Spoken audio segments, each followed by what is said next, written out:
The tale began with the protagonist immersed in a video game where a menacing skeleton addressed the knight, declaring him truly worthy of being his rival.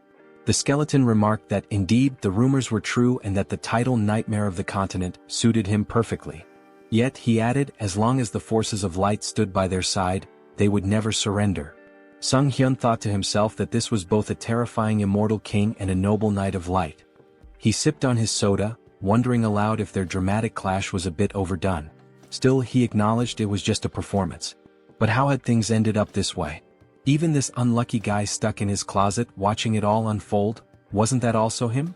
Before long there was a knock at the protagonist's door. A staff member, holding a pen and a piece of paper, introduced himself as being from the Special Ability Control Bureau Relocation and Investigation Department. He asked if Sunghyun was present. The protagonist confirmed with an eager expression.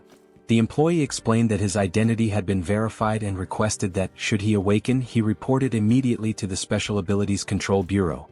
Sunghyun reflected that it was the first time he had spoken to a stranger in half a year. Now that the conversation was over, he figured he wouldn't need to open the door for another 6 months. It had been 2 years since he last stepped outside. Some might call him pathetic. Others might accuse him of lacking willpower.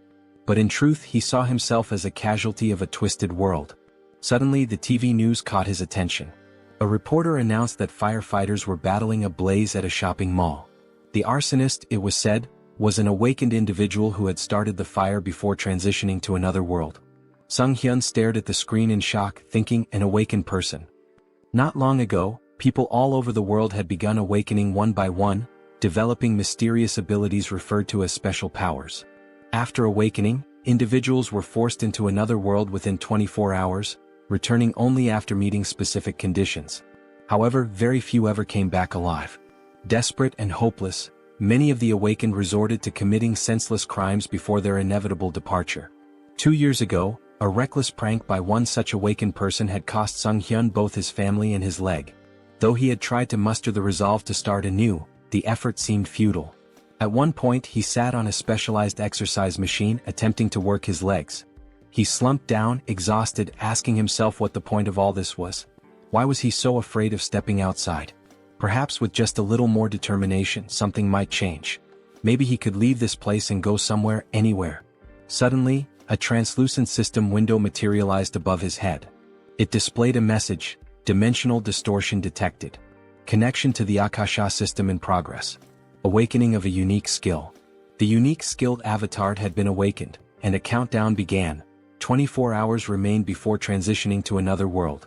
Sunghyun cried out in terror, exclaiming that this must be some kind of joke. How could it all happen so abruptly? The system window displayed a warning. Failure to enter the travel portal within the allotted time would result in a forced transition. With a panicked expression, Sunghyun flung open his closet. He recalled hearing that returning to Earth took about a year, and with time in the other world flowing 10 times slower, this meant he'd have to endure 10 long years there to get back. Eventually, the protagonist, now clad in full gear, stood nervously before the glowing portal. The system window informed him that 3 minutes remained until the transition. Gripping his head in distress, Sunghyun thought, I can't even step outside normally, and now there's a portal in front of me. I have no strength, no skills. How am I supposed to survive in another world? Suddenly he remembered his unique skill. Sunghyun shouted, determined, activate the avatar skill. At that moment, a clone materialized before him. He stumbled back in shock, gasping, that's me? Staring at the figure, he realized he was looking at a perfect copy of his own face. The clone saw everything he did as though they shared the same vision. This is dizzying, Sunghyun muttered, trying to move and control the avatar. The realization hit him. It was impossible to act simultaneously with the clone. Then the system window chimed again. 1 minute remained until the transition. Failure to step into the portal would trigger a forced move. In desperation, Sunghyun slumped against the clone's chest. This avatar is useless, he groaned. Just like me. If only someone else could take my place. Acting on a sudden impulse, Sunghyun directed the avatar toward the portal. The system window acknowledged the identity of the awakened individual, confirming the start of the transition. Watching the avatar vanish into the portal, Sunghyun cried out in astonishment. It worked. The move portal had accepted the avatar instead of him. The system window updated. The transition to the Auterica dimension was complete. Moments later, Sunghyun found himself looking at a dense forest. His heart raced with fear. The avatar was supposed to go. Why am I here? But then the system clarified. He could return to Earth via the return option in the karma store. However, karma needed to be earned through adventures and his current karma was at 0. Sunghyun's vision suddenly blurred. Realizing he wasn't physically in the forest but instead seeing through the avatar's eyes, he shouted, "I'm going to be sick." The nausea overwhelmed him and he abruptly woke up at home, sprinting to the sink to throw up. A few moments later, he sighed in relief. "At least I survived the move," he muttered. Gathering himself, Sunghyun added with determination, "Summon the avatar here." A double appeared before him, and as it approached, the protagonist asked in frustration what he was supposed to do with such a useless ability. Suddenly, a system window appeared, announcing that he had achieved something remarkable, returning to Earth without using the karma store. As a bonus, he was granted the ability to teleport back once daily to his previous location using a portal. Additionally, his karma had increased.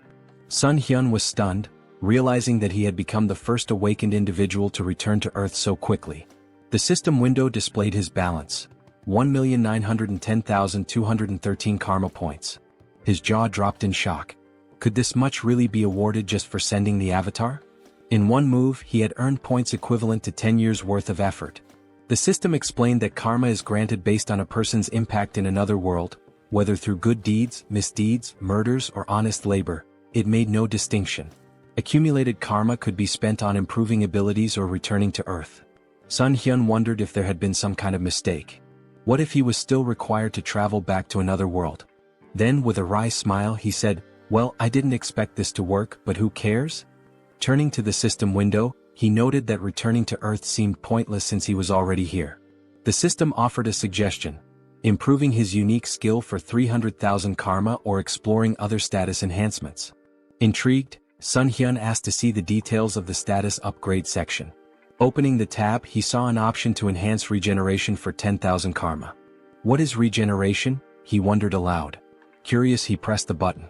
Instantly, a strange sensation coursed through his legs. Sunghyun looked down in amazement. His legs had been fully healed. The injuries that had defined his life, the source of his pain and isolation, were gone. This wound had been more than an inconvenience. It symbolized his tragic farewell to his family and his retreat from the world. Now it was as if none of it had ever happened. The system updated his status, informing him that his regeneration ability had surpassed the standard level 1 threshold. He had gained a new skill, super regeneration, which significantly enhanced his recovery powers. Later, Sunghyun smiled as he exercised his legs on the simulator. Reflecting on his progress, he marveled at how the karma he had earned not only restored his legs but allowed him to grow stronger. Watching his productive training session, he admired how much power his legs now had. With plenty of karma still left, he pondered where to invest it next. Spotting the option to enhance his unique skill, he eagerly clicked on it. As he activated the system window, he wondered aloud, what can I achieve by improving the avatar's skill? After some time, Sunghyun stood before his upgraded clone, grinning. "You're a real man," he said. The double, admiring its new physique, remarked, "You've put in some serious effort, haven't you?" Sunghyun chuckled, replying, "It's all thanks to hard training." After awakening the avatar skill, Sunghyun realized his consciousness had split in two, allowing him to move freely. Along with this, he gained a new ability to enhance his weapon skills. The system window explained that, with the mind center, he could choose what information to receive. Sunghyun thought, this means I'll no longer experience disorientation, and even if the avatar gets hurt, I won't feel any pain. Grinning, he grabbed a gamepad and remarked that he could now explore another world while comfortably sitting at home wrapped in a blanket. As he considered his newfound control over the avatar, Sunghyun noted that it felt just like playing a video game. But this wasn't the only change. Now he had 3 avatars. Pondering aloud, he wondered if their numbers would continue to grow as he developed the skill. This could get confusing, he muttered. I can't just keep calling them avatars. I need names. Looking around for inspiration, his gaze landed on a ketchup packet on the table. The first clone, he declared, will be called Hans. The system window updated, showing Hans's abilities: general skills, mind center, super regeneration; individual skills, mana attraction. Note: first avatar is Sunghyun. Turning to the second clone, Sunghyun named him Heinz. The system displayed Heinz's abilities: general skills, Mind Center, Super Regeneration. Individual Skills, Survivability. Note, second avatar is Sunghyun. Sunghyun couldn't help but comment, mana attraction and survivability? What kind of bizarre combination is this? Then with a grin he added, well, it's time to complete my long-awaited quest. Settling on the couch, Sunghyun began controlling his clones. He sent Hans to teleport to another world, while Heinz took a bag of garbage and stepped outside. As Sunghyun switched his attention to Heinz, he saw sunlight streaming down and marveled that he felt no anxiety. The mind center is working perfectly, he thought. Hans must already be in another world by now. Switching control to Hans, Sunghyun observed that it was nighttime in a seemingly tranquil forest. It's so quiet, he murmured. Just then, a black panther emerged from the dense foliage. Startled, he exclaimed, how did that thing show up out of nowhere? The panther lunged, but Hans quickly unsheathed his sword and drove it into the beast's mouth. Sunghyun noted with satisfaction, exactly as I expected. No fear or pain. Just like a game. Hans withdrew the sword and finished off the panther. Sitting beside the panther's lifeless body, Hans muttered, is it this hard because I haven't leveled up yet? I'll be in big trouble if I run into another monster. Scanning the area, he spotted a small settlement in the distance. A short while later, Hans arrived at the village, where he was greeted by a villager named Glokali. Smiling warmly, Glokali welcomed him, praising his courage for navigating the monster-filled forest at such a late hour. Hans grinned, gesturing to his injured body. I've got wounds all over me. Elder, do you think I could stay in the village for the night? Glokali nodded with a kind smile. Of course, he said. We should always help each other. Hans exhaled with relief and gratefully thanked the elder. A short time later they were walking through the village, passing by the houses. The elder commented that it was the first time he had seen such clothing and equipment, asking if Hans had come from far away. Hans chuckled. I got a little lost. Kept walking and somehow ended up here. The elder smiled warmly. It's nice to meet someone new after such a long time. How about we share a drink at the tavern? Later that night, Hans lay on a bed, smiling to himself. They even gave me a room here, he mused. The longer he stayed, the more he thought about how kind the villagers were. How long has it been since I felt so happy talking to people? Today really was a good day. Meanwhile, the protagonist sat on his couch, holding a mug of alcohol. This is great, he said aloud, savoring the feeling. Eating chicken after a shower, pure bliss. Traveling around the world like this is amazing. Feeling a pang of guilt, he added, I'm embarrassed though. Hans is working so hard out there. He reflected that Hans was practicing his survivability. I don't know when I'll have to send him away again, so it's good he's preparing. With a smile, Sunghyun concluded, this is fantastic. But no matter how much my clones accomplish, I need to learn more about the other world. What kind of place is it really? He opened his laptop, smiling as he thought, I'll be a great leader. Suddenly, a system window appeared, declaring, Avatar is dead. All skills and data acquired by the avatar will be reset. Sunghyun froze in horror. Hans died. He pointed at the system window, panicked. He died in that village. Could it have been that old man's doing? Did he slip something into the drink? He shook his head, frustrated. How careless of me. Then a thought struck him. Wait, am I reconnecting to the avatar? At the same time, back in the village, Glokali stood with another man near Hans's lifeless body. I thought he'd be useful, Glokali said, but he turned out to be just an empty shell. He managed to get through the forest alone, so I thought he had real potential. But in the end, he's just another elite skeleton. As Sunghyun began to control Hans's body again, he wondered in shock, what's happening here? The system window popped up, stating, race changed to undead. New skill acquired, decomposed heart. Hans's updated profile read, race, undead. General skills, mind center, super regeneration. Individual skills, mana attraction. Note, the mind center prevents mental damage. Sunghyun's thoughts raced in panic. What is going on? Glancing to the side, he spotted a large number of skeletons behind a glass wall. Fear gripped him as he realized, could it be that these lunatics turned all the villagers into undead? Just then, a living man entered the basement. Who is this? Sunghyun wondered. Wait, isn't that the guy from the tavern yesterday? The man, visibly annoyed, grumbled, how much longer do I have to stay in this dump? His gaze shifted to Hans's body on the floor and he stared at it intently. The protagonist anxiously wondered what the man was staring at. Did he really notice I've come to my senses? The man pointed at Hans's body with irritation and grumbled, "Why is this knucklehead still here? Why do I have to redo what everyone else has already done? Move the skeleton's body over there." Sunghyun felt a jolt of worry. "Even though my heart isn't beating, I think I almost had a heart attack." He could feel a strange force trying to move Hans's body against his will. By concentrating, he managed to resist the pull, but he decided it was wiser to obey for now. The man muttered with frustration, "Why does the old man always make me check on these weirdos? What a meticulous pain in the neck." Sunghyun reflected nervously. "This force, it feels so familiar. It's the same one that moved my dead body earlier. Could it be linked to the mana attraction skill?" His thoughts raced. "If that's the case, maybe I can figure out how to control it. And if I can control this force, I might be able to take command of all the other undead too." 1 week later. In the dim basement, Hans's undead body sat on a stack of wooden boxes, his skeletal fingers twitching with faint magical energy. Across from him, a skeleton lay crumpled on the floor. With a flick of Sunghyun's will, the skeleton stood up stiffly, moving as though animated by invisible strings. Sunghyun grinned. "I finally did it. I can control others now. Although it's not exactly what I imagined. I can only influence one undead at a time, not a whole crowd. Guess an elite skeleton like me isn't capable of much more yet." Suddenly, the sharp hiss of a rat caught his attention. He snapped forward, grabbing the small creature in his bony hands. "So, it was this little pest gnawing at my heels all week? You're a fast and nimble one, aren't you?" A tiny nasty thing. An idea struck him. "What if I use my magic on something small and fast like this rat instead of a person?" He focused his mana, and the rat's eyes glowed an eerie red. Sunghyun carefully set it down, grinning. "Operation Night Watch begins," he said to himself. "Let's see what secrets I can uncover with this little spy." Outside the warehouse, through the rat's glowing eyes, Sunghyun observed a man pacing outside. "Why is this guy whining so much?" he thought, amused.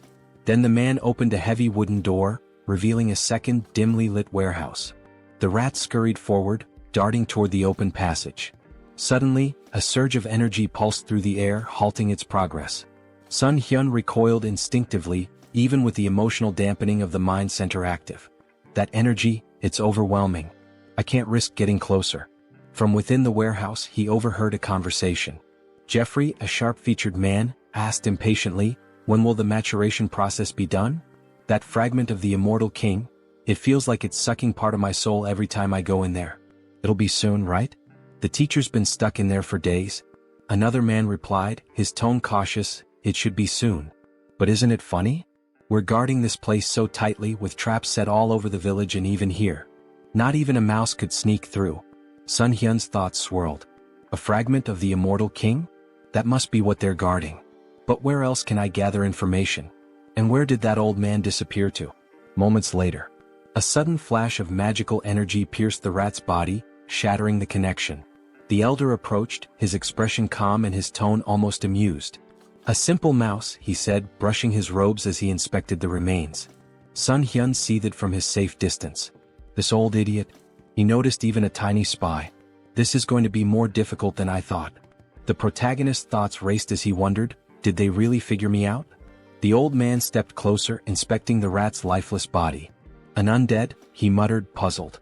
"I don't sense black magic, but its body is brimming with dark mana. Could mana influence alone have turned this rat into an undead? There's only one place filled with such dark mana." He turned to the man nearby and asked sharply, "Jeffrey, you're in charge of the warehouse today, aren't you?" Sunghyun, observing from afar, felt a pang of guilt. "I'm sorry, little rat. You've done well. I'll avenge your death, I promise. Watch over me from wherever you are." Some time later, Jeffrey stormed into the basement, his face twisted in rage. "A rat? All this fuss over a damn rodent? That stupid old man?" He seethed, pacing wildly. Then, glaring at Hans's undead form, he barked, "Hey, why the hell are you standing there like that? Follow my order and stand up straight." As Hans's undead body remained still, Jeffrey's irritation boiled over. He approached menacingly, raising a fist. "Didn't I tell you to stand up straight?" he spat. Grabbing Hans by the hair, he yanked him forward. "Aren't you the fool who dared to stand against me? Didn't you threaten to kill me if I touched your family? Go on, repeat it." His face twisted into a sadistic grin. "Oh, that's right. I ripped out your tongue." Jeffrey sneered, tossing Hans to the floor like a discarded doll. "You should be thankful I let you live, even after we hunted down every idiot in your pathetic village. And your wife, she's here too, isn't she? What about your children? Oh wait, maybe they're with other families now. The tables turn. Suddenly Hansa's undead body sprang to life, lunging at Jeffrey and sinking his teeth into the man's neck. Jeffrey let out a horrified scream as he collapsed to the ground. What's happening to me? Stop, he stammered, his voice trembling with fear. Reaching out desperately, he began casting magic, but before he could finish, another undead figure, the reanimated body of Hansa's wife, pounced on him from behind. Together, the two undead silenced Jeffrey forever. Sunghyun, controlling Hansa's body, felt a grim satisfaction. Their revenge has only just begun. A bold plan. Meanwhile, Sunghyun switched control to Heinz and approached the village guards. My brother lives in this village, he shouted. The guards frowned. Your brother? He left not long ago. What makes you think we'll just let a stranger in? Heinz grinned. If that's the case, then bring me to the village elder. He'll recognize me. Moments later, Glokali arrived, his expression calm but inquisitive. What seems to be the matter? Heinz greeted him warmly, bowing slightly. Elder, it's a pleasure to meet you.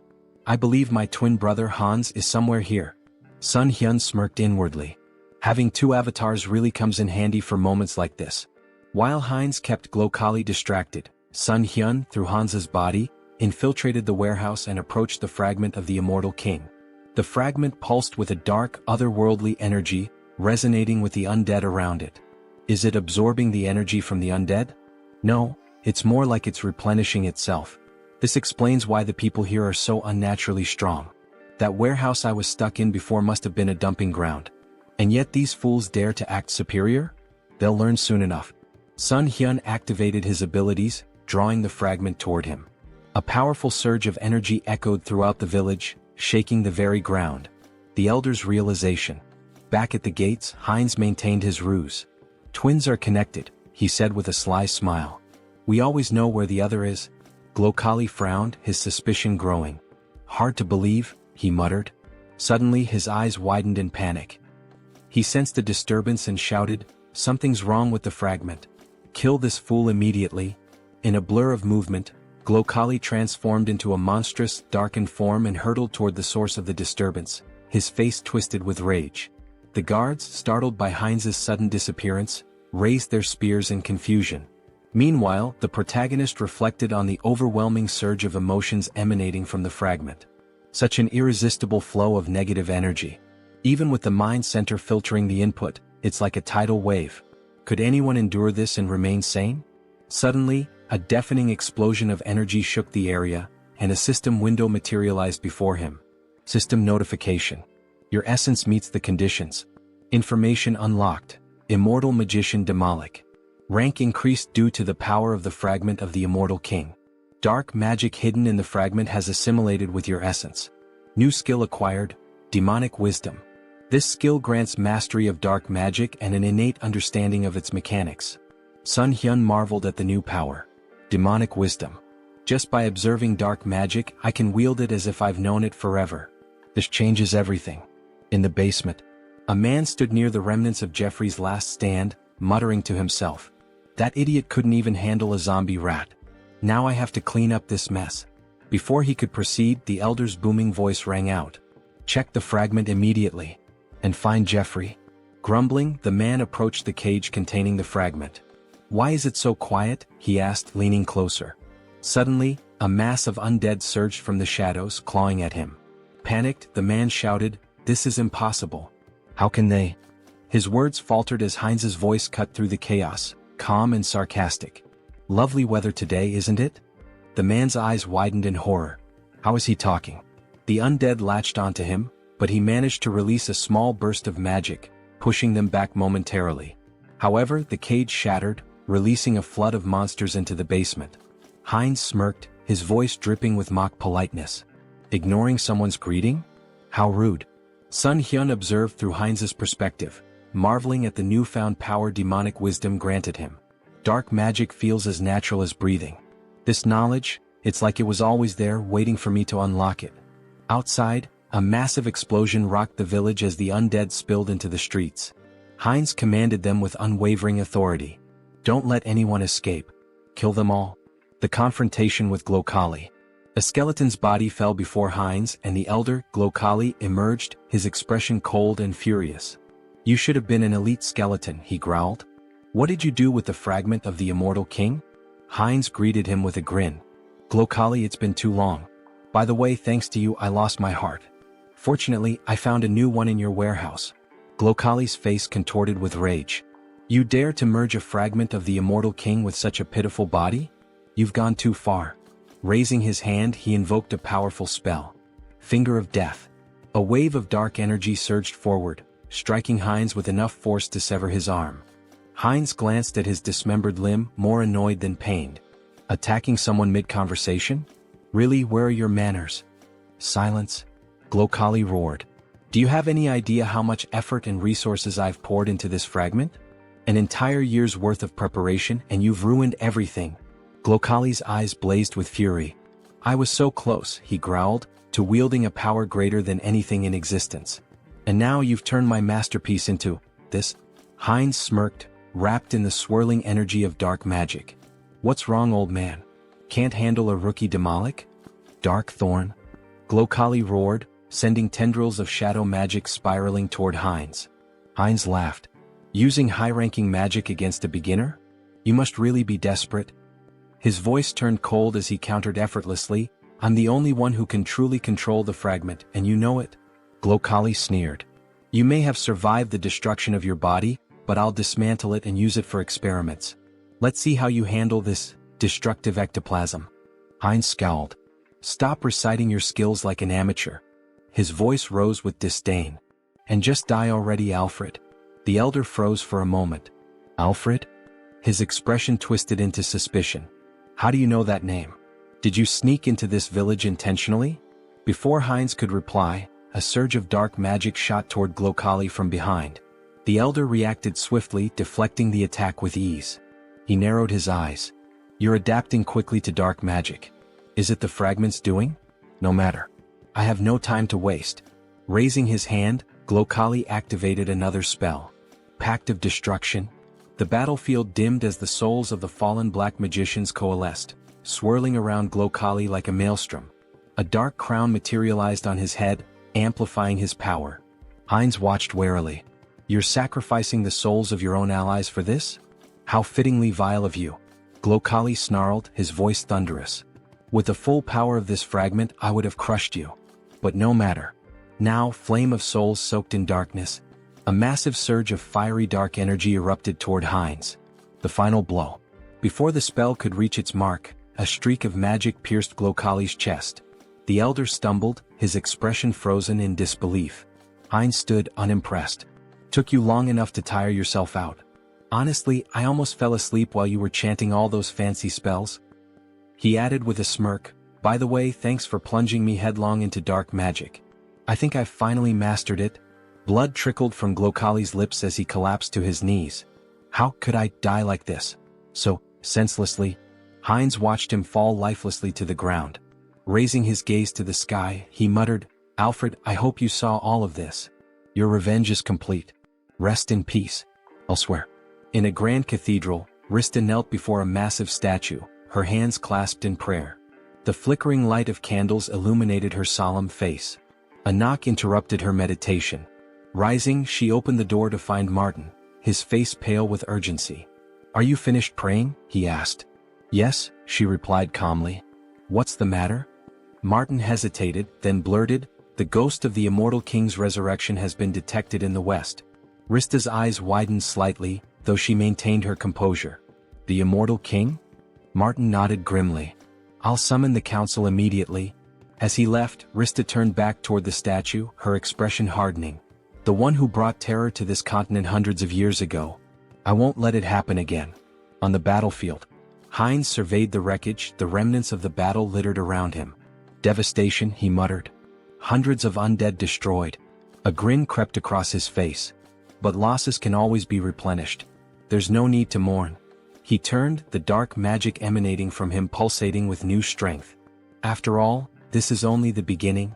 Heinz stood, surveying his work. The most wonderful thing about necromancy, he mused, was the ability to create soldiers from corpses. He glanced at his missing limb, irritated, and muttered to himself, First things first, we'll need to take care of the hand. He had already walked a lot today, moving through the battlefield and observing the aftermath. His thoughts turned to his own body and the need to fix it before going any further. Looking around, Heinz's eyes fell upon a lone skeleton, its bones still fresh from the battle. Without hesitation, he tore off its arm, examining the form. This will do. He attached the arm to his shoulder with practiced ease and placed his other hand over the spot, enveloping it with energy. Super regeneration activated, he muttered under his breath. Clenching his fist, he tested the new limb. Perfect, he said, pleased with the results. The regeneration took a moment, but soon the arm was securely attached, and Heinz's body was as whole as it could be in its current state. Where to start? He wondered. He stepped forward, hands extended as he focused his energy. The skeleton in front of him was about to become his first test. With a commanding tone, he spoke aloud, "You must become my subordinate." The voice of the evil wisdom, the fragment of the immortal king that had fused with his soul, whispered to him in the back of his mind. Its presence filled him with strength, guiding him toward his goal. Return the remaining magical power to your body, cleanse it of the fragments of thoughts. But as he focused, something went wrong. The skeleton suddenly fell apart, crumbling into dust. What? Heinz raised his hands in confusion. Didn't work? A moment of silence followed as Heinz stood before the pile of bones, arms folded, contemplating. He muttered to himself as realization dawned on him. I've been going about this wrong. After a few attempts, it clicked. He turned his gaze toward the village chief's body, still lying in the aftermath of the battle. A dark idea began to form. He pointed his hand toward the body and spoke slowly, "Should I turn you into an undead with a soul to extract information from you?" Grabbing the lifeless form of Makhem by the clothes, Heinz lifted him up for closer inspection. "What?" he exclaimed, his voice tinged with surprise. "The old man doesn't have a soul." Makhem's body had been stripped of any trace of life, except for the magical circle burned into his chest. Heinz examined the symbol and thought for a moment. So this is how they've been controlling things. Throwing Makhem's body aside, Heinz couldn't help but smirk at the oversight. It's strange they didn't think of this little thing, considering the scale of their operations, he muttered. But no matter. I can still use this. With renewed focus, Heinz concentrated energy into his hand. If the soul is gone, I'll have to make do with what's left. He directed the energy straight into Makhem's body, deciding that he would turn the old man into something more useful. A high-level undead with consciousness and combat skills. Heinz's magic spiraled through the corpse, desecrating the remnants of its magical power and cleansing it of any remaining fragment of thought. A few moments later, the body twitched and Makhem rose to his feet, now an obedient death mage. The undead mage stood before Heinz, waiting for orders. His voice was hollow but clear. "I await your command." Heinz looked at him with curiosity. "You're speaking." "I didn't even expect that result," he muttered, impressed. He turned to Makhem, his expression cold. "Your name is Makhem. From now on you will obey me." Without hesitation, Heinz slammed his hand against the undead mage's skull. Makhem flinched but immediately responded with desperation. I will obey." Heinz smirked, rubbing the bruise on Makhem's head. "Even if he lost his memories, his sins remain. I'll enjoy this." Turning his attention to Makhem's cane, Heinz casually remarked, "It looks pretty good." Makhem's bones trembled, his fear palpable. His new existence as a death mage was not one of autonomy, it was one of fear and servitude. The power of the immortal king's fragment coursed through Heinz, and with it, the ability to control life, death, and everything in between. Heinz's grin widened. "You're going to be a useful tool?" As the protagonist stood, looking over the gold he had gathered, his thoughts shifted to the mountain of corpses he had left behind. Among the undead, there was one particularly young zombie, a grim reminder of the recent battle. This young zombie, who killed Jeffy along with him, he thought. He placed his hand on the zombie's head in a strangely respectful gesture. Well, he should rest in peace with his family. With a flick of his wrist, he directed fire at the building nearby, setting it ablaze. The crackling of flames in the distance was the only sound that could be heard as the protagonist briefly considered the devastation he had wrought. No turning back now. Back in his hideout, the protagonist sat comfortably at a table, his belly full after a satisfying meal. He leaned back, smiling contentedly. I ate too much," he said to himself, his voice light. "God, that was delicious." He glanced at his phone, curiosity piquing. "What's the gold rate today?" he muttered aloud, tapping the screen. The village had been full of magicians, and given their affinity for treasure and arcane wealth, there was bound to be a lot of gold left behind. Just think, these people had accumulated a fortune. He began considering what he might do with the loot. Maybe I should take a closer look at what's left. With a deliberate motion he reached out, muttering, "Summon Hans." In an instant his avatar appeared before him, and an ominous aura filled the room. The feeling was intense, suffocating, his presence too strong for the quiet of the space. The protagonist's eyes widened in panic as he recoiled, covering his face. "Cancel the summoning," he shouted in fear. As quickly as the avatar had appeared, it vanished. He gasped for breath, his heart racing. "I thought I was going to die," he muttered to himself. "What should I do now?" He scratched the back of his head in frustration, trying to regain his composure. "I need to summon Hans, but maybe I should improve my unique skill first." The protagonist's thoughts turned inward, and he focused on accessing the Karma Shop, a place where he could enhance his abilities. Moments later, a system window appeared in front of him. He marveled at the results. "I earned more than I expected," he mused. The last time he had just over 400,000 karma. Now the amount had grown. He selected the item to improve his unique skill and spent a hefty 300,000 karma. A message popped up on the screen stating that his skill had improved. The number of avatars you can own has increased. His mental strength exceeded the norm, and as the information sunk in, he clenched his fist, enveloped in a surge of energy. Serenity. This skill would protect him from external stimuli and mental attacks. A welcome upgrade for the challenges ahead. Later he began filling a paper bag with gold, thinking about the potential. With my normal state of health, Hans can benefit from serenity, unlike the center of the mind. It was incredible how he always seemed to pick the right skills when needed. When the bag was full of gold, he smiled with satisfaction. Great. Time to sell the gold. He quickly moved the filled bags as well as a backpack full of gold to the table in front of the committee. As he laid the bags out, the workers couldn't hide their astonishment. They gasped, shielding their eyes from the precious glow radiating from the gold. The protagonist nodded, maintaining his calm demeanor. "Please deposit all the funds into my account." He then turned and walked outside, leaving the employees to complete their task.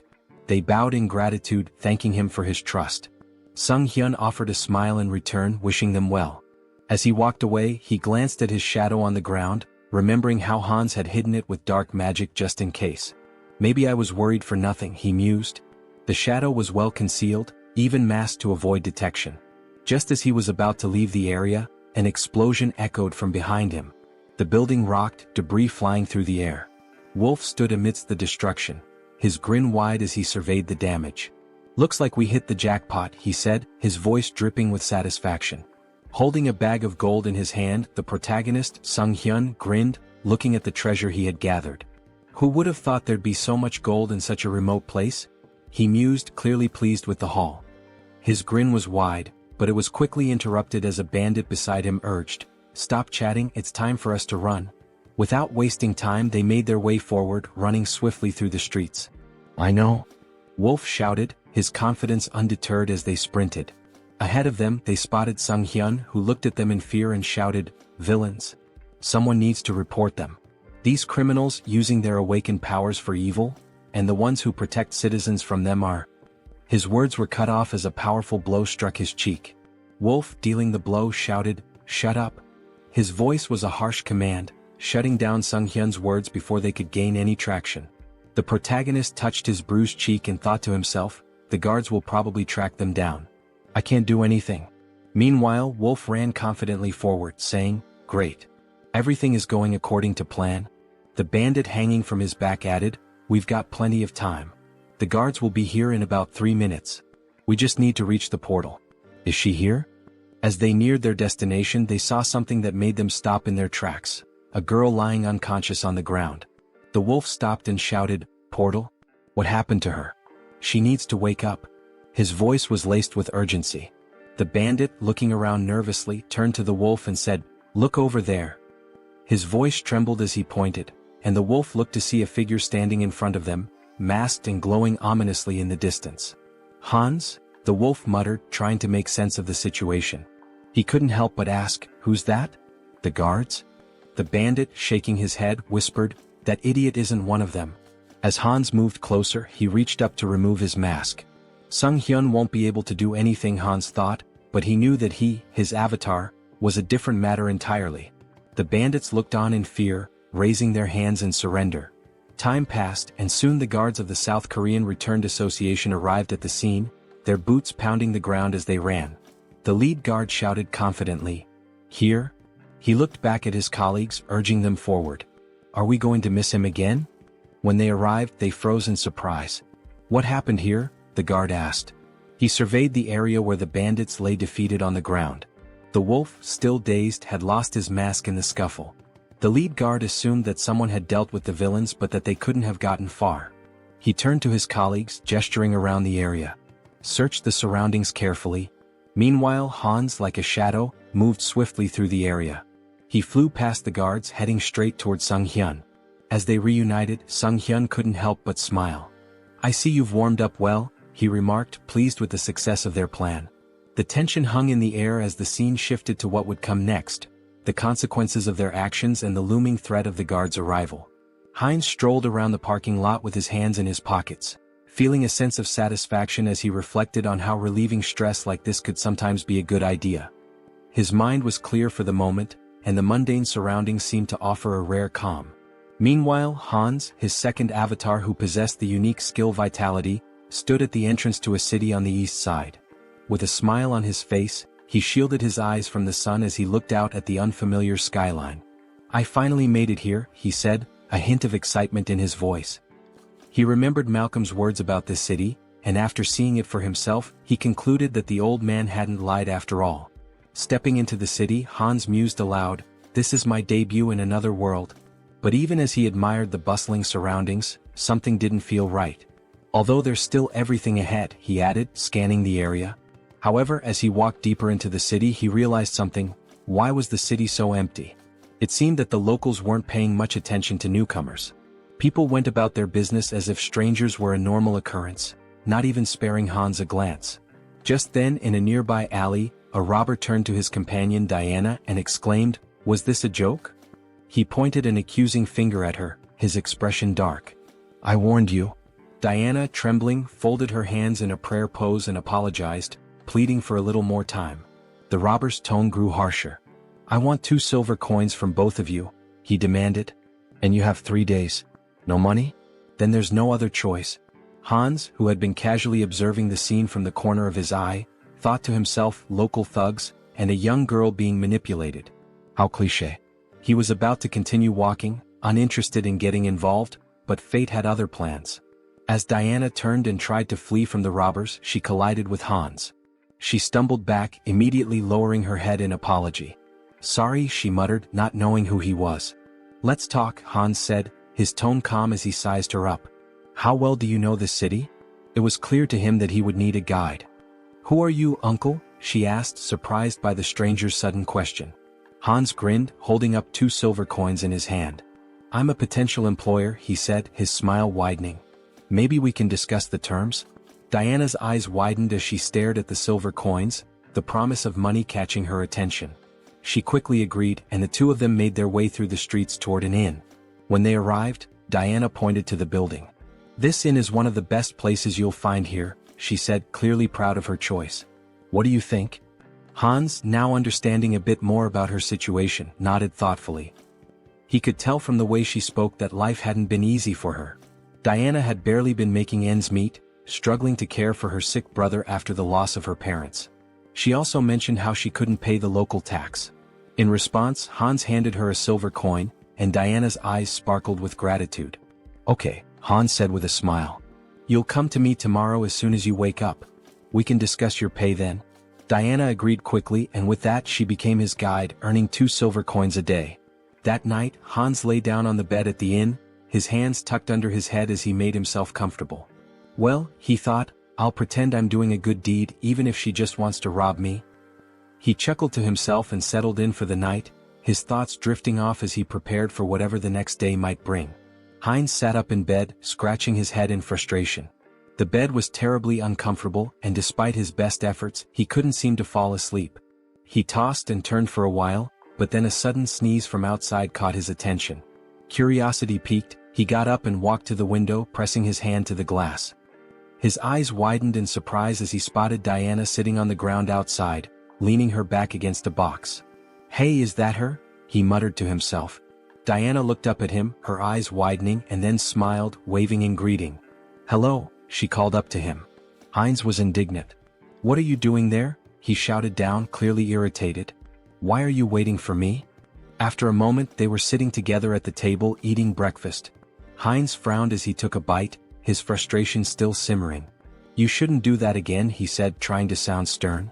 "Next time, wait until closer to lunch." Diana, chewing a piece of food, nodded absent-mindedly. "Yes, uncle," she said. Heinz shot her a glare. "I've already told you not to call me that," he replied, annoyance creeping into his voice. She looked at him, then glanced at the piece of bread on his plate. "Are you full?" she asked. "Yeah, I'm fine," Heinz replied. "You can take it if you're hungry."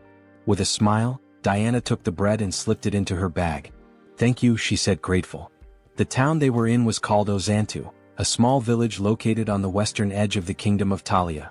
As Heinz and Diana walked through the streets, Heinz noticed something odd. He ran his hand along a drawing on a wall, which reminded him of ordinary medieval towns, but something about the symbol that was repeated throughout the town felt off. "This symbol? It's strange," he murmured, his curiosity growing. Heinz examined it more closely and said, "It looks like paint, but something's not right." Diana leaned in to take a closer look, and her face darkened. "It's blood," she replied, her tone serious. Heinz blinked, not believing it at first. He sniffed the symbol and gave a skeptical look. "Is that true?" he asked. Diana, not missing a beat, quipped, "Didn't you eat venison soup yesterday?" Heinz turned to her in surprise, blinking in disbelief. "How did you know?" he asked. With a smile, Diana pointed to her nose and said, "I have a very good sense of smell." Heinz found it fascinating. A good sense of smell? He thought. Is that her special skill? They continued walking through the streets, Heinz still pondering the implications of her statement. He asked, "What does the symbol mean?" Diana hesitated for a moment, then answered, "It's the emblem of the Varkalak Guild, which controls this place." But before she could finish, she froze, her face paling in fear. She began to slowly back away, bumping into Heinz. "What's wrong?" Heinz asked, alarmed by her sudden change in demeanor. Diana's eyes darted around nervously. "That smell," she said, her voice tight. Heinz furrowed his brow. "What smell?" he asked, not sure what she was talking about. Diana inhaled deeply, her eyes closed as she focused on the scent. Then, with a sense of urgency, she turned around, her fists clenched.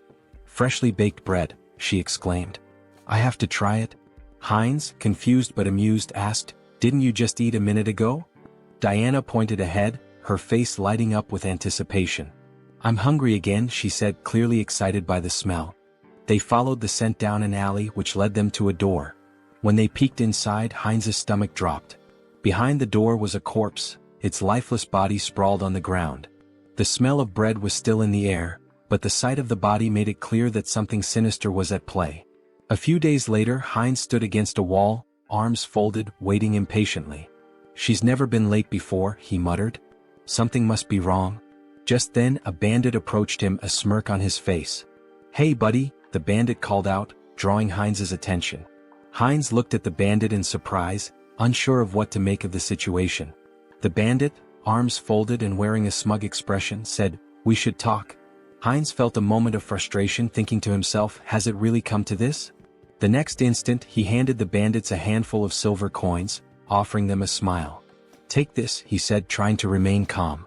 "There aren't many, but I hope they help maintain some sense of public order." The bandits exchanged looks, then one of them picked up a silver coin, a grin spreading across his face. "Seems we've quickly found a common language," he remarked, clearly amused. Heinz thought to himself, I brought money just for this kind of situation. But then, his eyes narrowed as he noticed something. The bandit had a symbol on his neck, one that looked strikingly similar to the emblem Heinz had seen on the walls of the city earlier. His thoughts turned grim. Diana had warned me to avoid the alleys. We need to leave this place as soon as possible. Heinz couldn't help but wonder just how terrified the girl must have been, given how deeply afraid she'd seemed of the thugs. The bandits moved away, but one of them turned to the other and asked, "Why did you grab this brat?" His comrade responded dismissively, "How should I know, idiot? We're just following orders." The word struck Heinz like a blow. "Brat?" he thought. "Don't tell me those two bastards grabbed Yen?" Without thinking, he shouted after them, "Wait a minute!" The bandits turned around in surprise, eyeing him curiously. Heinz clenched his fist. Damn it, timing is everything in situations like these. If things get dangerous, I can just cancel the call. He forced a smile, trying to stay calm. There's something I wanted to know. At that moment, Diana's voice suddenly called out to him, and he turned around in shock. "Ah, Diana?" The bandit, now flexing his fist with an irritated expression, remarked, "So, what's your friend interested in?" Heinz gave an awkward smile, trying to keep the conversation light. "Is the silver I gave enough?" A little while later, one of the bandits returned with a bag in his hands. "They took everything," he said nonchalantly, tossing the bag aside before turning toward Heinz. The bandit's expression hardened. "And where's the rest of it? You were supposed to meet us long ago." Heinz shot him a glare. "Did you even know how much I gave you?" In that moment, Diana's face fell and tears began to form in her eyes. "My little brother is missing," she sobbed, her voice trembling. "He was just starting to get better, he could eat again, but now I can't find him anywhere." Heinz's mind raced as he recalled the conversation he'd overheard between the bandits. Could they be talking about Diana's brother? He asked, his voice tinged with suspicion. Could it be Varkalak? Diana looked up at him, her face stricken with terror. "No," she whispered, shaking her head in despair. Heinz frowned and asked gently, "What do you mean?" Tears streamed down Diana's cheeks. "They really took him," she choked out. "Aaron will die if they hurt him." Heinz's heart sank as he watched her crumble in front of him, the weight of her words sinking in. He knelt down beside her, trying to comfort her the best he could. "Don't worry so much," he said softly. "If they want a ransom, I'll pay it. You won't be alone in this." But Diana, her voice barely above a whisper, whispered in disbelief, "They really took him. Aaron will die." Heinz's heart pounded in his chest as Diana's words hit him like a cold shock. "Blood," she had said. He repeated the word in disbelief. "Why blood?" he asked, struggling to understand. Diana, still shaking with fear, managed to sit up. "This city," she whispered, her voice trembling, "is a warehouse for live blood bags. For vampires." Heinz's mind reeled as the weight of her words sank in. Before he could process it further, a voice from above cut through the tension. A vampire stood on the roof, his figure silhouetted against the setting sun. "The smell of dark mana is strong," he said with a low, cruel smirk. "Did they kill each other over the fragment of the immortal king? How unfortunate. I wanted to destroy it once it fully matured." The vampire folded his arms, his smile widening as he continued. "I don't know who stole it, but I know exactly where it's going. So, finding the thief won't be difficult." Heinz, still processing the bizarre situation, looked at Diana, his expression confused. "A vampire?" Tears streaming down her face, Diana nodded. "Yes, vampires. The Varkalaks and all the other organizations in this city, they're all run by vampires. Even if you escape the city, none of us will survive. They're all connected and they'll hunt us down." She buried her face in her hands, sobbing. "We've been trying our best to hold on, but we're just getting picked off one by one. In the end, I know what will happen to us." Heinz reached out, gently grabbing her face and forcing her to meet his gaze. "Listen to me," he said, his voice firm. "If what you're saying is true, we don't have much time. Do you know where they've taken your brother?" Diana hesitated, looking down at the ground. She looked at him, uncertainty in her eyes, and then whispered, "I don't know. But, if you try to help me, it will be dangerous. You won't survive either." Heinz smiled, though the weight of the situation hung heavily in the air. "Don't worry about that," he said confidently. "I know how to fight back against these scoundrels. We'll make it through this." In his mind, the mission to save the girl, and to get to the bottom of the sinister operations in the city, had just begun. Sometime later, in a dimly lit tavern, a group of bandits sat around a table, laughing and playing cards. One of them tossed silver coins onto the table, calling, "All in." His companion looked at him with a grin. "Where did a debtor like you get such a big pile of money?" The first bandit leaned back and smirked. "I robbed some idiot this morning. Made a nice profit." At that moment, the tavern doors flew open with a loud crash. The bandits turned in surprise, just in time to see Heinz stride into the room, his expression determined. One of the bandits stood up with a sneer. "What's this then?" he said, striding toward Heinz. "Who's this idiot?" His comrade snickered. "Is he some new fool who thinks he can challenge us?" The bandit raised his hand to stop his friend, looking Heinz up and down before saying, "So, you're the idiot we robbed. Came to give us more money, did you?" Heinz didn't flinch. He held his ground, his eyes steely with resolve. Meanwhile, near the entrance of the tavern against the wall with the vampire symbol, blood dripped slowly from a wound. A guard lay slumped, his broken body leaning against the wall. The bandit sneered at the scene. "What happened to the guards?" he asked. "Did you give him a coin or something?" Heinz's expression darkened as he met the bandit's gaze. "I won't ask again," he said quietly but with a deadly edge in his voice. "Where did you take the child?" The bandit's face twisted in disbelief. "What?" he spat, raising his finger toward Heinz. "Are you out of your mind? Do you know who you're dealing with?" In the blink of an eye, Heinz drew a knife from his belt and drove it straight into the bandit's throat. The man gasped, his eyes wide with shock as the blood began to spill. "I know exactly who you are," Heinz said coldly, watching the life drain from the bandit. "You're scum. You prey on families to satisfy your own selfish desires." As the bandit crumpled to the floor, the others in the tavern fell silent, eyes wide with fear. Heinz stood over the fallen body, his knife gleaming in the dim light, ready to face whatever came next. The mission was far from over. Heinz stood in the midst of the fallen bandits, his breathing heavy as the weight of the fight settled in. His knife was lodged deep into his shoulder, but he didn't flinch. Blood seeped from the wound, but he didn't have time to focus on it. There were still too many enemies around. "Why are there so many?" he muttered to himself. He had lost count of how many bandits he'd taken down in the chaos. Each one had been dispatched swiftly, his skills in combat and the magical tools he'd brought with him giving him a significant edge. But now more were coming down the stairs. He wrenched the knife out of his shoulder with a grimace, his gaze scanning the room. A couple of new bandits appeared at the top of the stairs, looking down at the carnage below. One of them shouted, "What's all the commotion about? Who the hell is this guy?" Heinz paused for a moment, annoyed at his own carelessness. Damn it, he thought. His mouth had gotten him into trouble again. This wasn't the time for reckless talk. There were more screams from the building, growing louder as the fight escalated. The bandits kept coming one after another. 6, 7, 8. It felt endless. Eventually, Heinz stood alone in the middle of the fallen bodies, breathing hard, sweat dripping down his forehead. His shoulder throbbed where the knife had struck, but he had no time to think about it now. His focus was on the bandit still alive, groaning beneath him. He stepped over to the bandit, placing his foot firmly on his head. "Hey big guy," he said with a sneer, "where's the boy you captured today?" The bandit, still dazed and groaning in pain, glared up at him. "You think I'm just gonna tell you everything?" he snarled. "You're an outsider, aren't you? You don't even know who's behind this. You're gonna regret this." Heinz's expression darkened, his eyes cold as steel. "I don't care who's behind this," he said, his voice low but steady. "I'll find the boy and I'll make sure your little game ends here."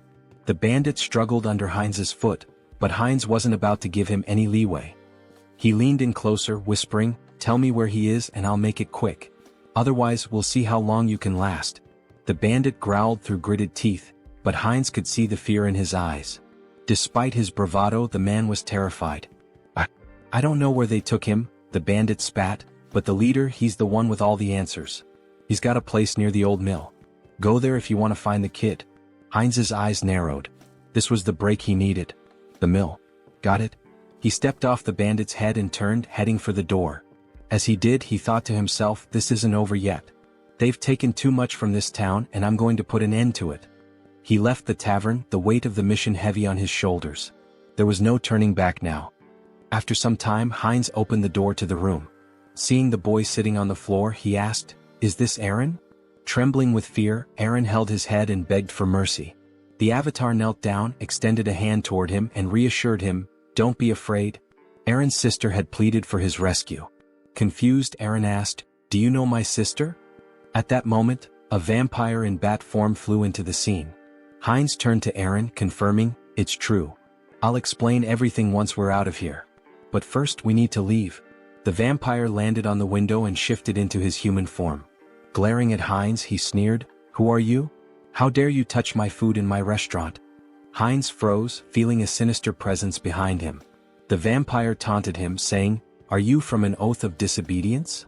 Taking Aaron by the shoulder, Heinz thought, "A vampire." The vampire continued, "Or perhaps you're this boy's brother. Do you know what happens to those who defy us?" Smirking, the avatar replied, "Me? Just an outsider, robbed by your rabble."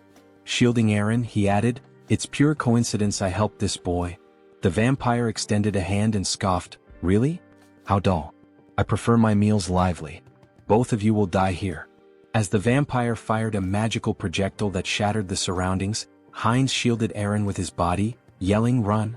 The avatar, now lying on the ground amidst spilled alcohol, gasped heavily. He sat up, noticing the smell of liquor, and muttered, "Alcohol? Is that a barrel?" He patted Eren's head, asking, "Are you okay? This is it, you need to hurry and get outside." Just then the vampire landed nearby, sneering, "Dodged? You're faster than I expected. A good warm-up before dinner." The vampire lunged with claws extended, but the avatar shoved Eren toward the door, shouting, "Run and don't look back." Wielding his sword, he blocked the attack but noticed the vampire's claws growing longer. They pierced his body as the vampire mockingly praised his regeneration abilities. Heinz clenched his teeth, realizing the power gap was immense. The vampire, licking his lips, remarked, "Unexpected, but you'll make a fine delicacy." Despite the pain, Heinz thought, "If I hesitate, I'll die." He swung his hand, but the vampire severed it effortlessly, laughing, "Oh dear. I'll carve you up before I feast." Lifting Heinz into the air on his claws, the vampire declared, "This is where your resistance ends." As he leaned toward Heinz's neck, Heinz thought, "If strength isn't enough, then we'll both die." From his mouth, he unleashed a hidden fire spell, engulfing the area in flames. Shocked, the vampire shouted, "What is this? A fire magic tool? You were hiding this." Thrown to the ground, Heinz noticed the alcohol spilling across the floor. A plan formed in his mind. The vampire screamed in terror, "You're insane. Do you want to burn us both alive?" The vampire attacked, slashing Heinz's body. Laughing maniacally, he jeered, "Fragile flesh." But Heinz headbutted him with full force, sending him flying. "You said it yourself. I have a strong body and good regeneration. Tough enough for you?" he growled. The vampire screamed, "No. Stop." But Heinz advanced, and the next moment an explosion consumed the building. Amidst the flames, Heinz lay on the floor, murmuring, "Impressive. I survived. Being strong has its challenges." A notification appeared before him. "Mission complete. Help the unlucky girl." Outside the burning building, Diana clung to her brother, staring at the inferno. "Uncle," she cried. Meanwhile, a system window announced, "Avatar Heinz has died. The avatar will respawn in 7 days." Diana stood there, exhausted from her work, wiping the sweat from her brow as she watched the man walk away. She had been cleaning his shoes for what felt like hours, and now that the job was finished, she could finally take a moment to catch her breath. The money left on the table was a small consolation, but it would be enough to help with the next day's bills. Her thoughts drifted to the events that had unfolded not long ago. The building that had once been the scene of chaos was now nothing but a smoldering wreck. She had heard that the avatar Heinz had been consumed by the flames, leaving her to wonder about the fate of the man who had helped her and her brother. The world around her flickered, and a new, familiar figure stood before her. It was Heinz, alive, standing in the middle of the street as if nothing had happened. His body was covered in bandages, but the intense aura he exuded made it clear he had come back, somehow. Diana stared at him, mouth agape. Her heart skipped a beat. "Uncle?" Heinz's eyes softened, and he smiled faintly despite the pain he was clearly in. "I told you I'd be back," he said, his voice hoarse. It was then that the system window appeared in front of him, announcing that Avatar Heinz had been reborn after 7 days. His rebirth had been completed, and with it came a sense of purpose, a new mission to carry out. The flames from the explosion, the chaos, the danger, they were all behind him now. But Heinz knew this was just the beginning. Whatever had happened, whatever lay ahead, he was ready. And this time he wouldn't fail. Diana slowly approached him, her eyes filled with disbelief and relief. "You're really here? You're alive?" Heinz nodded, offering her a reassuring smile. "I told you I'd keep my promise." He extended his hand, a gesture of both gratitude and solidarity. "Let's move forward together." And with that, they began to walk side by side, ready to face whatever challenge. After some time, Heinz sat on the edge of the bed, staring at the system window deep in thought. It displayed that the interdimensional transfer would take 10 days to complete. "Longer than I expected," he muttered, "but that's fine." Suddenly the wall burst apart and Virik stormed in, grabbing Heinz by the neck. He slammed him against the wall and growled, "This was your doing, wasn't it? The tracks from the forest lead straight here." Heinz, gasping for air, thought, vampires. Have they figured it out already? Virik sneered. The outsider was under the jurisdiction of my slain kin? He accused. Despite his struggle, Heinz couldn't muster the strength to fight back. What a monster, he thought, his teeth clenched in frustration. Leaning closer, Virik sniffed the air around Heinz's neck. I don't sense the aura of dark magic or the blood of my king, he mused aloud. Heinz, barely able to speak, croaked, What are you talking about? I don't understand. I was just sleeping. Virik grinned menacingly. Don't understand, huh? Let's see about that. Pulling Heinz closer, he sank his fangs into his neck. I'll ask again, slowly this time. Lies won't work. Heinz convulsed in pain, thinking this is insane. Why is this happening to me again? The system window flashed a notification. Entity appearance has changed, vampire. Virik released him, stepping back as another message appeared. Special skill acquired, legacy of lesser blood. Heinz's super regeneration had been replaced with regeneration. Still radiating an overwhelming aura, Virik asked, So, are you truly uninvolved in the vow of disobedience? Heinz felt the oppressive authority of the higher vampire, his blood screaming for submission. Swallowing hard, he replied, No, Lord Virik. I'm just a simple traveler.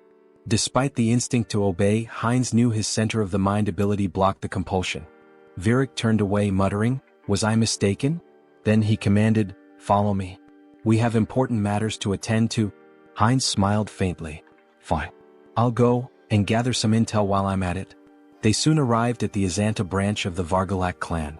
Inside, vampires greeted Virik with respect, though their eyes narrowed at Heinz. One sneered, What is this? New blood. A female vampire covered her mouth, disdainful. What were you thinking bringing scum like this? Before Heinz could react, Rosalicia appeared, a glass of red liquid in hand. Beaming, she grabbed his arm. Hello, little blood. Long time no see, she exclaimed. Her cheerful demeanor caught Heinz off guard. Who is this drunkard? He thought. She introduced herself with a bright smile. I'm Rosalicia. And you? He hesitated but answered, Heinz? Rosalicia handed him the glass. Don't be rude. We're both lesser bloods, aren't we? Here, freshly squeezed blood. Drink up. Heinz stared at the glass, debating. If I drink, I might avoid suspicion. Taking a small sip, he felt a surge of thirst, even through his mental filter. Alarmed, he thought, drinking this is dangerous. Blocking the taste and smell, he downed the rest in one gulp. Delicious, he said flatly. Rosalicia ran her finger along his cheek with a playful grin. I like you. If you were human, I'd drain you dry, she teased. He laughed awkwardly. You called me lesser blood? What does that mean? Rosalicia tilted her head, placing a finger on her chin. Huh. You don't know about vampire ranks? She asked incredulously. Lesser bloods are like knights to humans. Pure bloods, though, they're the aristocracy. For example, Lord Virik, Rosalicia explained. The clan leaders are known as the true blood. And above them is the sacred blood. She paused before adding, Well, it's like a god. The avatar raised an eyebrow. A god? He asked. She nodded. Our prophet. The one we must obey without question. At that moment, Virik, standing on the second floor, tapped his spoon against his glass to draw attention. It seems everyone is here, he announced. Let's get down to business. The room quieted as Virik continued. The fragments of the immortal king have disappeared. From across the room, Perida, a pure-blood vampire, casually adjusted a strand of her hair, observing the proceedings. Virik elaborated, We've determined that the fragments were last transported to the city. But at some point, they vanished without a trace. Teopal, another pure-blood, folded his arms and listened as Virik suggested. It's possible they've already been brought into the city. Heinz glanced up, his curiosity piqued. The fragments of the immortal king? He asked. Rosalicia sighed, giving him a knowing look. Don't you know? Dark mages from a certain village were cultivating the fragments of the immortal king. Heinz furrowed his brow. And the oath of defiance? Where are they in all this? Virik addressed the group. From today onward, each of you will thoroughly investigate your assigned areas. Report anything suspicious immediately. Later, as Rosalicia shielded herself from the sun with an umbrella, she grumbled, Walking around during the day ruins my skin. Heinz, standing beside her and adjusting the hood of his cloak, remarked, Sunlight weakens us. It's no surprise. Both their faces glistened with sweat. Rosalicia continued, Even Lady Perida, a pure blood, is out searching. We can't just sit around doing nothing. She sighed. Still, it's surprising the fragments vanished. Moving them has always been a hassle. Heinz turned to her, intrigued. You mean, you've had the fragments of the immortal king? She nodded casually. The black magicians once cultivated them. We thought we could combine them with ours. Heinz clenched his fists, his thoughts racing. What a break. He looked at her intently and grabbed her shoulders. Where are they? Do you know the location of the fragments? Rosalicia laughed. Me? How would someone like me know? A voice cut in from nearby. I think I might know, Diana said between bites of food. Heinz turned to her in shock. What? The fragments of the immortal king? You know where they are? Diana nodded hesitantly. I think so. But it's been a long time, she said, pausing to chew. About a year ago, I was responsible for keeping the tomb clean. Every Friday, members of the Vargalak Guild would visit the stone chamber inside. But every time there was a foul smell in there. Heinz's mind raced. I should investigate this.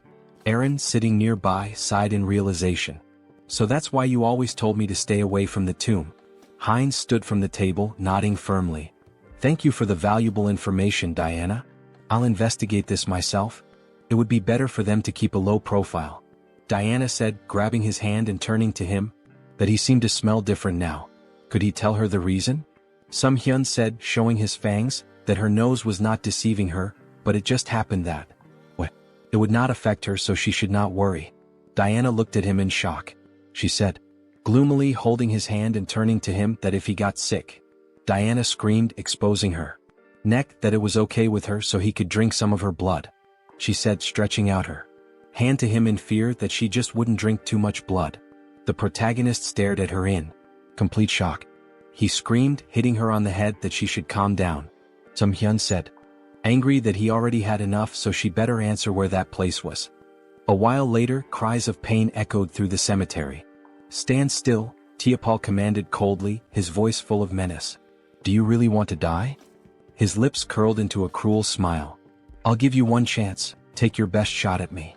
Afterward, I'll gently send you back home.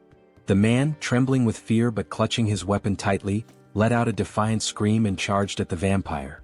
Tiapal, unfazed, smirked and activated his ability. How cruel of me, he said mockingly as blood-red threads materialized and bound the man's body. The man struggled, wide-eyed, and pleaded, you don't need to do this. But as his blood was drained, his cries turned to screams. Stop. Please stop. Tiapal sighed, sounding almost bored. This is so dull. He glanced at a nearby servant and barked, clean up this trash and bring me someone stronger for the next sacrifice. Yes, master, the servant replied politely, cradling the man's lifeless remains. Suddenly he paused, staring at the ground in shock. Wait, what is that? Without warning, a swarm of skeletons attacked the servant, tearing him apart.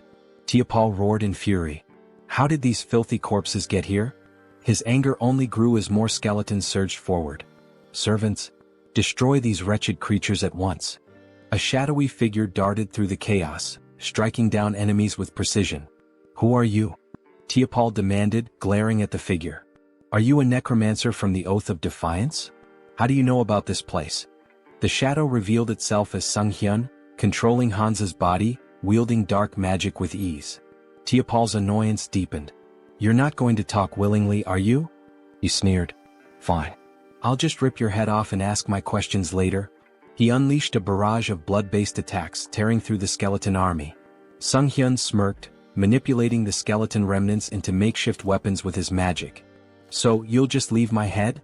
He muttered, amused. Let's see how that plan works out for you. Tiapal gritted his teeth.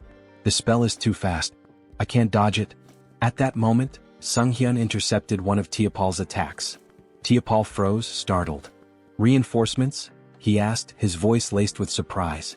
Then, with a sinister grin, he added, You've arrived just in time. Have you already reported the ambush here? Heinz too shouted back, I've already done that. Lord Viric's followers are gathered outside. I came here first to help you. Tiapal's expression twisted with anger. Great news, he snarled sarcastically. Then you'd better make yourself useful. This Demolic is strong enough to hold us off. We need to buy time for reinforcements. Suddenly, the younger vampire, representing the protagonist, sank his fangs into Tiapal's neck. Tiapal whipped around, shocked. What blood? He shouted. Have you gone insane, you fool? The protagonist, through Heinz, cast dark magic. Dark magic? Teopal gasped, wide-eyed. You've conspired against me? How could this happen? His voice turned desperate. Stop this madness immediately. Teopal screamed in horror as his strength faded. How could you drink the blood of your own kind? It's a grave sin. It clouds your mind, corrupts your soul. His voice faltered as he collapsed to the ground. This can't happen. Heinz too wiped blood from his lips and smirked. Clouds the mind, huh? Well, it seems to be working just fine for me. A system window materialized, displaying skill acquired, blood magic. Heinz too grinned. This is fantastic. With this new power, breaking the blood barrier will be a breeze. Heinz interjected, we don't have time for that. Then I'll smash through it. Heinz too replied with a sly smile. A deafening explosion shattered the tomb's roof. Sunghyun, standing amidst the rubble, smiled confidently. We found it. Heinz nodded, his eyes narrowing. This is what we came here for. Heinz too, gesturing to the glowing object before them, said, the second fragment of the immortal king. Heinz reached for it, his voice filled with awe. Another fragment. Amazing. As the fragment's power surged through him, he thought, even with the mind center filtering the negative thoughts, this fragment holds too many. He focused the mental power of all the clones on his core personality. Suddenly, a massive pillar of dark energy erupted skyward. Virik, observing from a distance, looked up in astonishment. What is this fog? Are we too late? He froze as his gaze locked on the floating skeleton radiating dark energy. That silhouette, it seems familiar. Virik barked orders to his subordinates. Attack it. The vampires unleashed a barrage of blood arrows, aiming for the figure. Heinz retaliated with dark magic, striking down one of the attackers with devastating force. A system window appeared. Skill evolution, regeneration, immortality. Skill acquired, forbidden knowledge.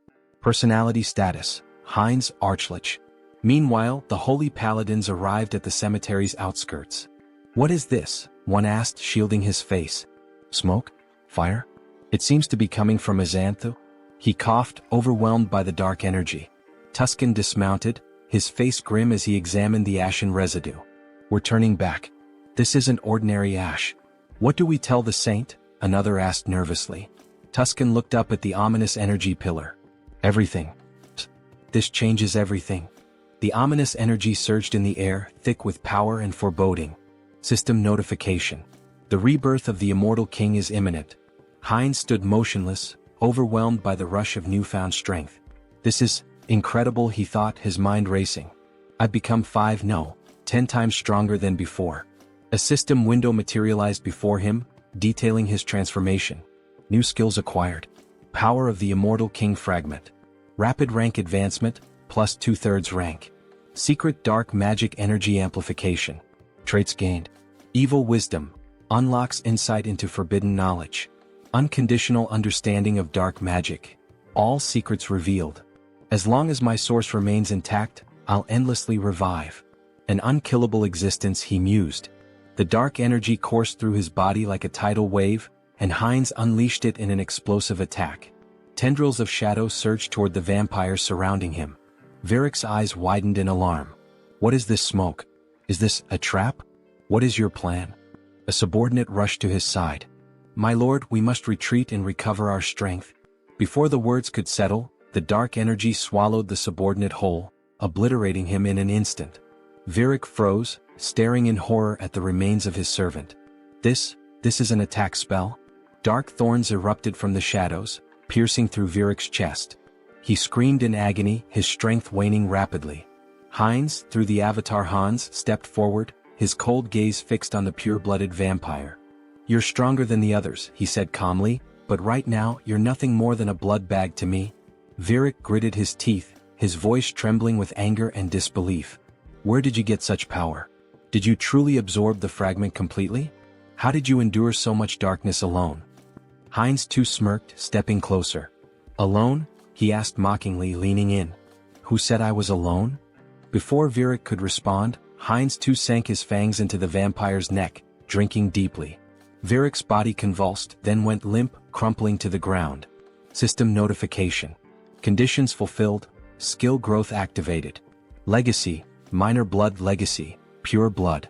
Heinz too wiped the blood from his lips, his smile sharp and predatory. A pure-blooded vampire now? He murmured, savoring the moment.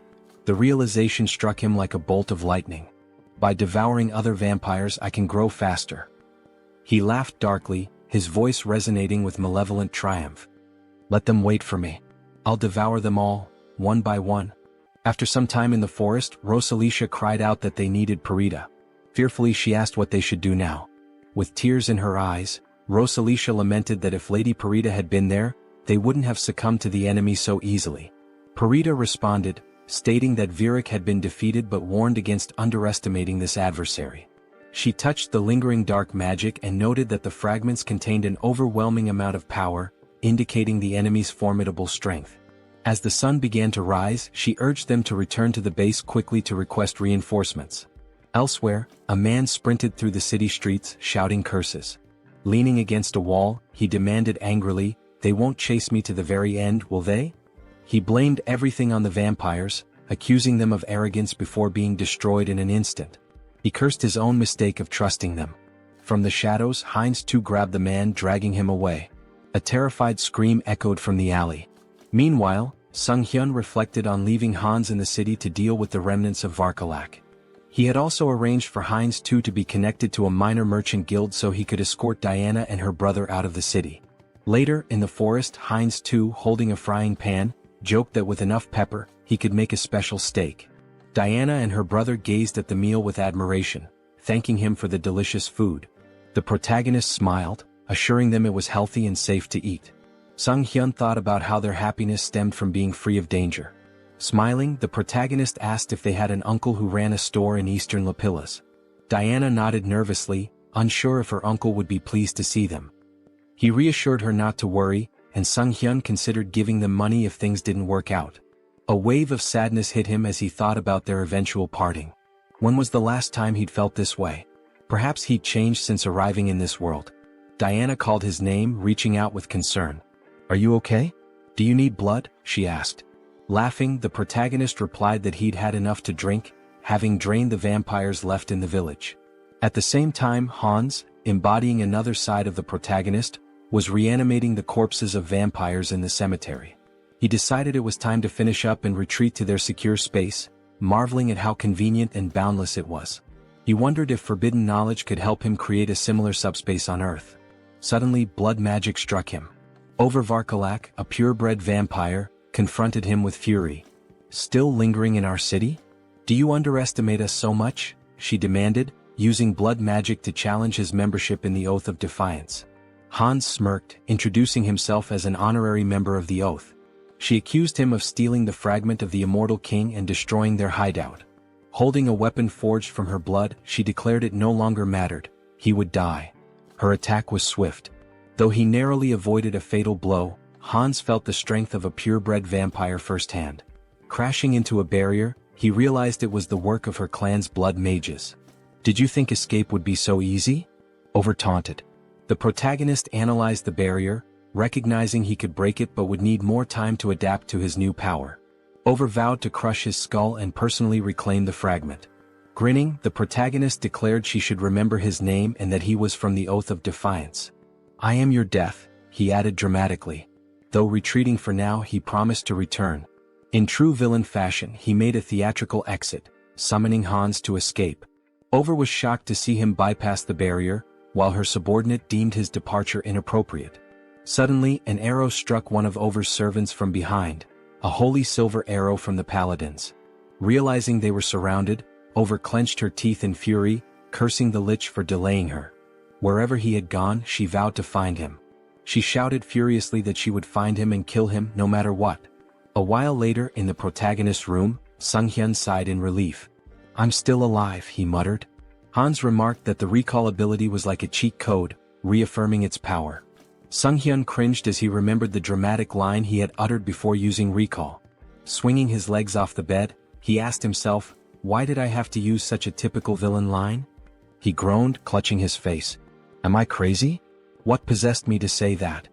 Adopting Hans's persona, he tried to justify it. "You're proud of your strength, aren't you? You took down a group of evil vampires, saved a defenseless girl and her brother, and even protected an entire city. Sunghyun smiled at that thought. Now that I think about it, I feel like a hero. Stretching, he added, surely I've earned myself some karma points, right? Calling up the karma shop, he stared in disbelief at the system window. His balance was 731,002 points. How do I have over 700,000 points already? He exclaimed. Didn't I spend everything on upgrades? With a nervous laugh, he speculated that enraging the vampires and dark mages must have significantly boosted his karma. Dismissing the thought, he pressed the system window. I'll figure it out later. For now, should I upgrade my special skills again? A notification appeared. His limit on summoning avatars had increased. Smiling, he noted that his avatar count had gone up. But were there any new skills? The system revealed that he had acquired a special skill, Persona. Sunghyun beamed. This is exactly what I needed. Is Persona similar to Mind Center? I should check it out. After reading the description, he realized the skill allowed avatars to act as vessels for emotions, adapting and growing based on his needs. The system had clearly determined this skill was essential for him. I get it now, he thought. I've been forming connections, defeating powerful enemies and making a difference. But in reality, I've spent 2 years locked in this room. What happens there feels like a game, but the truth I've been avoiding is still here, right in front of me. He reflected on the loneliness, sadness, and anger he had suppressed, emotions that had accumulated over time. Turning to Hans, he said, I need to transfer these terrible feelings into a vessel. As he did, he felt a strange relief as though his emotions were neatly boxed away. Curious, he wondered how Hans, now burdened with those emotions, was handling it. Hans reassured him. Don't worry about me. Pain and despair have always been my companions. They don't bother me. Yet, Sunghyun noticed a subtle change in Hans's tone. Laughing, Hans confirmed, You noticed, huh? It dawned on Sunghyun that an avatar filled with emotions could develop its own personality. Before he could say more, a loud noise erupted outside. Was that an explosion? He asked, rushing to the window. Is there another villain? Here in the city? He groaned, holding his face. Let the guardians handle it. It's not directly in front of me like last time. It's none of my business. Hans interrupted. Do you need a reason to eradicate evil? Sunghyun met his gaze and realized the truth. Since transferring his negative emotions to Hans, things had become clearer. Avoidance had always been his habit. Despite his desire to defeat evil, he had lacked the courage to act. Hans, now exuding determination, declared, The world order is in chaos. Criminals are everywhere. It's time for me to become their law. Using his power and donning a mask, he left to confront the chaos. At the explosion site, residents gathered, expressing their frustration. How many times has this happened? Why haven't they called for reinforcements? Meanwhile, Hans observed the scene. He deduced that the villains had formed an organization, and their time was running out. He wouldn't leave empty-handed. Using dark magic, he created the Eye of Darkness, his new network of spies. You will be my eyes and ears in the shadows, he thought, ready to hunt down hidden sinners. In an alley nearby, a group of schoolchildren bullied a classmate. Bring him an ashtray, one taunted. They laughed as one boy held a cigarette to another, mocking him as the best ashtray ever. The schoolboy being held down screamed, begging them to stop. At that moment, a woman clutched her child tightly and asked where they could possibly run. A man, drunk and swinging his belt, shouted accusingly that she was lying to him. Meanwhile, a masked robber shattered a store window, climbed inside and declared, while opening the cash register, that this was all he needed. Hans observed it all, his thoughts dark and resolute. These villains were no better than trash, and he resolved to punish them. Their punishment would be a trauma so profound it would scar their souls. They would remember this day, and if evil ever sprouted within them again, darkness would come for them once more. Screams of terror echoed throughout the city. Hans felt himself growing more accustomed to his powers, but it wasn't enough, not nearly enough. There was still so much filth to cleanse. He needed to purify the entire city of evil. By the end of the night, Hans stretched and remarked how satisfying it was to rid the shadows of hidden garbage. While the Eye of Darkness had proven useful, its limitations were evident. In the presence of light, its power weakened and eventually vanished. He needed a more reliable method for detecting enemies. However, he couldn't unleash undead creatures into the city. What alternative did he have? The protagonist grumbled angrily about birds ruining his clothes, joking that he should just kill them all and make them his minions. Then, gazing at the birds in flight, he paused. Hans pointed out that an invisible, mobile eye capable of surveilling the city was an excellent idea. After some thought, the protagonist realized that familiars were a form of enslavement magic dark mages used to control animals. Hans, surrounded by birds, questioned why the magic didn't work for him. Sunghyun decided to experiment with various methods to create a familiar, though his attempts had failed so far. Hans mused that it would be ideal if the familiars appeared normal yet remained infectious. However, simplifying their appearance by reducing magic power would weaken their infectious ability. Sunghyun finally understood the complexities of the task. He likened it to debugging, where programmers grind their teeth in frustration. His latest attempt, a revised version of his contagious enslavement magic, was ready to test. Will it work this time? He wondered. A mutated cat leapt from a cage, leaving him disappointed yet again. After 3 weeks of research, significant progress still eluded him. Clicking his tongue, he eyed the last bird in the cage and muttered, "This one better work." As he carefully adjusted the amount of magic power, he grasped the bird and cast the spell again. Sighing in relief, he said he was finally done. But as the bird flew from his hands, he asked in surprise, "What does this mean?" Observing it closely, he realized it appeared normal now. The next step was testing its infectious ability. The bird landed among others, releasing dark energy. Sunghyun's eyes lit up. "This is a success," he declared. The infected creatures would serve as his eyes and ears in the city. Stretching out his hand, he commanded, "Fly and find the enemies for me." Meanwhile, in a forest nearby, Lucius knelt and touched the ground, recalling Hans's words when he used the recall skill. Tuscan approached, informing him that his knights had arrived. Irritated, Tuscan added that after interrogating the remaining vampires, they learned these captives weren't allies of the Immortal King's descendants. Lucius replied that more evidence was needed. The Immortal King was regaining strength, though they hadn't yet confronted him. Using the magic within his cross to communicate, he asked respectfully if there was any news. A saint responded via magical transmission, reporting that traces of the Immortal King's presence had been detected in a cave northwest of their location. Holding the cross tightly, Lucius expressed his gratitude and promised to meet their expectations. At the cave, Sunghyun thought about how he had successfully trained his familiars to report encounters with monsters. Now he had to confirm that the information was accurate. But something felt off. The ground familiars weren't behaving as usual. Instead, they seemed to be fleeing. Were they frightened? If they had found a monster, they would have reported it immediately. This behavior could only mean one thing: humans? Why are people in such a remote area? He wondered. Could this be an ambush? But that seemed impossible. How could such a large group remain unnoticed while hiding their presence? Suddenly, one of his familiars was struck down. Tuscan stepped forward and declared, "You are a participant in the oath of disobedience. Your pathetic tricks won't work on us," Tuscan declared. "No evil can escape the saint's sight. You won't leave here alive." Drawing his weapon, he demanded surrender and promised divine justice. The protagonist recognized them immediately: Holy Knights. He had seen their emblem during his training in Brokislak. Divine power directly countered dark magic, which meant this would be a challenging fight. Hans, unshaken, asked how the servants of the church had managed to find him here. Tuscan struck him sharply with his weapon, silencing him. "You have no right to speak," he snapped. "Don't think you can fool me with your words." The protagonist muttered to himself that his opponent was far too stubborn. Should he deceive them and flee instead? Tuscan seemed to read his mind. "Cheap tricks won't work against us," he said, wielding light magic. "You cannot deceive the servants of the saint." A weapon infused with light pierced the protagonist, and he winced in pain. "Do you truly consider punishing villains a crime?" he asked. "Silence," Tuscan barked, his light magic intensifying. "From the moment you embraced forbidden power, you became one of them. A villain." Sunghyun activated his dark magic and retorted, "Where's the logic in that?" He felt an unusual weakness. Something had been interfering with his magic recently. The Holy Knight's anthem began to play, sapping his strength. Tuscan ordered the singers to keep going. The hymn was draining Sunghyun's energy, but he couldn't bring himself to harm innocents, even if it meant stopping the song. He groaned in frustration as a weapon stabbed him from behind. "Now's our chance," Tuscan declared. "Restrain him." Sunghyun realized his mistake. He had been too careless, and now he was bound in chains.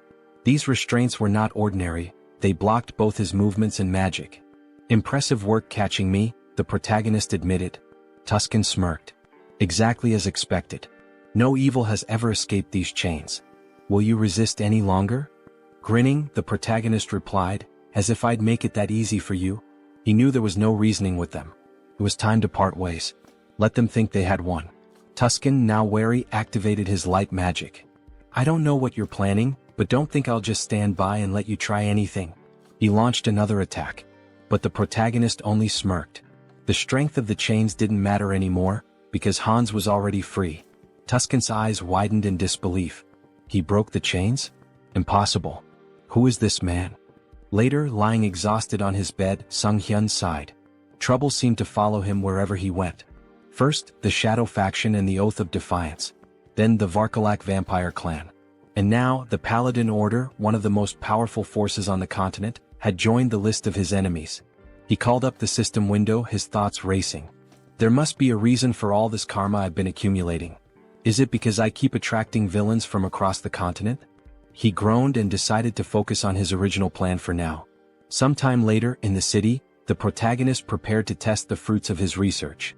Controlling the essence of black magic was simple in principle. His familiars could serve as his eyes and ears, even covering a massive area like Seoul with ease. His thoughts were interrupted by a terrified scream. A girl, tears streaming down her face, begged for mercy. Please, I'll do anything. Just let me go. She spotted a figure in the window and pleaded, help me. I'm being held here against my will. Don't just leave me. The man holding her sneered, gripping her hair tightly. Scream all you want, he said. No one will hear you except me. He explained that his ability rendered them invisible to others. Go on, scream louder, he taunted. You've got such a cute voice. As he raised his weapon to strike her, he boasted, you'll be among the top 3 in my collection. At that moment, Hans burst through the ceiling, wielding dark magic. The man with the knife asked, bewildered, how could this happen? My ability is sound suppression and invisibility, isn't it? The protagonist glared at him, his voice cold. That won't work on me. Your vile deeds end today. Angered, the man demanded, who are you? A guardian? How did you even get here? Holding the weapon to the woman's throat, he threatened, don't come any closer or she dies. Sunghyun activated his dark magic. Is that so? He said, snatching the woman away with a surge of power and holding her safely in his arms. Now what will you do? The man with the knife gasped in disbelief. A Ritterney? You dare to steal my prey? Then I'll kill her along with you. He lunged at the protagonist but was suddenly restrained by tendrils of dark energy. Judging by his words, Hans deduced, this isn't your first victim. Binding the man tightly with dark energy, he pressed his fingers to his forehead. You won't mind if I confirm that for myself? Using necromancy, Sunghyun activated the Cry of the Dead skill, peering into the man's memories. He saw vivid scenes of the man torturing and murdering his victims. You're a serial killer, Hans declared grimly. I don't need to look any further. His tone sharpened. I sentence you to death. The man screamed in agony as the dark magic overwhelmed him. Sunghyun muttered, even death is too merciful for someone like you. He considered for a moment. But I need an undead servant for my work. You'll do just fine. With a cruel smile, he activated a spell that drained the blood from the man's body. The system window appeared, announcing the creation of a new undead, Ghast. Satisfied, the protagonist said, I'll need to prepare the subspace portal. It'll come in handy later. Looking at the unconscious woman, Hans pondered. What should I do with her? Clean up the mess? Maybe just call emergency services. A short while later, the police arrived, cordoning off the crime scene. Park Han-cheol, leader of the Special Ops Bureau's criminal investigation team, stood outside, observing the scene through the window. A suited officer approached him. We've reviewed the footage. It's definitely the serial killer we've been after. Han-cheol, irritated, asked, and the person who stopped him? A Ritterney? The officer nodded. Confirmed. But the killer's body is missing. There's evidence of dark magic and blood at the scene. Someone definitely died here. It's a mess. This case is a nightmare, Han-cheol muttered. A rogue playing hero. Do they think the law doesn't exist? Meanwhile, the protagonist stood atop a roof, surveying the city. A passerby on the street pointed upward. Is that a sleepwalker? Who is he? Hans petted a cat perched beside him. I wonder what they'd say if they saw my face, he mused. Elsewhere, at the South Korean Citizens Repatriation Association, Seoul South Branch, a secretary entered Yoon Ji-yoon's office. Sorry to interrupt, but there's something urgent. Yoon, still recovering from a late night, groaned. What time is it? What's going on? The secretary handed her a file. A request from the Special Ops Bureau. They're investigating the serial killer case and... Yoon skimmed the file. So, the dark mage in the long coat and mask strikes again. Public security's already a mess. She sighed, placing a tablet over her head. We should hand this over to that guy. The secretary, shocked, exclaimed, That guy? The murderer? Yoon slammed her fists on the desk. Exactly. He's competent. If we tame him, he'll make a great asset. The secretary frowned. You want him as a guardian? Are you serious? Stop complaining and get back to work, Yoon retorted, gesturing at the towering stack of documents. Frustrated, she threw her hands in the air. I'm going to tear those villains apart myself. Later, Han stood by a window, stretching. With a satisfied smile, he muttered, Punishing villains feels good. His gaze swept the bustling streets. Soon I'll have to deal with a few more pests. The villains' organization was wreaking havoc, causing complete chaos. Having pieced together the situation to some extent, Heinz decided it might be time to shift his focus to the other world.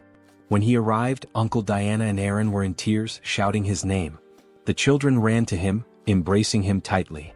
You've been through so much, he said warmly. You've worked so hard. We're fine, the children exclaimed, their faces glowing with relief and joy. Heinz watched the scene with a smile, thinking how happy he was to see them reunited.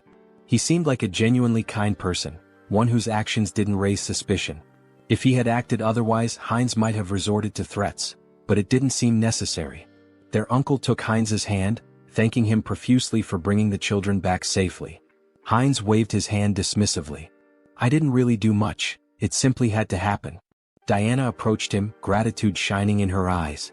Thank you for everything, she said, wrapping him in a hug. I'm so happy. He patted her head gently. This isn't goodbye. I'll visit often. Stay healthy and behave well. Still crying, Diana admitted, I'm a little worried. You seem to be changing a lot. But her faith in him as a good person reassured her. He hesitated. Am I really changing? He asked himself, uneasy. Perhaps it was the influence of his persona skill. Heinz was a blend of negative emotions, driven by a desire for recognition, an attempt to draw attention through intrigue and deception. Yet his character now seemed calm and stable. Diana, looking at him sadly, asked where he was headed next. I'll seize every opportunity, he replied, and embark on a pilgrimage. Sometime later, in the capital of the kingdom of Talia, Teleria, a city known as the heart of the Church of the Goddess and home to its grandest temple, Heinz wandered the streets, observing everything with keen interest. Stepping into a secluded alleyway, he ensured no one was following before activating his abilities to summon his fourth avatar, Heinlich.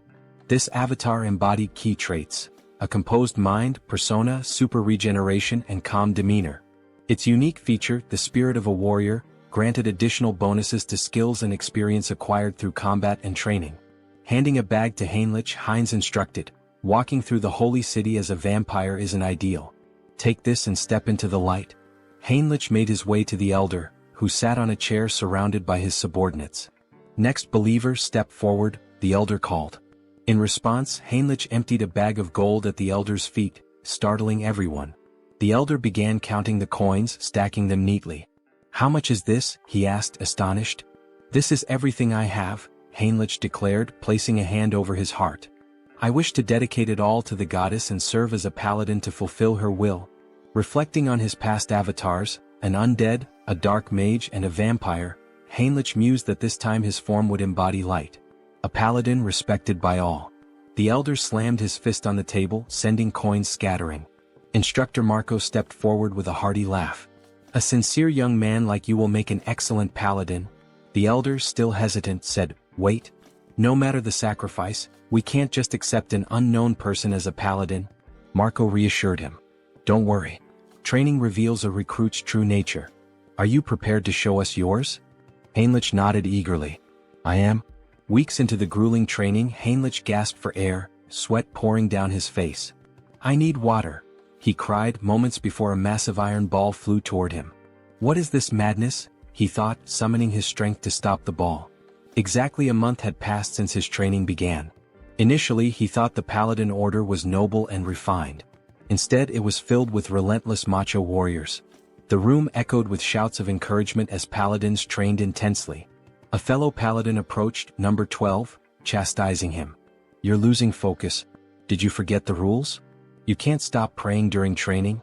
The paladin knelt in front of him, shouting, "Good. Now concentrate and recite the prayers again." Number 12 resumed, reciting fervently as he lifted the iron ball. The coach praised him. "Well done. Keep focusing. Let prayer restore your strength." From the sidelines, Heinrich observed. He admitted that the repeated prayers, despite being grueling, effectively strengthened faith and divine power.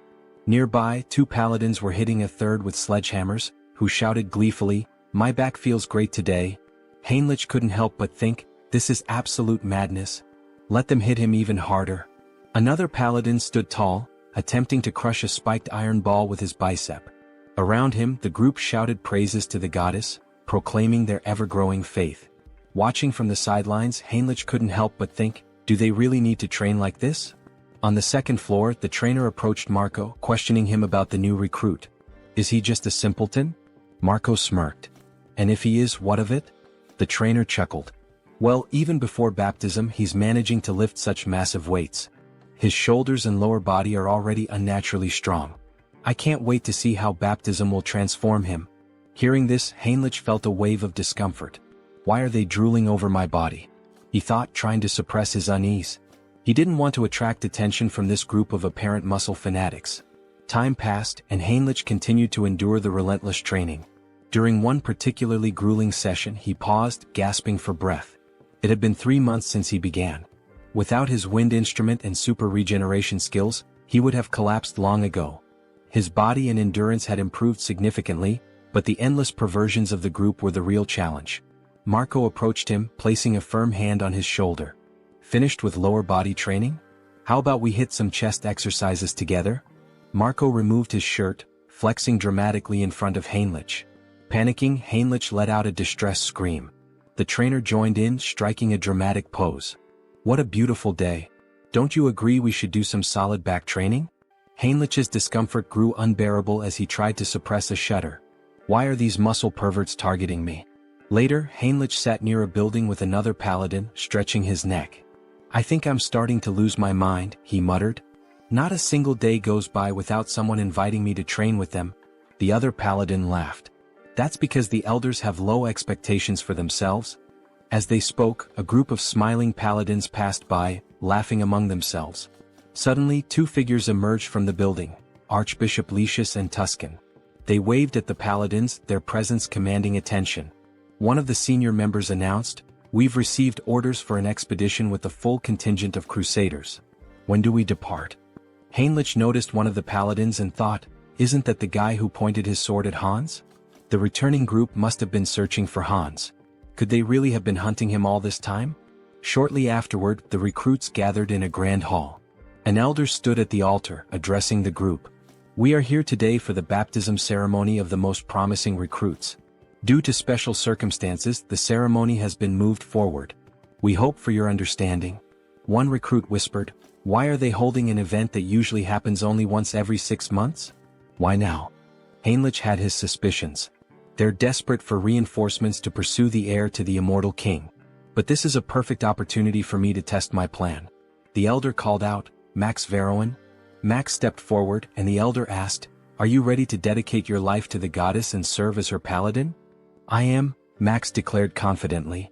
Heinrich observed quietly, reflecting on the process. Those who undergo baptism transfer all their mana to the deity, losing the ability to use magic. In return, the deity grants a sacred blessing of immense power. The strength of the blessing depends entirely on the recruit's faith. The purer and more unwavering the faith, the stronger the paladin becomes. The elder called the next name, Heinrich. Smiling, Heinrich stepped forward, thinking, I'm fortunate to have devised such a brilliant plan. Until now, he had used his center of the mind skill primarily to suppress external stimuli and control emotions. But he had realized it could be reversed. By combining this with the persona skill, he could project the illusion of absolute faith in the goddess. As the high priest extracted his mana, Heinrich would filter out any mistrust or doubt, leaving only pure, unblemished energy. When the high priest initiated the ritual, the room began to glow with an intense sacred light. Gasps and whispers filled the air. "This is unprecedented," someone exclaimed. "The sacred power is reaching the very head of the goddess's statue." The high priest, astonished, placed a hand on Heinrich's shoulder. "You've just undergone baptism, yet your sacred power rivals that of a priestess. Such unwavering faith. I'm truly impressed." Heinrich's plan had worked perfectly, and he smiled inwardly. Heinrich continued to train diligently, a smile forming on his face as he thanked those around him. Suddenly, a system window appeared before him, informing him that he had acquired the holy baptism skill. This skill allowed him to distribute spiritual power more effectively among his avatars. As he examined his hand, he pondered, "Is this the limit of holy power?" The thought brought him some relief. He had been skeptical that a false faith built on illusion could yield any results. Still, it seemed the skill hadn't worked to its full potential. He reflected further, the church's deity appears closer to the system, a personal god tied to the individual. When he opened his mind earlier, he felt a peculiar sensation. If he had to describe it, it was akin to curiosity, a distant, watchful presence. Is this what it means to be monitored? He wondered. Such power, he decided, should only ever be used for good. Later, in one of the meeting rooms, Lucius and Tuscan stood before a tactical map, moving pieces around as they discussed their strategy. "This is a mess," Tuscan said grimly. "We've been searching for a month and haven't found even a single village connected to the heir of the immortal king." Lucius sighed. "I have nothing to present to the deity."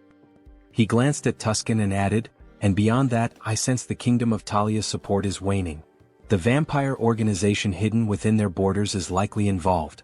Tuscan moved a few pieces on the board and replied, "During the pursuit of Hans, the misunderstandings surrounding the vampire slope and the oath of disobedience have grown too large to ignore." He picked up one of the game pieces, continuing, "The assassination squad has failed to achieve any meaningful results. Political pressure from the state is mounting, and they're leveraging this situation against us." Slamming his hand against his head in frustration, Lucius declared, "The assassination squad will be disbanded. My subordinates will return everyone to the capital." Tuscan nodded in acknowledgement and left to carry out the orders. As he walked away, he thought about the precarious situation they were in. "We're surrounded on all sides, and the paladins' numbers are no longer sufficient. What should I do with this knowledge?" Looking out onto the training yard, he observed the recruits sparring. "Are these the ones baptized today?" he wondered. Suddenly, something caught his attention, a recruit striking Heinrich with a weapon. Heinrich reacted instantly, countering with an elbow to the face that sent his opponent sprawling to the ground, disarmed. The trainer shouted, "Heinrich wins this battle." A system window appeared before Heinrich, announcing that his avatar had achieved enlightenment through repeated training. He had unlocked the Crusader fighting technique skill. As he stood there, Heinrich noticed a wound on his body healing rapidly. With his super regeneration and newfound sacred power, the injury disappeared entirely. The defeated recruit, wiping sweat from his face, asked, "Did you let me hit you on purpose?" Heinrich extended a hand to help him up. "The effort was worth it," he said with a smile. "Tactics are my style." Yet inwardly he thought, this still isn't enough. To grow further, I need to evolve my abilities. At that moment, Tuscan approached, his expression serious. "Your sacred power is remarkable," he said.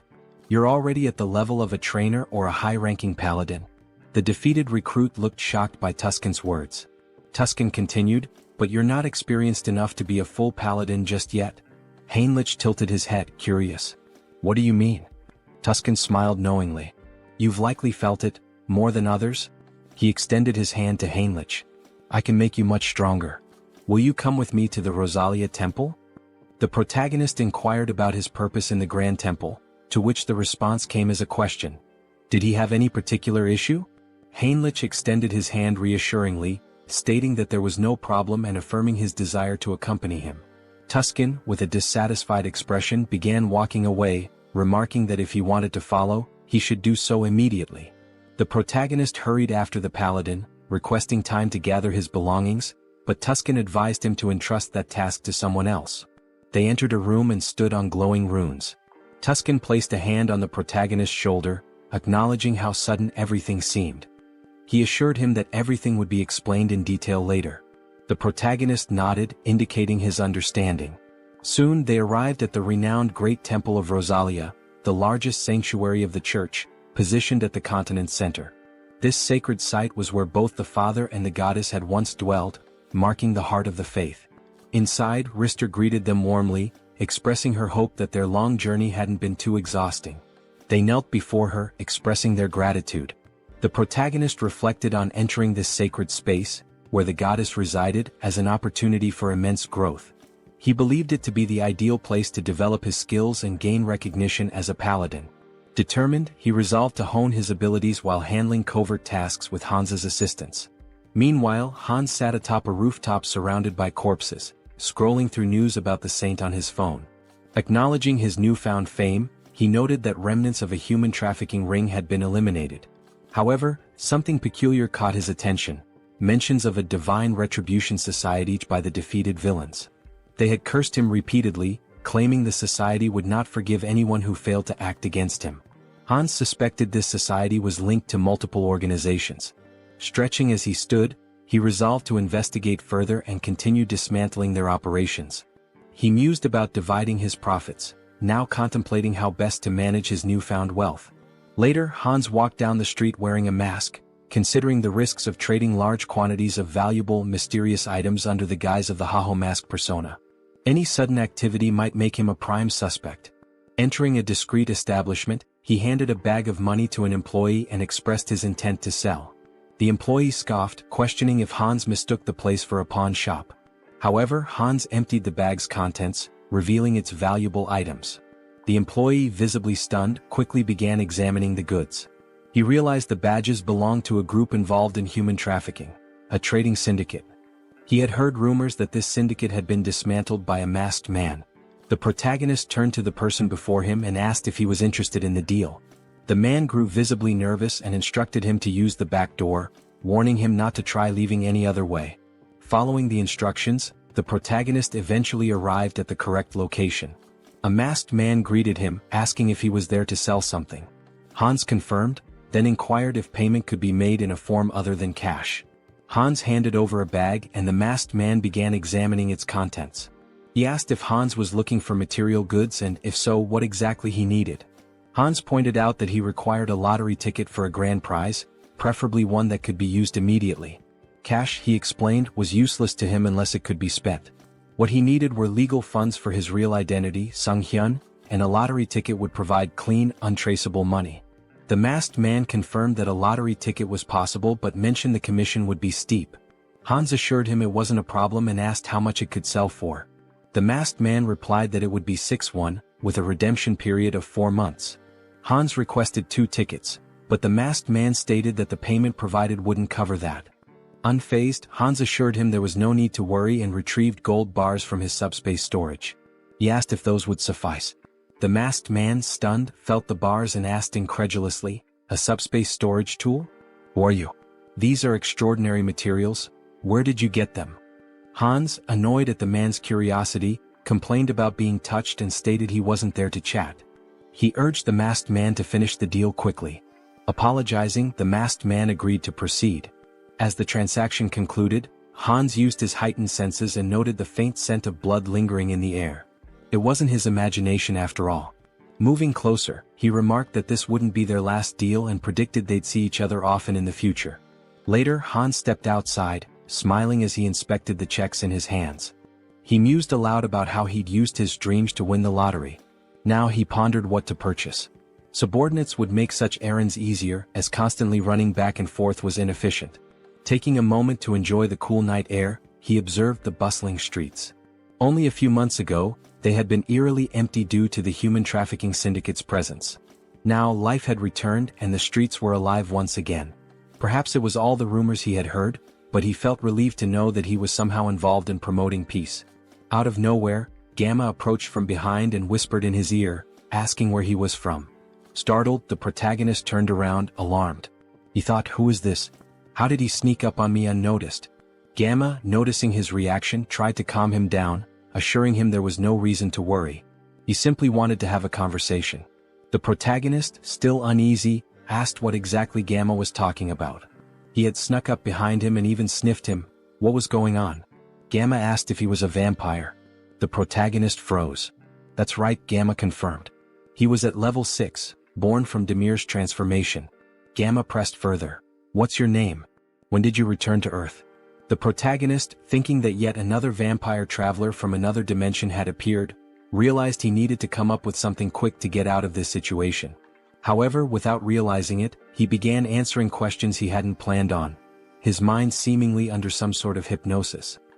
He found himself saying, "My name is Heinz and I haven't been on Earth for a long time."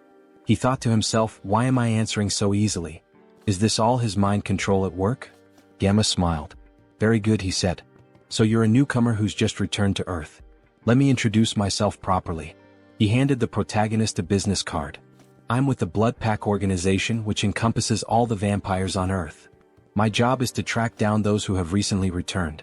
The protagonist took the card, still processing the information, and asked, is such an organization real? Gamma sighed and explained that if the protagonist wanted to survive, they'd better stick together. There wasn't much choice in the matter. The protagonist looked at him in disbelief and asked, by the way, what did you mean by level? Gamma, noticing his growing curiosity, suggested they continue the conversation elsewhere. If you're starting to show interest, let's go somewhere more private. He pulled out his car keys and asked if the protagonist wanted to visit the organization. Seeing the sleek car, the protagonist agreed to go with him. Meanwhile, Jean Soren had been quietly observing the entire interaction from a distance. She relayed the update to headquarters through her earpiece. The target is moving according to plan. We are following him. After some time they arrived at the location. Gamma encouraged him not to hesitate and to step inside. The protagonist, curious, asked what kind of place this was. Gamma explained that every vampire has a unique vampire factor that determines their strength level. They measure and rank these factors by level, and with the help of a magic circle, they can assess a vampire's level precisely. Gamma led him into a room filled with vampires and runes. Heinz was astonished by what he saw, wondering if this was truly a magic circle. The scene struck him as highly suspicious. Gamma gestured toward the circle, urging him to enter it without delay. The protagonist hesitated, thinking he could cancel his participation if it turned out to be dangerous. However, the presence of a skull emanating dark magic caught his attention. Examining it more closely, he realized this was no ordinary dark magic.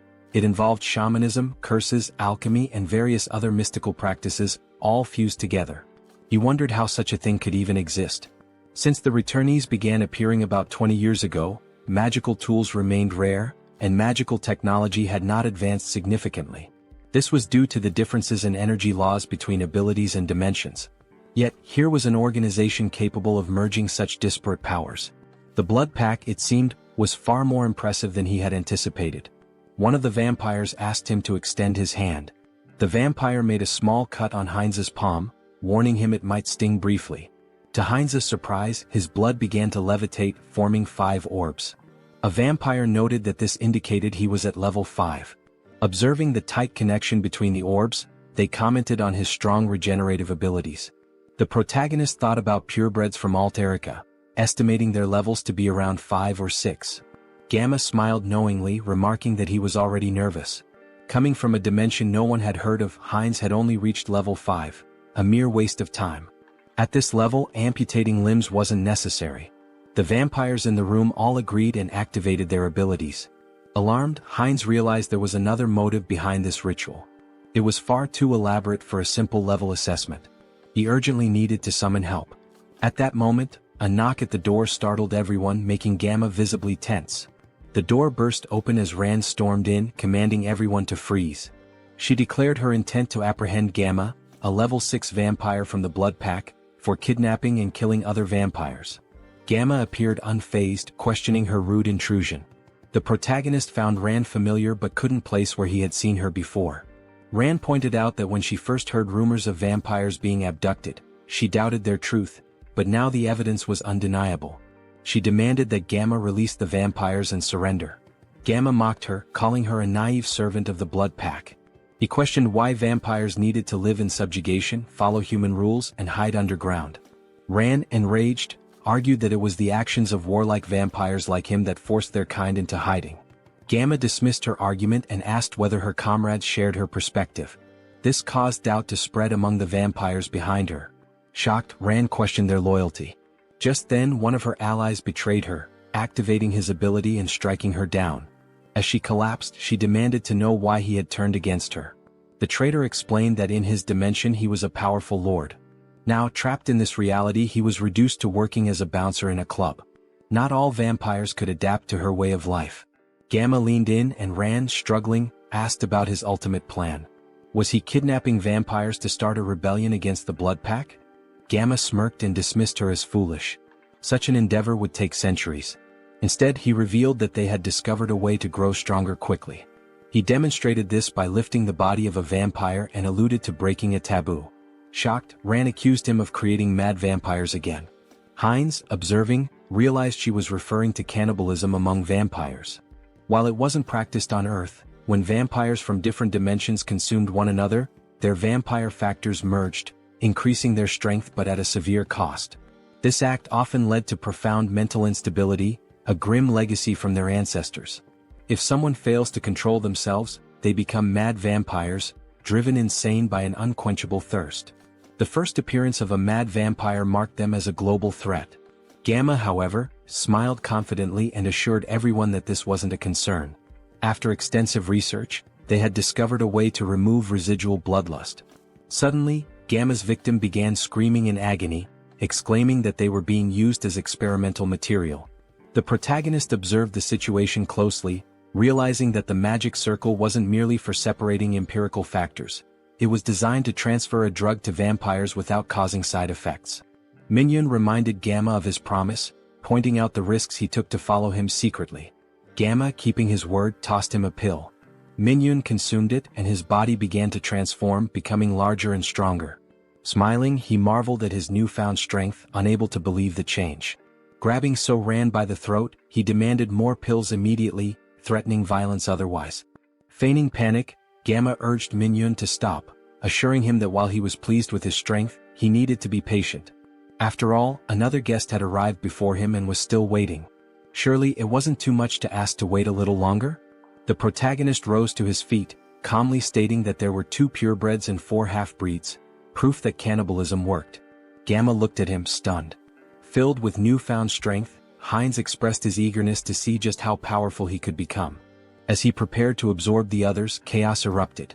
The vampires screamed in confusion and fear. Suddenly, Hines and his army burst into the room. Addressing the group, he mocked their attempt to hide but scolded them for neglecting their safety. From now on, no one would leave this place without his permission. His army launched their attack, causing Minhyun to panic. He turned to Gamma, demanding answers about who their attackers were. Gamma roared for everyone to stay together, warning that separation would mean death. Using his abilities, he charged into battle, targeting Hines directly. Hines observed Minhyun's unusual transformation, noting that vampires from different dimensions often had distinct appearances.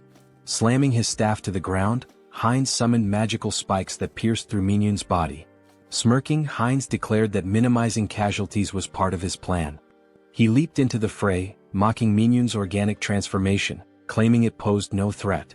Biting into Minhyun, Hines thought to himself that there would be more prey ahead. Minhyun screamed in pain and confusion as Hines drank his blood and heard his thoughts. Minhyun lamented his betrayal and his determination to survive, refusing to accept his end.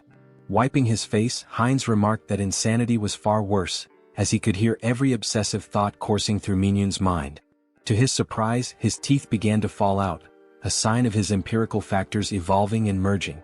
A system notification appeared, informing Hines that he had gained a special ability, hybrid evolution. This ability significantly enhanced his physical attributes whenever he absorbed new empirical factors, allowing him to steal traits from the target's bloodline. Turning to Gamma, Hines remarked that this power was quite impressive. If he were to lose control, he could become exceptionally dangerous. Now he needed an organization to enforce his will.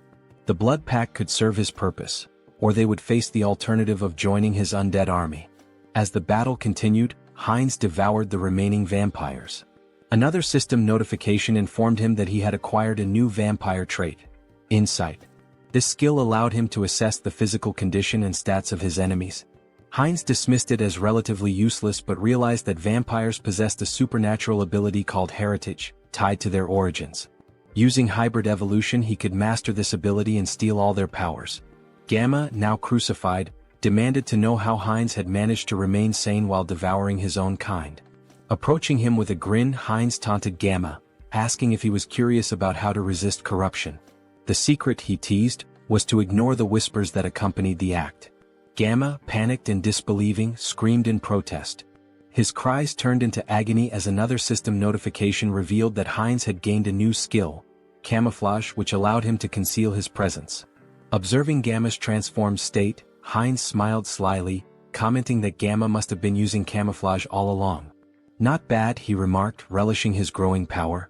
There were many ways he could use this ability. Should he dive into this bastard's thoughts?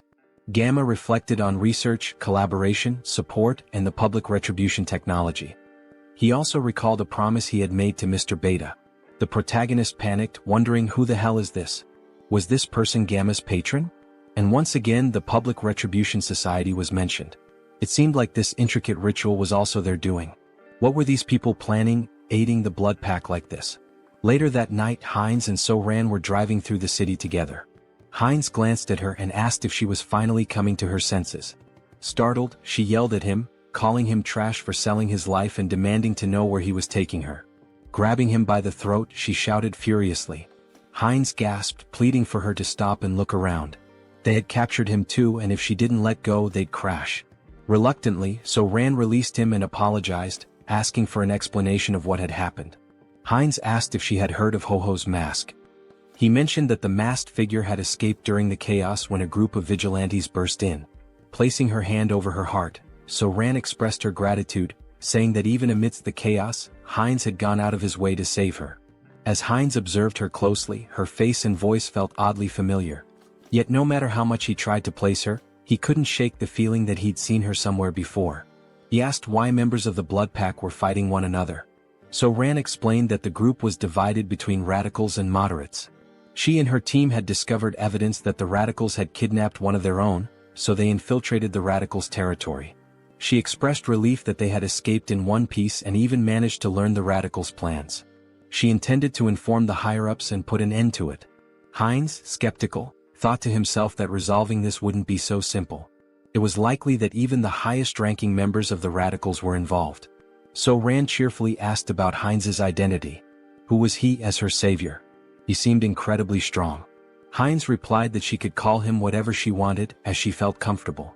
She asked if she could call him up for convenience, to which he nodded, mentioning he'd recently returned to Earth and hadn't formed any bonds yet. Heinz explained he had followed Gamma out of curiosity about the Blood Pack. So-Ran smiled and suggested that he join the group, mentioning that most vampires were part of it. She assured him that moderate vampires didn't engage in shady activities and had steady blood supplies through partnerships with blood banks. Heinz expressed interest and So-Ran promised to show him more. After some time they arrived at their destination.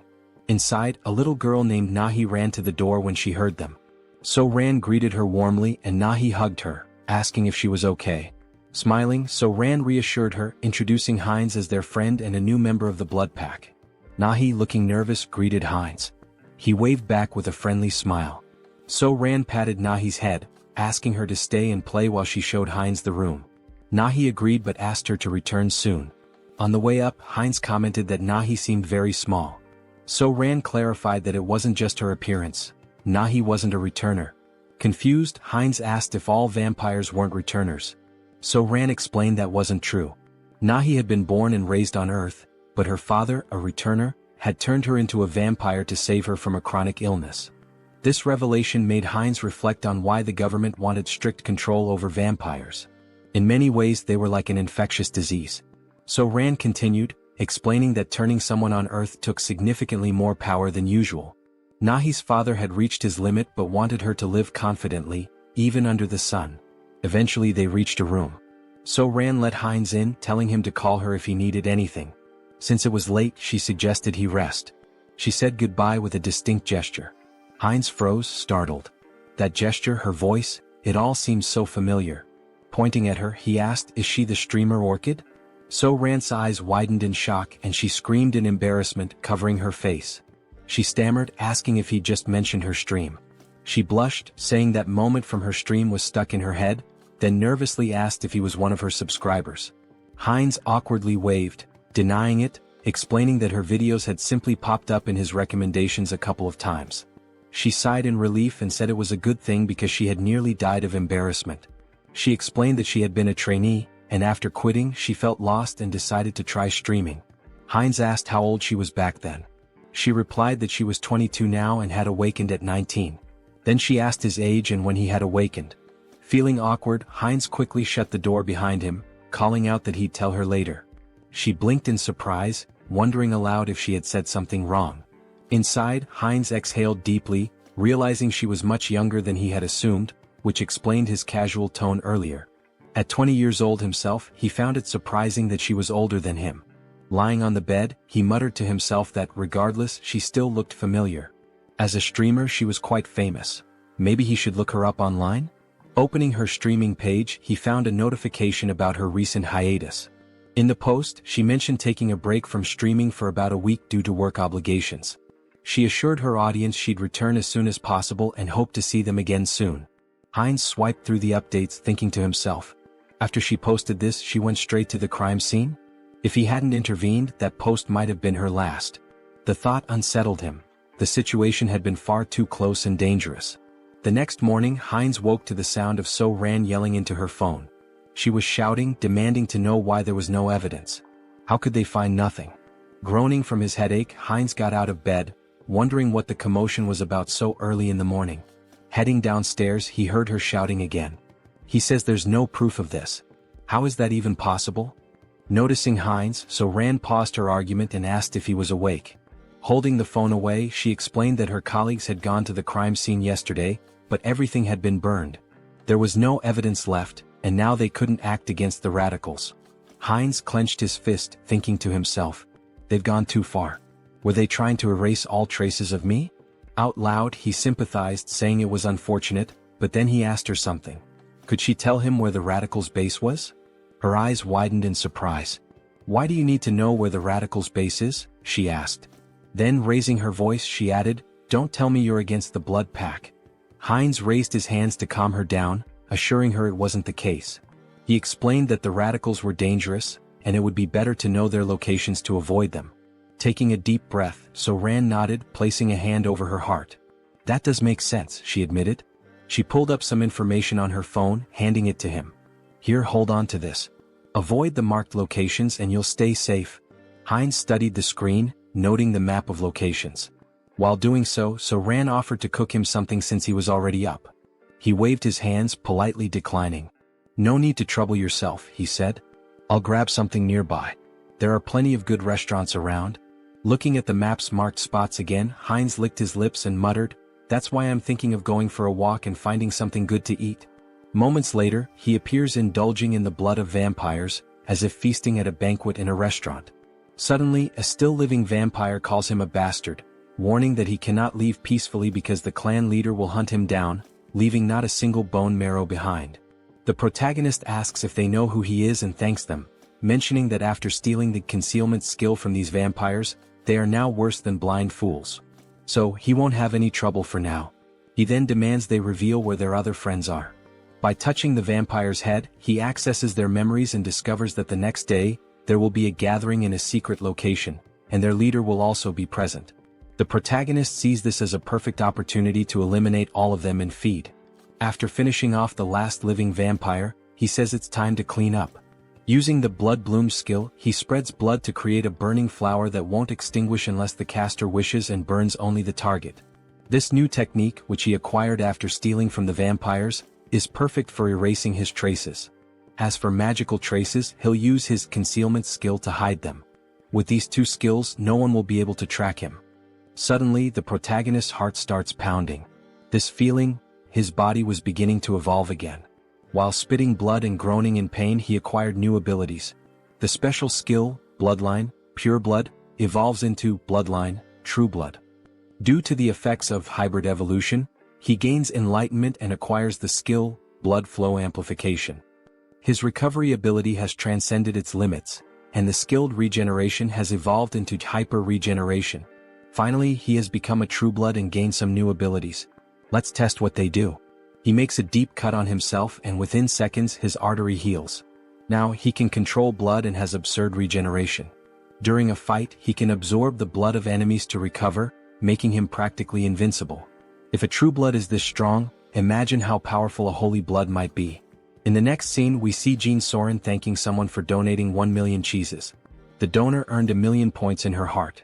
She thinks this donation will allow her to buy many blood packs without worrying. Suddenly, the protagonist enters the room. They look at each other and blush.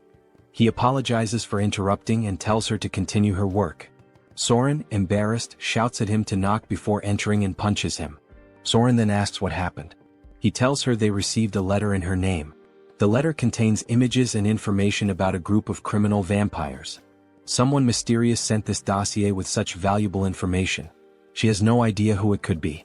Perhaps the famous masked figure people keep talking about? But the only person she had discussed this with was Mr. Hines. These details came after she gave the location to Mr. Hines. Could these two be working together, or is it just a coincidence?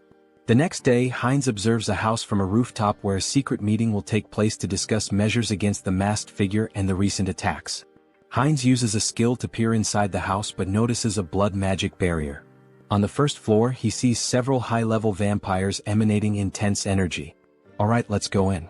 Hans will use the shadows and I'll go from above. Let's enter together and wipe them all out.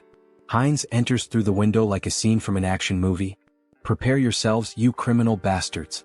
But when he looks, there are no vampires on the first floor. Suddenly, the wall begins to crack and a voice claims, I would have loved to capture the masked one, but only some random vampire appeared. No problem, we'll hunt down this mosquito.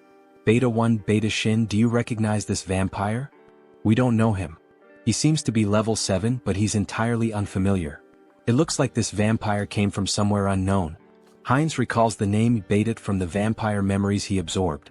Their leader is called Alpha, while the others are Betas and Gammas. Both Betas are here today. The big problem is the masked members.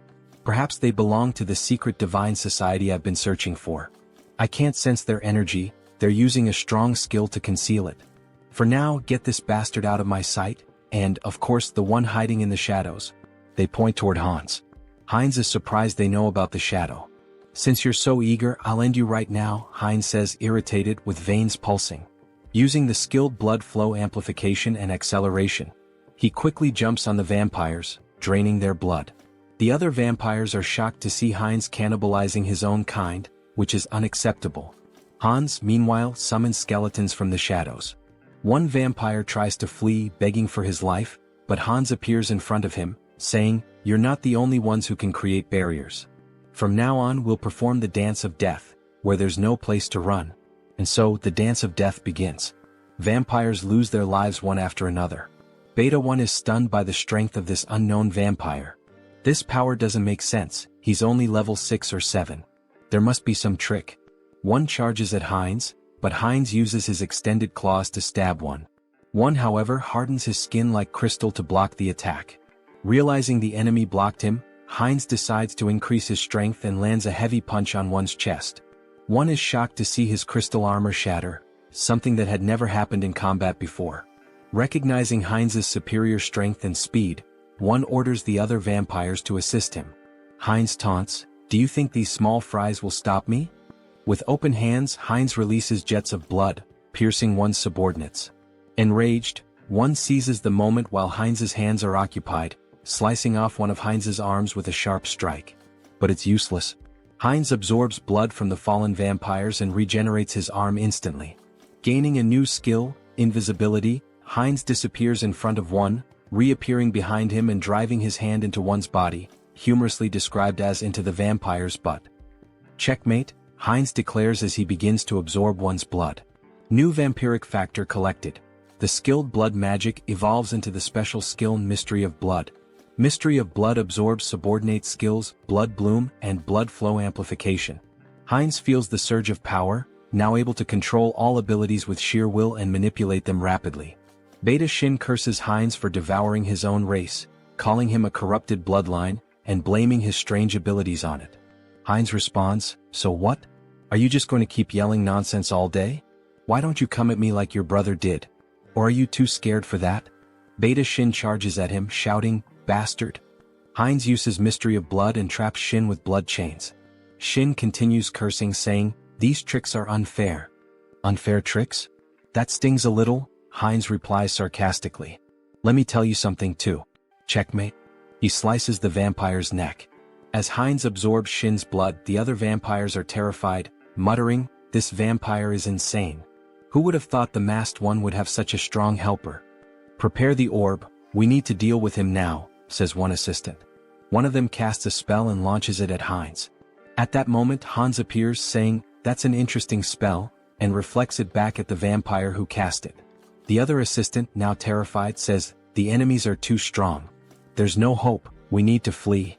The leader, hearing this, declares, "We're not running," and uses a skill on the subordinate, saying, "You've been useful until now, but you'll be even more useful by dying for the Society of Divine Retribution. Go and die for freedom." The leader then uses a spatial manipulation skill to escape. Hans notices something strange about the vampire left behind. Auto-destruction mechanisms? And abandoning your subordinates on your own? What an irresponsible leader. He thought this spell would force me to leave the battlefield. What a pity, it's nothing, Hans says. Inspecting the vampire's body, he observes, there are 2 energy orbs attached to him. If they are removed? Hans continues, I control the rules of death here. Do you think you can escape death in my presence? Meanwhile, the leader is teleported to an unknown location. It was tough escaping such a strong barrier, and the magic didn't work properly. But it was enough to survive, he says. Suddenly Hans appears behind him. So, you were here, leader? Hans contemplates playing with the leader for a while but decides it's better to act decisively to prevent another escape. Hans places his thumb on the leader's forehead to access his memories about the Society of Divine Retribution. However, a defense mechanism activates, an unknown memory technology from the society. Hans is transported to the mental realm. A mysterious voice echoes, saying it didn't expect Hans to reach the realm. Hans questions, so you've been watching this whole show from inside your own mind? He realizes this is the leader of the Society of Divine Retribution. That's correct, Haho Mask. Why don't you join us? The entity asks. Hans considers and asks, what's the society's goal? The mysterious entity replies, it's simple. Freedom for the returned and creating a world led by them. Hans questions, an organization formed so recently already has such ambitious goals? Recently, the entity retorts. We've existed for a long time. We've been fighting for our freedom endlessly. Hans presses further, so you've been committing acts of terror for ages, haven't you? Answer me. A system alert activates. Warning, Mind Hub is regulating emotions. Repeatedly it states, Mind Hub is regulating emotions. Hans' heartbeat quickens. The entity asks, does that even matter? I hope you make the sensible choice, Masked One. Hans tries to punch the entity but hits an invisible wall. So that's your choice? The entity responds. Here, in the mental realm, mental strength surpasses magical power. You'll never defeat me here. Hans laughs, saying, is mental strength really the deciding factor here? In that case, combining all of our consciousnesses, you're the one who can't defeat us here. Meanwhile, Heinrich trains intensely. 1,021. 1,022, he mutters while lifting a gargoyle statue. Finally, a system message appears. The entity has achieved the conditions and acquired the special skill, Blessing, Sturdy Body. The entity gains the skill, Out Erica Sacred Art, through repeated training, achieving a power level equivalent to a high priest. Heinrich reflects that he didn't expect to surpass his limits with mere physical training.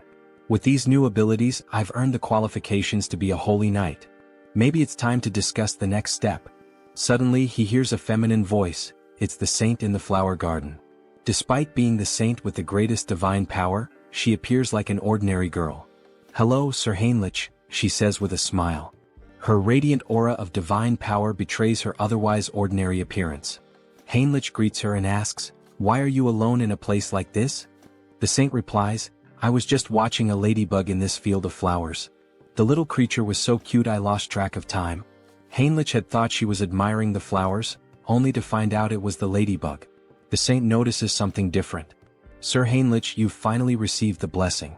Congratulations. The saint's perceptiveness amazes him. Blessing, Sturdy Body is not something achieved with outside help, she remarks, praising his accomplishment. Thank you, saint, he replies. Well, it's time to work. Shall we go to the chapel together, Sir Heinrich? Of course, saint, he answers. Through his studies of history, Heinrich learned why the saint is so obsessed with Hans. In the distant past, the first immortal king turned half the continent into a land of death. Multiple nations united to defeat him. However, his heart was stolen by an ally, a black mage. He reincarnated as the second immortal king, causing the fall of the Great Western Empire. Although the chosen of the order managed to destroy his heart, it was split into 3 parts and scattered across the continent. Every time an immortal king crisis arose, the great divine order was always at the forefront. They knew the heavy toll it took, with countless lives lost along the way. For the saint, who sees her followers as family, her intense hostility and obsession with the immortal king are natural. For now, though, Heinrich reflects, there's no need to worry much about that. The current immortal king is surprisingly gentle and kind-hearted. Alright, back to the main topic. Let's focus my mental strength on Hans. Upon changing the scene, we see a vampire spitting blood. Your Excellency the Arbiter, are you alright? Get out of my way, you're disrupting my focus. This can't be happening, I'm being pushed back. Me? In a battle in the mental realm? How is this possible? Hans begins punching the mysterious entity. At first, Hans had complete control of the battle, but now the entity is growing exponentially stronger to an uncontrollable degree, as if it were channeling the strength of multiple individuals. How did I lose? This isn't just a difference in the mental realm, it's a difference in skill? There's no way my mental abilities are inferior. This is no time to waste on this. An urgent directive is issued to the Soul Branch. Immediately cease all operations, erase all information and go into hiding. Especially for the Korean branch, this is the top priority right now. Inform the commander, a monster is in Korea. Even with Mind Hub and Serenity, Hans wasn't a weak opponent. His resilience would require further study. However, it was regrettable to lose sight of him. The system emits a new notification. The entity absorbs someone else's karma, transforming the skill black magic into the special skill path of sorcery. Thus, this fragment is the remnant of something scattered across the mental realm. Absorbing its karma means my growth comes at the cost of its reduction in power. That's fine. By reading the memories left behind in this fragment, I'll track the hidden members of the Society of Divine Retribution. So this is the Korean branch of the Divine Society, hidden deep in the forest. I won't give them any chance to escape, says Hans, blending into the shadows. I'll uncover all your secrets now. Suddenly, a scientist appears.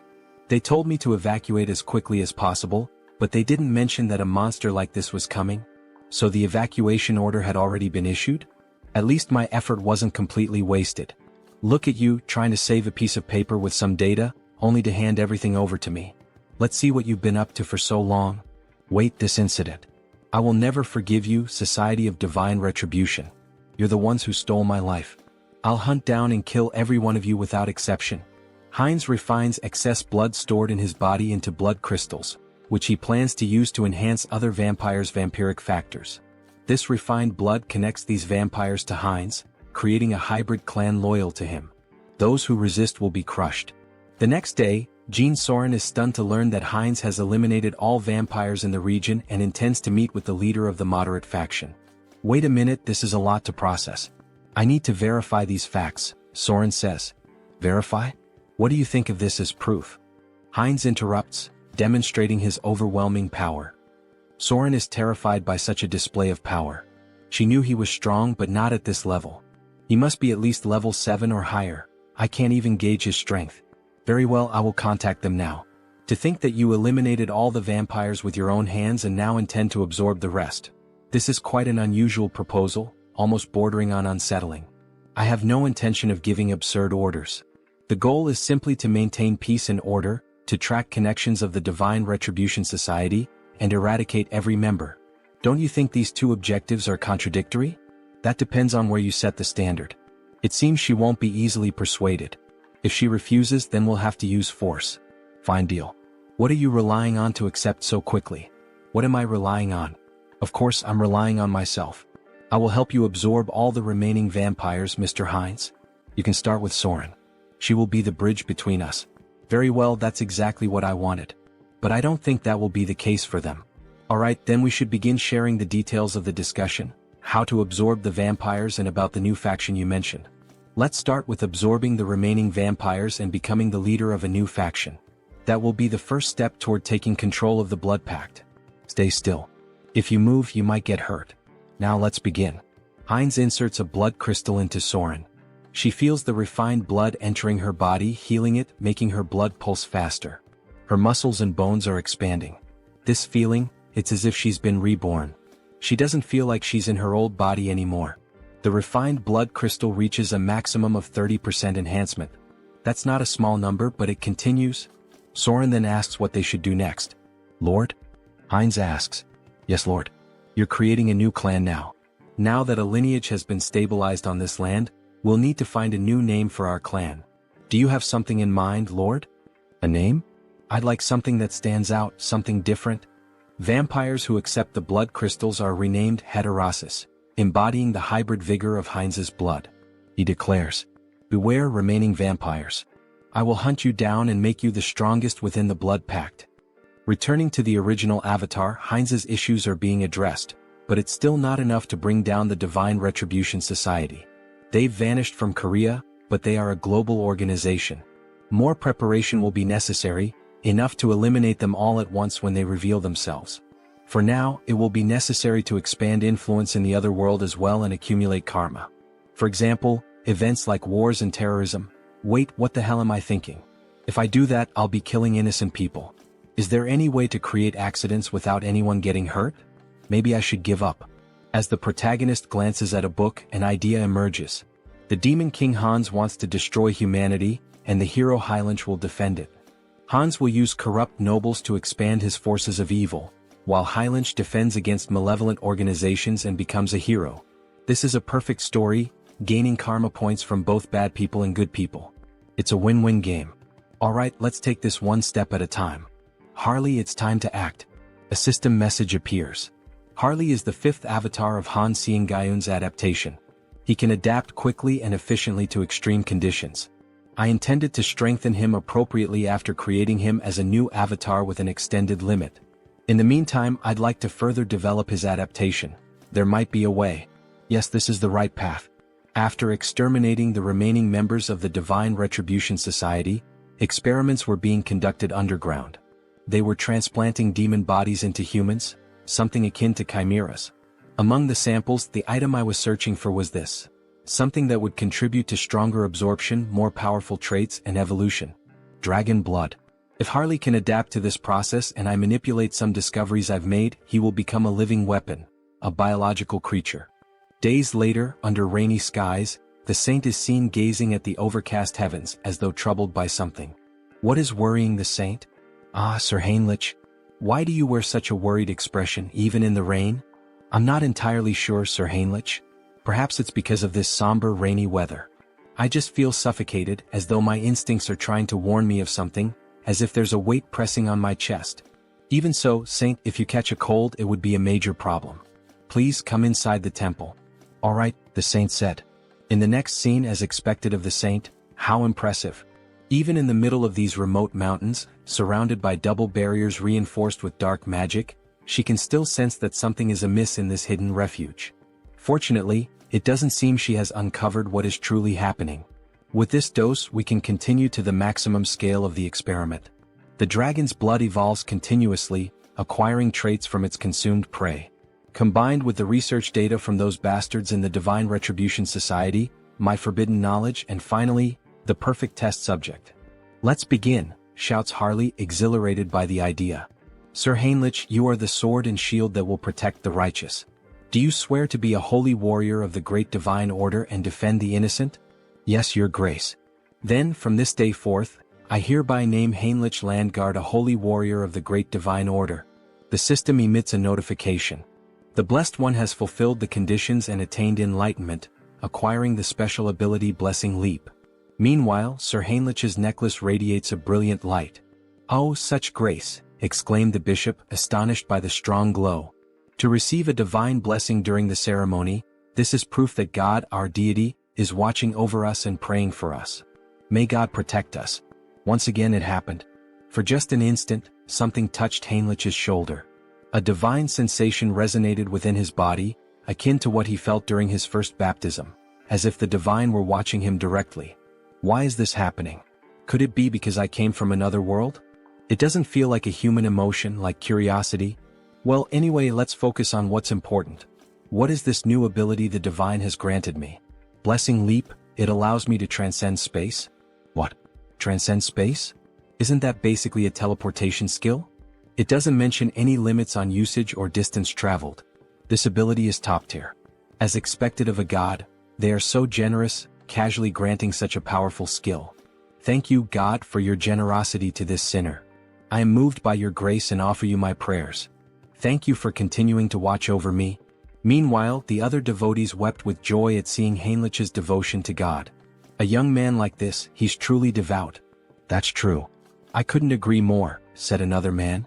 From now on, it would be necessary to decide which knighthood order Heinrich would join. Congratulations on being officially recognized as a holy knight, Heinrich. For now, you will be temporarily assigned to various holy knight orders. Here are the representatives of each order, here to invite you to join them. Each order specializes in different weapons and techniques, so choose carefully which one appeals to you most. Nice to meet you. I'm from the Order of the Sky Shield. We specialize in defending the outer perimeters of fortresses using long-range spear techniques. I'm from the Order of the Sun Wolf. We take the front lines in battle and wield highly destructive greatsword techniques. I am a veteran of the Order of the Thunder Claw. Here, we handle the internal security of the fortress and master balanced combat techniques using sword and shield. So, which of these orders would you like to apprentice under? I don't think there's a need to choose. I'll train with all the knight orders. What?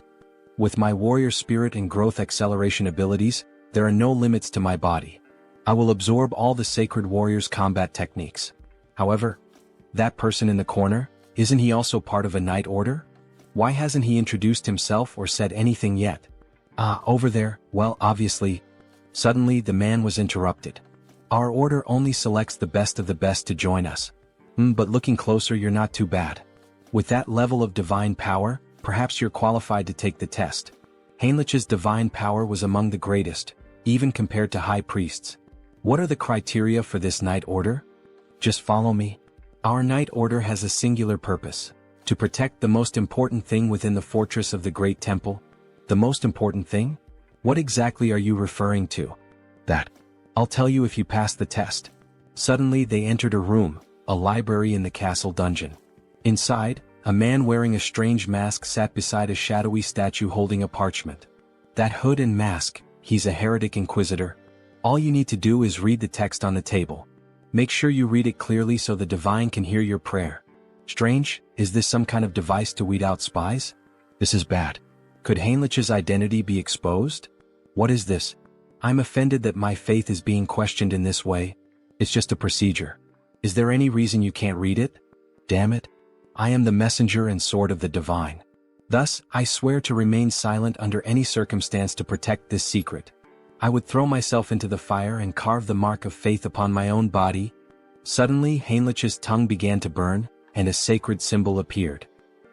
It burns? You are now permitted to enter. What did you just do to me? A prohibition against revealing secrets? A prohibition? No, this is a blessing.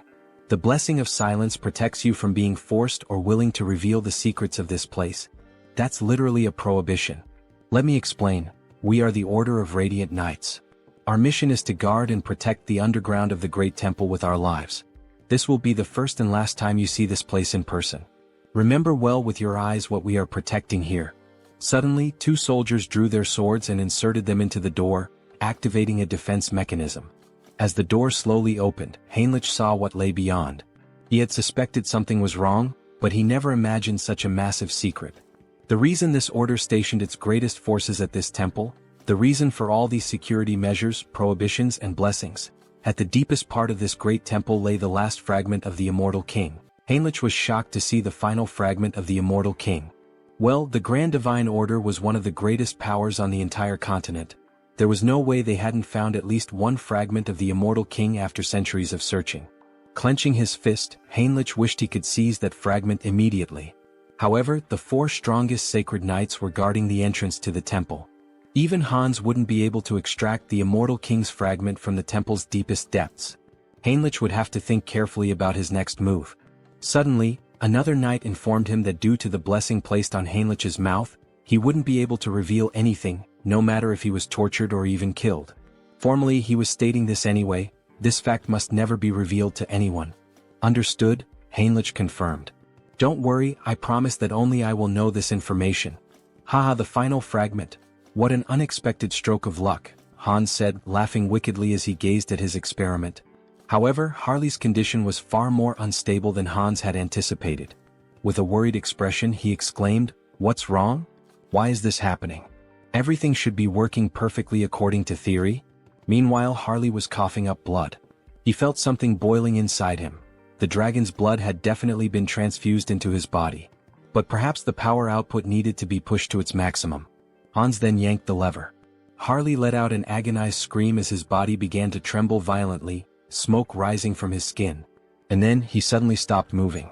Harley? Did he go too far? Had he pushed Harley's super regeneration beyond its limit? If that was the case, then Hans was about to lose everything, Harley and all of his research. Screw it. It was all or nothing now. Hans made a desperate decision, injecting every last drop of the dragon's blood into Harley, praying that it would have some effect. Harley's body twitched. His eyes shot open, glowing a furious red. He let out a blood-curdling scream as his jaw contorted, transforming into something monstrous. Crimson lightning crackled throughout the room as Hans watched, frozen. And then he stopped moving again. Shit, so the experiment failed? Hans muttered under his breath. Damn it, Harley. Just as he turned to leave, a system window suddenly appeared before him. System notification. Caution, exclusive abilities have evolved. Your abilities have grown. The number of avatars you can create has increased. Hans' eyes widened. Increase? What do you mean, increase? He looked around at the lifeless body before him. All I see is a pile of corpses, not growth. Then, without warning, Harley's body convulsed violently. His muscles rippled as he snapped his restraints apart like they were nothing. System notification. You have acquired a new ability, physical mutation. Your recovery ability has exceeded its limits. Super regeneration has evolved into regenerative adaptation. Harley let out a guttural roar, his voice twisted with agony and something else, power. His entire body was mutating, shifting, evolving. System notification. Skill adaptation has evolved into special ability, mutation. Hans could only watch in awe, no in terror, as Harley broke free from every shackle that had once bound him. Finally, the mind has connected. The gamble was worth it. Ah, so this is the new effect of the mutation ability? Harley mused, laughing as he examined his altered physique. His body had changed drastically, his muscles denser, his teeth sharper, and even a few dragon-like scales appearing on his face. It almost feels like I've transformed into multiple species at once. Meanwhile, Hans furiously jotted down notes. The good news just kept coming. To think that his number of avatars increased through natural growth without relying on the karma store. This is an unprecedented achievement.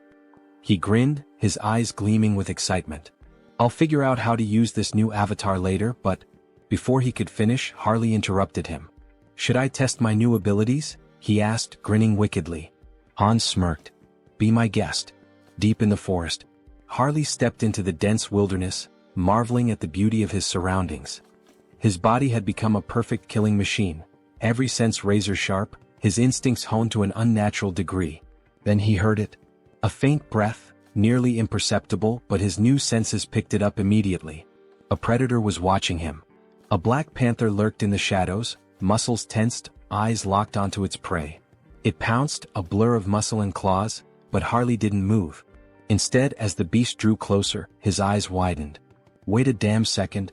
Recognition struck him like a bolt of lightning.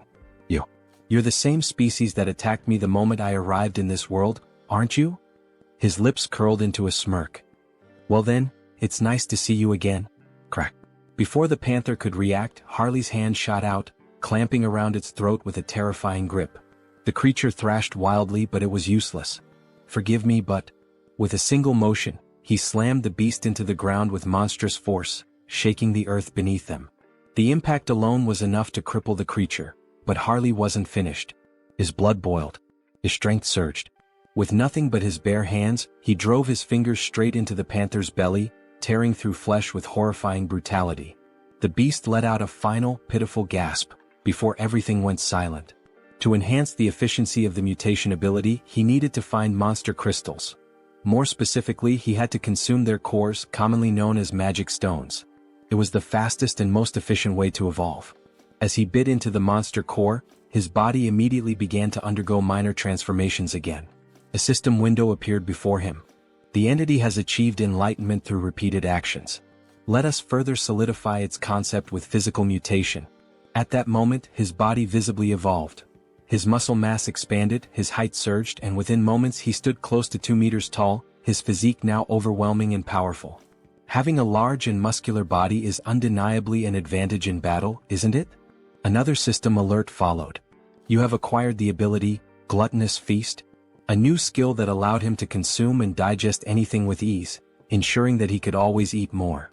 But using his mutation ability had drained him, leaving him starving. Without hesitation, he tore a chunk of flesh from the dead beast with his bare hands.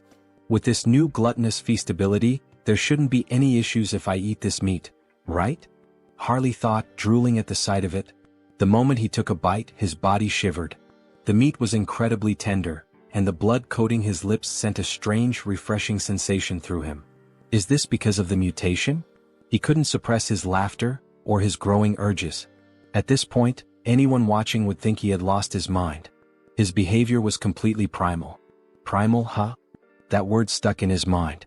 He recalled rumors of an isolated barbarian tribe in the southern regions of this land.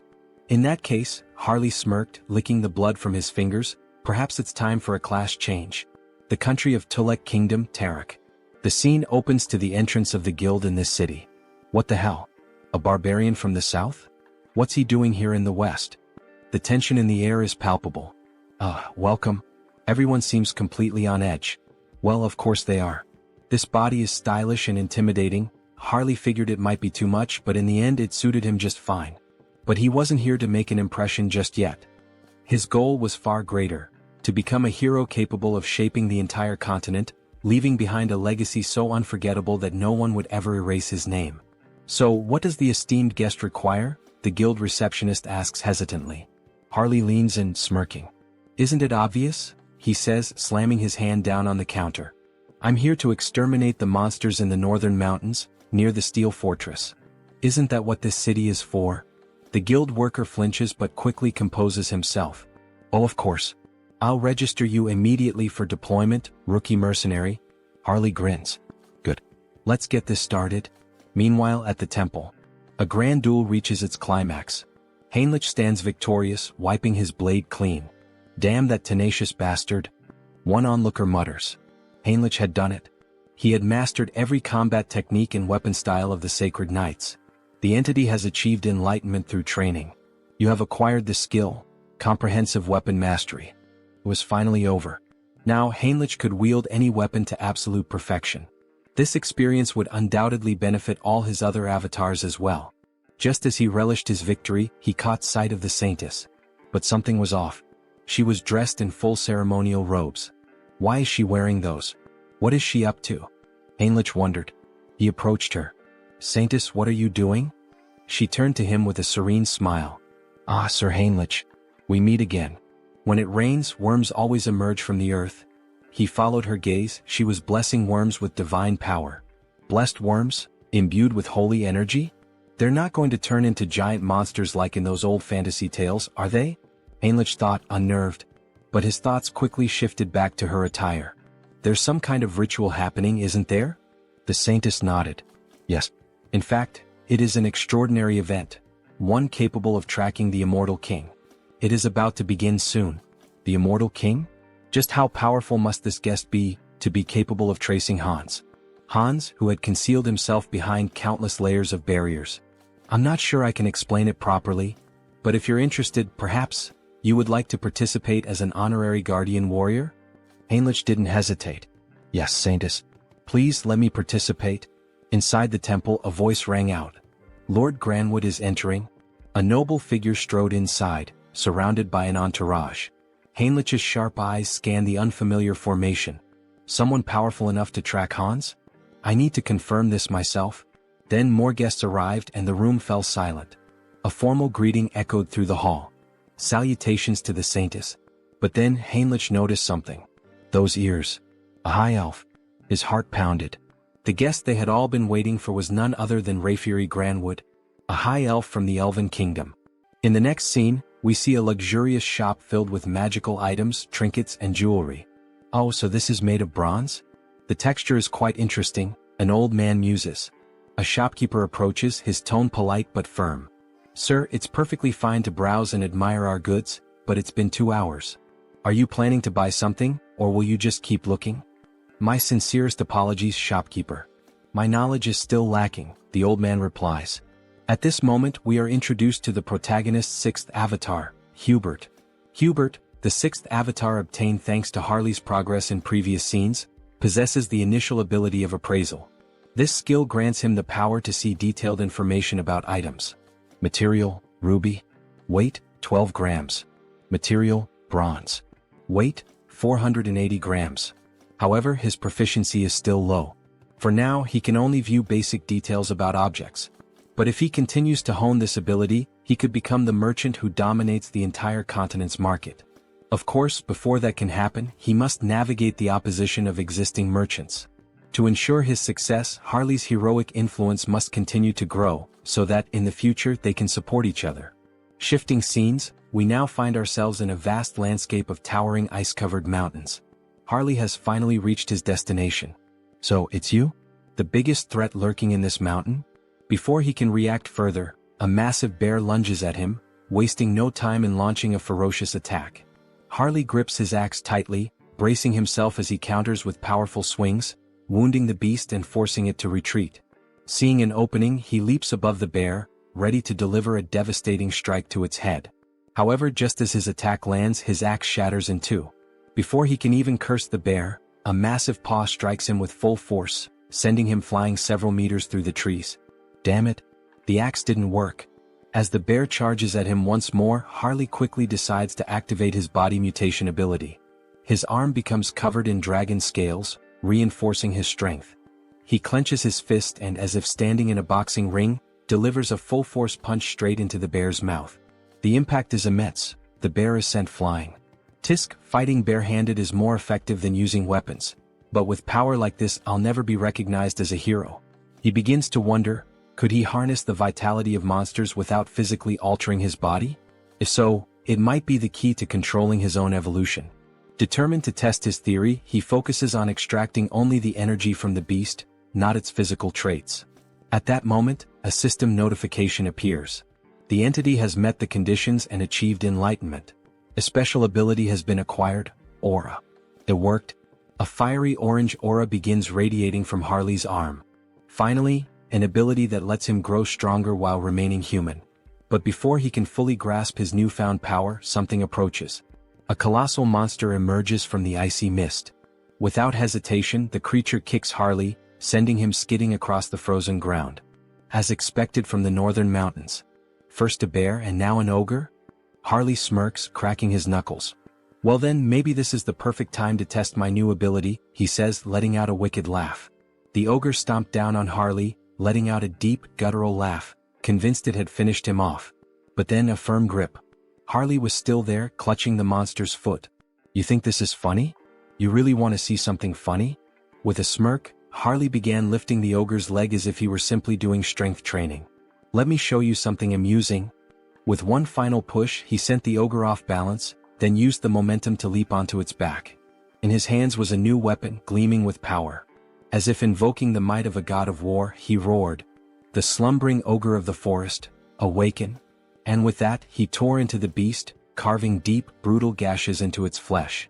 Blow after blow, he cut it apart, reducing it to nothing but lifeless remains. As he stood victorious, his gaze shifted toward his new axe. With this, I will become a hero. But then, a foul stench filled the air. A scent both revolting and strangely nostalgic, like the rotten musk of a neglected wound. Harley turned toward the source, deep within the forest. From the shadows, two armored legs stepped into view. So, it was you all along. Oath of rebellion. Harley's voice was cold, calculating. I don't know what you're scheming in a place as remote as this, but it's obvious who you are. His grip tightened around his weapon. And I'll make sure to tear out the roots of this corruption before it spreads. With a burst of immense speed, he lunged forward. Meanwhile, in a distant, more refined setting. Exquisite. This tea is truly exquisite, said the elf, his tone filled with satisfaction. We are deeply grateful for your warm hospitality, Saintess. The woman smiled, honored to hear such words. It pleases me to know the tea suits your taste. Our great divine church also sincerely appreciates your presence here. The newest ally of the church was not just any elf. He was a high elf. Hailing from the kingdom of elves on the continent of Enamel, a land where the elves revere the world tree. Though their faiths differed, the great church of the supreme god and the elven kingdom had long recognized one another, maintaining a steady exchange of knowledge and culture.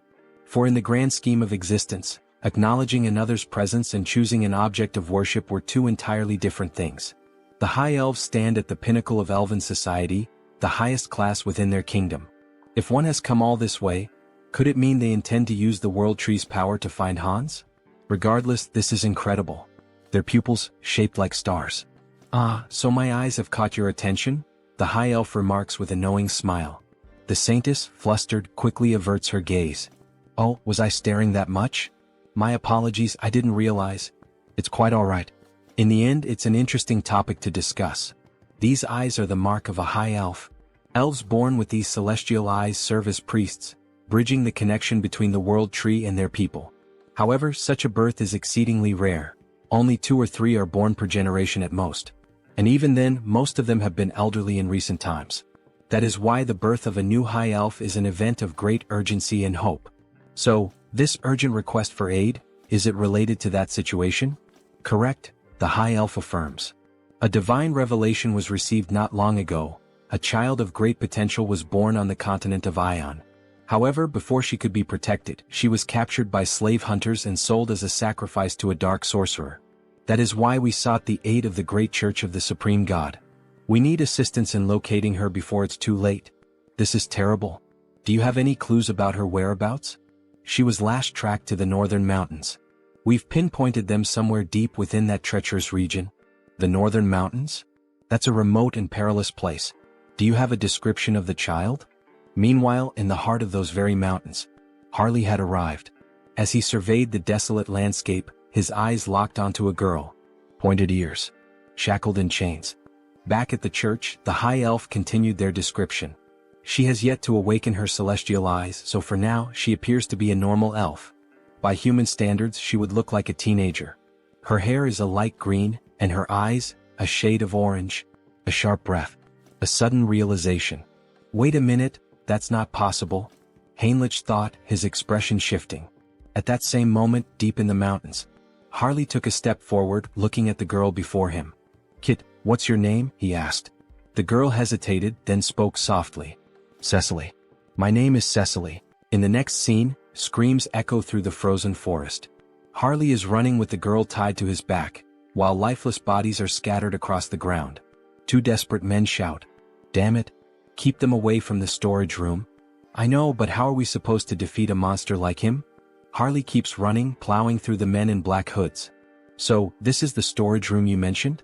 Yes, the girl responds, her eyes trembling, possibly dizzy. Hey, snap out of it. You said there was something we absolutely had to find before escaping. Yes, sir, she nods. There it is, the branch from the World Tree. Ah, that branch? That's right. Hold on to it with all your strength. Things are going to get tough from here on out. Understood. Thank you. All right then. Here we go. Okay, but before that, I have a request. Please slow down. Before the elf can even finish her sentence, Harley takes off at full speed, nearly losing his grip on the girl as she clings to him, tears streaming down her face. Slow down. Please. Meanwhile, back at the church, Heinrich has a suggestion. The High Elf decides to listen. This is about that child, Cecily. I think I know where she is. What? The elf shouts. Is that true? Do you know some kind of blessing that allows you to track specific individuals? No, not exactly like that, but I can sense her presence. Sir Heinrich, another guard exclaims. In such a critical situation, relying on something so uncertain. Before he can finish, the saint raises a hand, signaling for a moment of silence. Please explain in more detail, Sir Heinrich, she asks, her gaze serious. Back to Harley. I found it. We finally found the exit. That bastard is escaping with it. Call it, now? Yes, sir. One of the men blows into a flute. Suddenly, Harley and the girl feel the ground tremble beneath them. And then, bursting from the earth, a massive worm emerges, just like the one Heinrich feared, one that could grow stronger through the saint's divine power. Well, no choice then. We'll have to break through by force.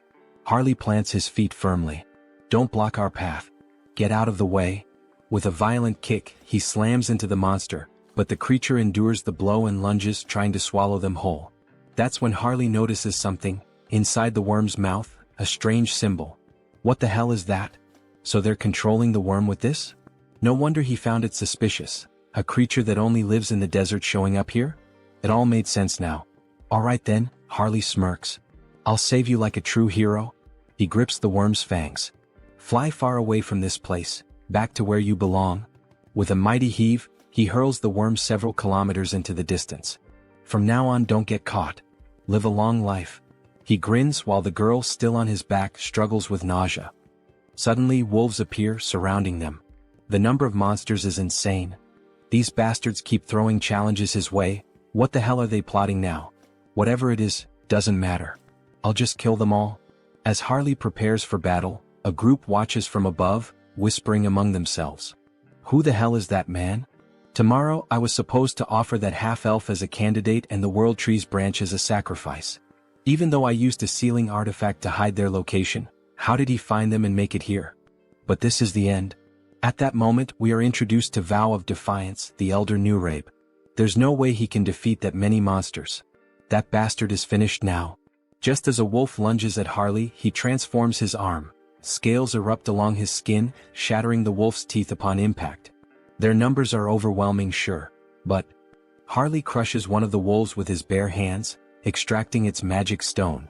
As he consumes the crystal, his stamina becomes limitless. Then his body begins to change. Fascinating. Even though he has perfect control over his body, it still feels as if he's moving on instinct. His form shifts, he transforms into a werewolf-like beast. Fighting alone. Feasting alone. And with a deafening roar, he asserts his dominance. The entity has fulfilled the conditions and attained enlightenment. The skilled wild instinct has been acquired. This can't be happening. That thing is a monster, the men whisper as Harley tears through the wolves. What do we do, Elder Newrabe? At this rate, they'll break through our siege with sheer force. Activate all summoning circles. What? Are you serious? Yes. It's shameful to reveal this to the world so soon, but we have no choice. Either we do it now or we die. Release those two. Ha! I really like this kind of wild fight. Harley grins. Shall we end this battle now? Just as he's about to land the finishing blow on the last wolf. Whack! Two piercing objects strike his arm. What the hell? He looks down. Crystal arrows? Then the arrows dislodge themselves from his body and return, floating back into the hands of a figure gripping them tightly. The hell is that? Harley narrows his eyes. A precious individual? He can feel an immense telekinetic power emanating from the gemstone embedded in the figure's body. Before he can react, another monster descends from the sky. Sir. Above us, be careful, the girl shouts. The beast crashes into the ground with immense force. You won't take another step, you filthy half-breed? It grips a sword engulfed in flames. Harley scoffs. So now we even have demons in the mix? But brute strength alone won't be enough to defeat me. As Harley roars and prepares to strike back, another crystal arrow is fired. This time it pierces his ribcage. And before he can react, bam, the demon lands a brutal punch to his face. Give up, half-breed. You can't win. The girl cries out, Sir, are you all right? The demon raises his flaming sword. You're dead now. The blade comes down. Yeah, this really is over, Harley mutters. Even a demon is capable of speaking the truth. Then, a blinding light bursts forth from the heavens. It shines intensely between Harley and the demon. What? Where is this overwhelming holy power coming from? Harley smirks through the pain. You got here just in time, Heinrich. Going back to the past, my lady. Are you really going to believe in a theory and an uncertain feeling in such an important situation? How can you say something like that? Sir Heinrich is someone the church can trust wholeheartedly, but he has never been blessed with divine favor for exploration. Since the divine has shown interest in him multiple times, he must have received some kind of revelation from our own God. The elf becomes irritated, standing up abruptly and slamming the table. It doesn't matter whether this is a revelation or just another guess. That's irrelevant. If it leads us to the child, I will follow any decision. Show the way, Sir Heinrich. Returning to the present, a great battle is taking place in the mountains. Sir Heinrich is facing the demon of the flaming sword. They clash blades, but when Heinrich imbues his sword with divine power, he delivers a clean and flawless strike, slicing the demon in two. Before dying, the demon himself mutters, so strong, both this divine power and his swordsmanship. This paladin is not normal. The gem-covered creature sees its fallen companion on the ground. However, before it can react, Harley suddenly appears, ready to land a punch on the monster. "Where do you think you're looking?" he taunts. Yet, before Harley can strike, the monster covers its entire body with crystal arrows, striking multiple points on Harley's body at once, including his eye. "Not a bad attack," Harley remarks, gripping the monster's head. He then smirks. "I'll be taking your eyeball as payment, for the one I just lost." Then he begins pressing the monster's head with all his strength. Cracks start forming, spreading slowly until, finally, the gem-like head shatters completely. Gritting his teeth and groaning in pain, he carefully and quickly removes the arrow still lodged in his eye. "Since you were the one who took and destroyed one of my eyes," he mutters, "I'll replace it with yours." With that, he implants the gem into his empty socket. A system notification suddenly appears. A new body part has been transplanted. Ability acquired, Jewel Eye, Psychokinesis unlocked. Ha. Ha ha ha ha. He bursts into laughter. Now he can attack from a distance. As the gem fully assimilates into his eye socket, it gleams with power. "I can't believe it. Those two were actually defeated? But who the hell is that paladin who suddenly showed up?" "Don't act recklessly," a voice warns. "They are just one man and a child, nothing more. Begin the ritual, prepare the other monsters, and get ready to withdraw." But then, a noise. "Elder Nurabe?"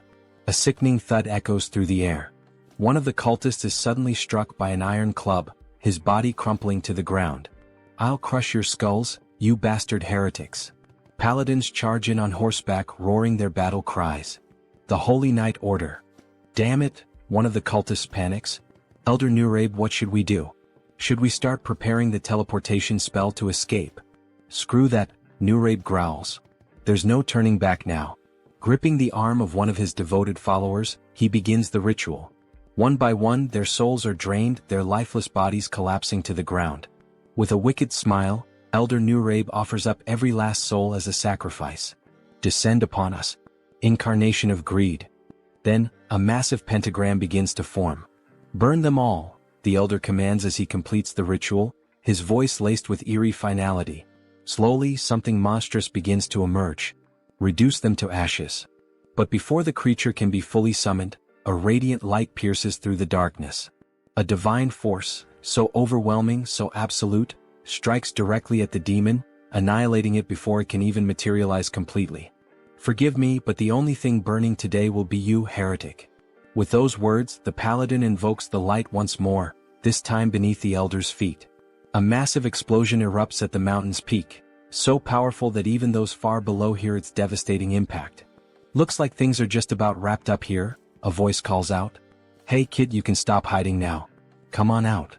Shaky footsteps. A hesitant voice. "That was terrifying. Suffocating. I feel like I'm about to throw up." "Haha. That just means you're healthy," Harley chuckles. "As long as you're not hurt, that's all that matters." The girl lets out a small, relieved laugh. "Sir Heinrich, it seems we arrived at just the right time, all thanks to you." "Thank you." Sir Paladin Tuscan, Heinrich greets in return. But the high elf standing nearby seems troubled. "You were absolutely right about the location, Heinrich. But, how did you know the girl would be here?"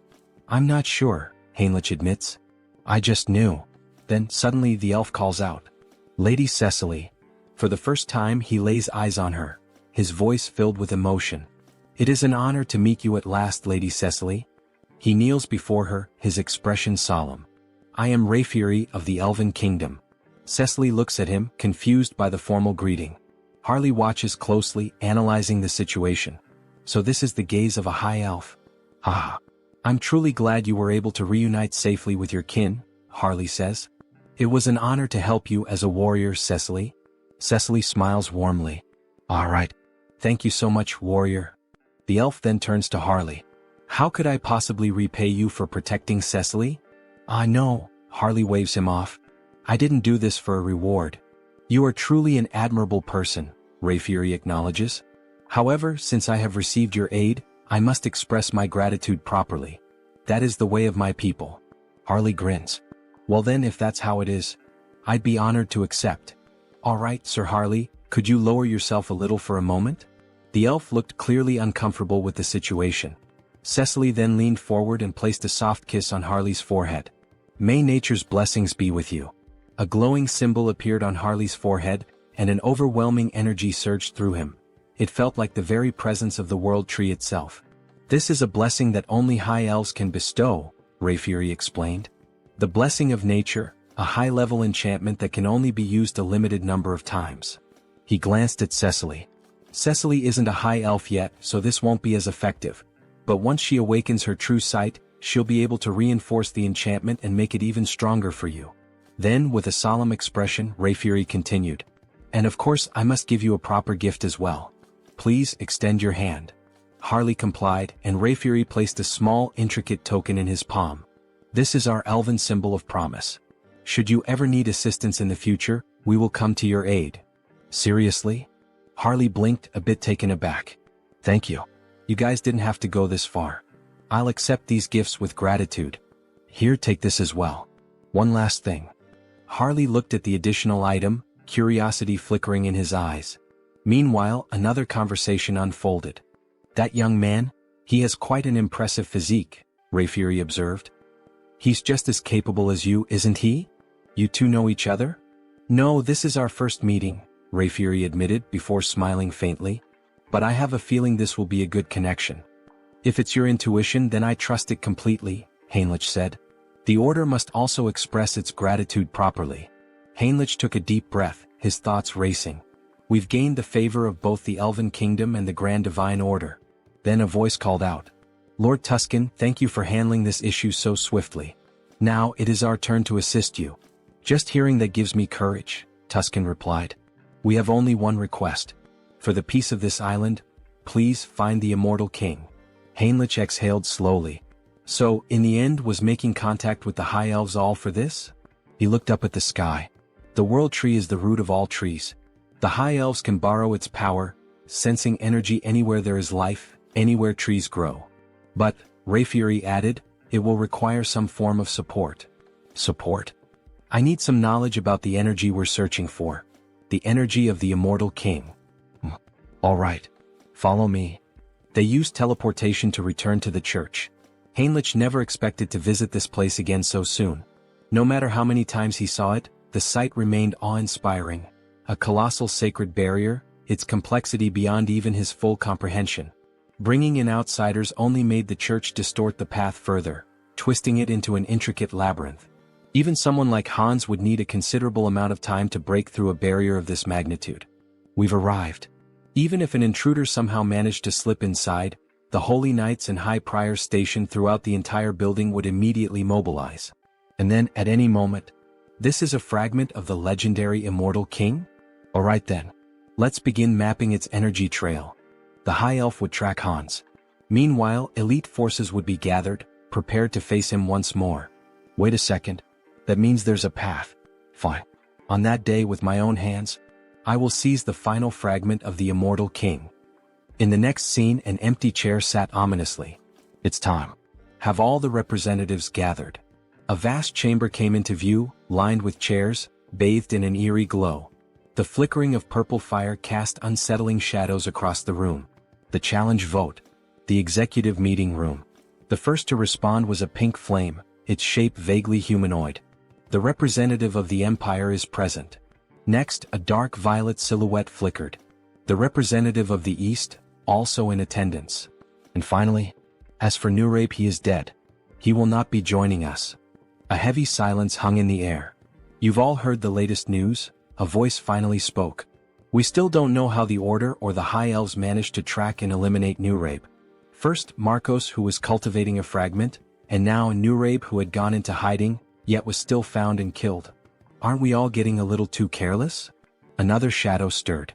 The resurgence of the Order must be tied to the appearance of the Immortal King's heir. Another voice mused. This heir of the Immortal King.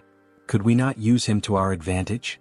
You're suggesting we ally ourselves with the very fraud that's been backing us into a corner? A pause, then a low chuckle. Now that is an interesting idea. No matter how many layers of barriers I erected, no matter how deep into the mountains I hid, they still managed to track my location. It seems the Saint used my fragment to trace me. In that case, all I need to do is hide the fragment in the subspace I created. But the moment I tried to send it in, it was repelled back. Damn it. Did I fail? It seems this fragment won't enter a normal subspace. But if that's the case, then what if I store it inside Han's body instead? Would that be enough to contain it? Would that allow me to transport it without being detected? Then Hans himself would become one with the fragment. As he absorbed the fragment into his own body, it worked. Now he could draw upon its full power while perfectly concealing any trace of its energy. Perfect. With that problem solved, I've eliminated my greatest headache. Now the only thing left to do is erase the crime scene. Let's burn everything in this room to ash. With a mere snap of his fingers, flames erupted all around, consuming the space as if he had just opened the gates of hell. Now, everything is ready for the show. I'll release all the barriers. My scent will spread across the land. Come find me. I'm right here. Great divine order, come to me now. Hans exhaled a massive surge of dark energy into the sky. I will seize the last fragment of the immortal king with my own hands. As his overwhelming power spread, the sacred tree finally located him. The high elf had followed the trail. The immortal king is in the monster forest, west of the continent. Summon all available paladins immediately. We begin the hunt now. Bring every archbishop we have at our disposal. Suddenly, a mysterious paladin stepped forward. Well, I must say I feel a bit offended. You didn't even think to invite me to such an important event? I've already heard the essentials. Paladin Pyrii from the Great Temple of Geron will be joining you. Cardinal Pyrii, one of the most powerful figures of the Great Temple of Geron. His presence was reassuring. This expedition was composed only of the strongest. Archbishop. This time, I will go, the saint declared firmly. That won't be necessary, saint. But even the cardinal is going. Saint, you are the pillar of the great divine order. You must remain here. Sir Landguard. Yes, Archbishop? This time, you will stay behind and protect the great temple alongside the saint. Understood. If anything happens to me during this mission, the saint will be in your care. Understood. Don't worry. While you're all away, I'll take good care of everything here. I'll make sure the saint remains safe. However, only the saint will be safe. Soon we will once again face the nightmare of our continent. But in the end, a nightmare is nothing more than a dream. For the divine watches over us and protects us. For the peace and salvation of all. For the peace and salvation of all. The troops began to march toward the church's teleportation gate. As they departed, the protagonist and the saint stood in silence, watching them go. Don't worry so much, saint. I'm sure everyone will return home safely. Really? Did the divine grant you some great revelation? Not exactly. But for some reason, I just feel that's how it will be. Meanwhile, Hans appears. His dark mana was on high alert, sensing everything around him. Standing in front of the church, he could not see through the divine barriers, but he could feel them, woven into the very walls like chains binding the structure. Even if he used a skill to bypass them, the internal barriers would still remain. In that case, I'll force them out of my location. And buy some time. Raising both hands, Hans unleashed several spells into the night sky. They burst into the air like fireworks, a midnight display of destruction. The hell is that in the sky? A guard shouted. Another turned eyes wide. Look down there. We're under attack. Sound the alarm. Call everyone. From the shadows, an undead legion began to swarm toward the church. Meanwhile, deep in the forest, under the cover of night, this is getting complicated. We've searched every inch of where his presence was detected, but there's nothing here. The high elf refused to believe it. He was certain this was the place. If Hans had moved, the world tree would have warned him.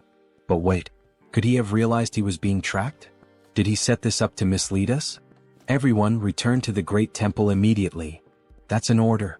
This is his trap. It was all a distraction. By the time they returned to the church, it was in ruins. Bodies of soldiers, skeletons, and undead littered the ground. And standing there, waiting for them, Hans. Finally we meet. The last fragment of the immortal king. The time for the immortal king's resurrection begins now. With those words, Hans began to absorb the final fragment into himself. Move quickly. The bell is ringing, signaling that they are under attack. The undead are advancing. Move fast. They seem to be in serious trouble now. Well, good luck to them. Heinrich has been assigned to guard the garden, so all he has to do is wait and then slip in unnoticed while Hans takes care of the rest. Everyone move in this direction, a soldier shouts. Don't stop, hurry. However, Heinrich is starting to feel uneasy. There are more of them than he expected. He sees several paladins, warriors, and other people he has never encountered before. Well, in any case, they still don't know that Hans has already reached the depths of the dungeon. They will be too preoccupied with the undead both outside and inside the castle. But then, someone appears above Heinrich, something almost angelic. The figure begins to speak. Everyone listen. The undead outside the castle are merely a diversion. The heir of the immortal king has already reached the depths. Head to the sealing chamber, all of you. Heinrich is stunned. Who the hell is this person? Wait, that's an inquisitor. How the hell did they figure out our plan so fast? Damn it. Heinrich dashes toward the soldiers. He must intervene before this turns into a complete disaster. If they get there quickly, Hans won't be able to retrieve the last fragment of the immortal king. The ceiling begins to crumble bit by bit. The saint looks on in shock. She cannot believe it. How did an intruder manage to reach the sealing chamber without anyone noticing? Are you telling me that they, the enemy, teleported into our temple? She questions. That part, we don't know yet, someone replies. The saint begins to panic. The immortal king was this close all this time and we didn't notice? All because I wasn't good enough to sense his presence or track him. Oh my god, this is all my fault. So many lives will be lost because of my failure. If the immortal king truly comes back to life once all the fragments are reunited, what the hell can we do? Nothing. Tears stream down her face as she cries. Any apology we give will be too late after so many lives are lost. Then a soldier speaks to her. The road was too crowded, but Sir Heinrich is here. From now on he will take command. The saint, who had been crying in despair just moments ago, now cries for a different reason. A radiant smile appears on her face. Sir Heinrich, you have no idea how relieved I am to see you here. Please, lead us with your strength to fight against this evil. Back to Hans. Thinking about how many undead they have managed to eliminate from the army, they are proving to be more resilient than he initially thought. Countless skeletons lie scattered on the ground, including an inquisitor. One of them has an especially angelic face. Malcolm was no ordinary opponent. He was like an elite boss. Rest well, Malcolm. You fought so bravely. After searching for a while through the war-ravaged battlefield, Hans finally finds it. The last fragment of the immortal king is right before him. Finally. Come to me now, fragment. He begins to absorb all the energy from it. The immortal king's final legacy will belong entirely to Hans. He continues drawing every last drop of residual power from the fragment, devouring it completely. However, when he finishes, he feels something strange. What the hell is this feeling of weakness? Even after consuming the last fragment, he doesn't feel any stronger. Could it be that it takes time to fully absorb the fragment's power? Then he hears a noise, an intruder. Two paladins soar toward Hans, weapons in hand, ready to strike him down. Hans quickly casts a spell, sending them flying backward with a powerful blast. They crash to the ground and everyone looks on in shock. A nun rushes to their side, immediately using healing magic to purge the remnants of dark energy with divine power. Heinrich decides that it's time for him to join the fight. He cannot just stand by and watch them battle like this. However, the saint grabs his hand, telling him that he cannot. It is necessary to first analyze the immortal king's power. They cannot be reckless. Do not charge in alone, Sir Heinrich. Hold your position a little longer. Understood, my saint, he replies. Inside, Heinrich is in turmoil. His entire plan was to buy time by pretending to fight Hans. Give up, lackeys of the order. The fragment is already mine, fully and completely absorbed. Behold my power. Hans declares as dark energy surges through the entire chamber. Do not listen to him. Keep attacking, attack with all your might, someone shouts. Hans knows this battle would be much easier if he simply unleashed his full power on them. However, he cannot take the lives of the innocent. Suddenly, radiant swords rain down from the sky, striking him directly in the chest and left shoulder. This attack, could it be the saint's enchantment? It is incredibly fast and powerful. The saint's expression is deadly serious. If Hans had not instantly boosted his regeneration, he would have been in real danger. If he wants to avoid casualties, he cannot afford to prolong this battle. He decides his next move, he will bring down the command tower first. Without hesitation, he unleashes a barrage of spells, aiming to strike the saint and everyone else at once. How dare you attack our saint? Is he reacting at this speed? Not only did he block my attack instantly, but he is also counterattacking without hesitation. They are moving with absolute confidence, as if certain that he won't bring them down. Is someone among them reading my strategy and relaying it? Maybe he should take a look inside their minds. Then one of them questions, "Where do you think you're looking?" Hans is affected mentally. That means he still hasn't fully absorbed the power of the fragment, the saint observes. "Everyone stay alert. This is our chance, we can do this." She conjures several beams of light against Hans while, at the same time, the warriors charge at him with full force. They are trying to overwhelm him with enchantments and sword strikes simultaneously, preventing him from regenerating. Such an obvious maneuver. Hans quickly casts a barrier, sending one of the warriors flying backward. "Go ahead, let's see if you can block this next attack as easily," another warrior shouts. "Are you seriously trying to provoke me with such a slow strike?" Hans sneers.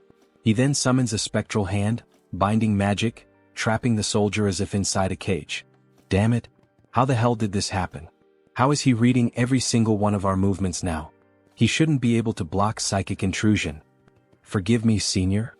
One of them speaks hesitantly. Since Heinrich couldn't help, he must have read the plan from his mind so that Hans would know what was coming. If it's come to this, then the soldier is. However, he is cut off by Hans's laughter. "It's too late, you poor fools. You were too slow." Inside him, the fragment of the immortal king, finally, has completely fused into one. A vision appears as if a heart is pulsating violently.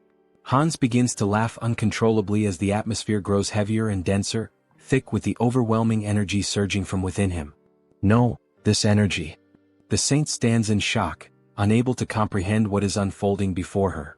Sir Heinrich, however, cannot hide the joy on his face. This can't be happening. The saint stands frozen, unable to react, before tears begin streaming down her face. We were too late. The immortal king is truly coming back. We see Hans slowly beginning to transform. You dogs of the order, tremble in fear. System notifications start to appear. You have experienced death, overcome it and conquered it. You have now transcended. Achievement unlocked. He has returned. The immortal king. The calamity of the sidereal dimension. The immortal king. Quickly. We're almost at the sealing chamber. We need to support her holiness immediately. However, as soon as the guards rush into the room, they are struck speechless by what they see. That figure. Could it really be the immortal king? Is it truly him? Are we already too late? Hans stands before them in a new form.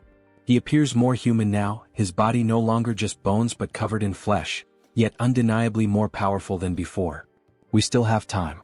This is a sacred space that suppresses the immortal king's power. We will sacrifice our lives to stop that demon right here. Sir Pion. Everyone get ready. We attack together. You truly believe you can stop me?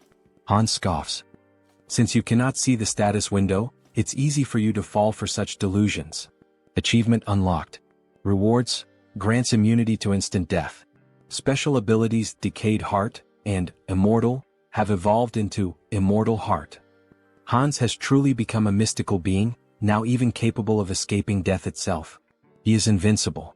Very well, come at me, all of you. Let me show you the power of the immortal king. He places his hands over his eyes and activates the Eye of Darkness ability. All the soldiers are instantly ensnared by it. With just a glance, he instills overwhelming fear and confusion in his enemies while also exerting control over lower-ranking demons. The guards begin to hallucinate, some even see worms crawling out from their own bodies. This is the legendary Eye of Darkness. Never look directly into them. Now it's your turn. Hans gathers energy in his hand. Rise once more, my legion of the undead. Return to life and claim the souls of our enemies. Bones and corpses begin to gather around him, forming something monstrous. Be careful. That thing is a corpse golem. If you get hit by its attacks, you're finished. Dodge. The skeletal golem charges forward, laying waste to everything in its path, causing mass destruction. What a pathetic sight, Hans says. Let's end this now. The saint is desperate. She must do something, she must make a decision.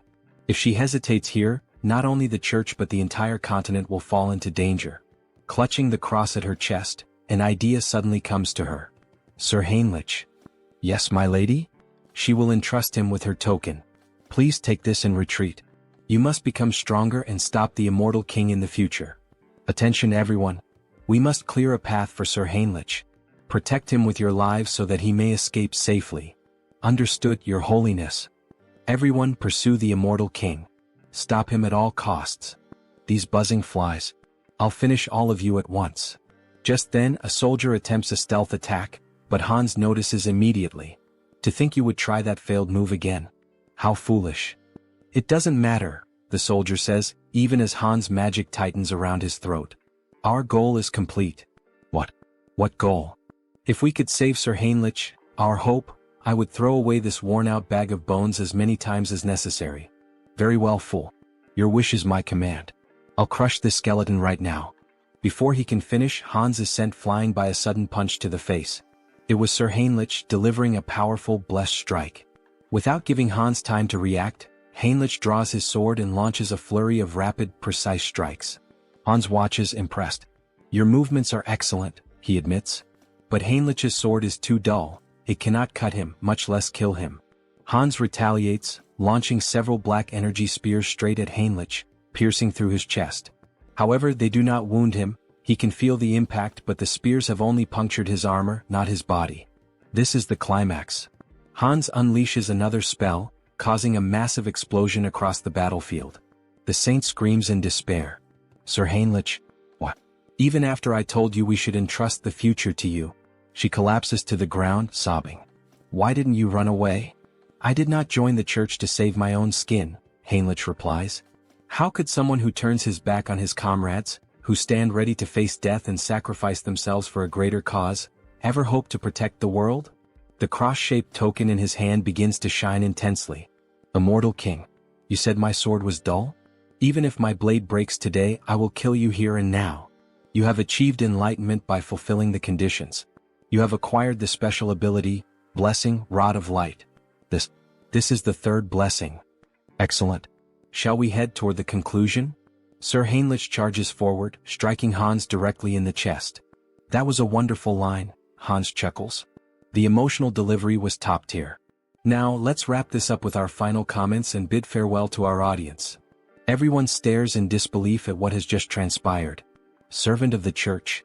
What is your name? I am Heinrich. Heinrich Landguard. How dare you wound me? The ability, immunity to instant death, has been activated upon receiving a fatal attack. I will remember that name. Then, before their eyes, Hans vanishes. Damn it. So, in the end he just ran away. Suddenly, Heinrich loses consciousness. Before he can collapse, another paladin catches him. To think, he actually managed to strike the heart of the immortal king, even in a situation like this. This is it. The resurrection of the Chosen One. A heroic tale that brings tears to the eyes. In the end, Hans was reborn as the immortal king, and Heinrich the one who defeated him with the blessing of the gods. A perfect rivalry between a hero and a demon king. Now all that's left is to collect payment. Shall we settle the admission fee? Well, that much money? It increased by about 1 million. There's no need to think too hard about what to do. Looking at the system window, he selects exclusive skill enhancement. Your unique ability evolves, blooming with new possibilities.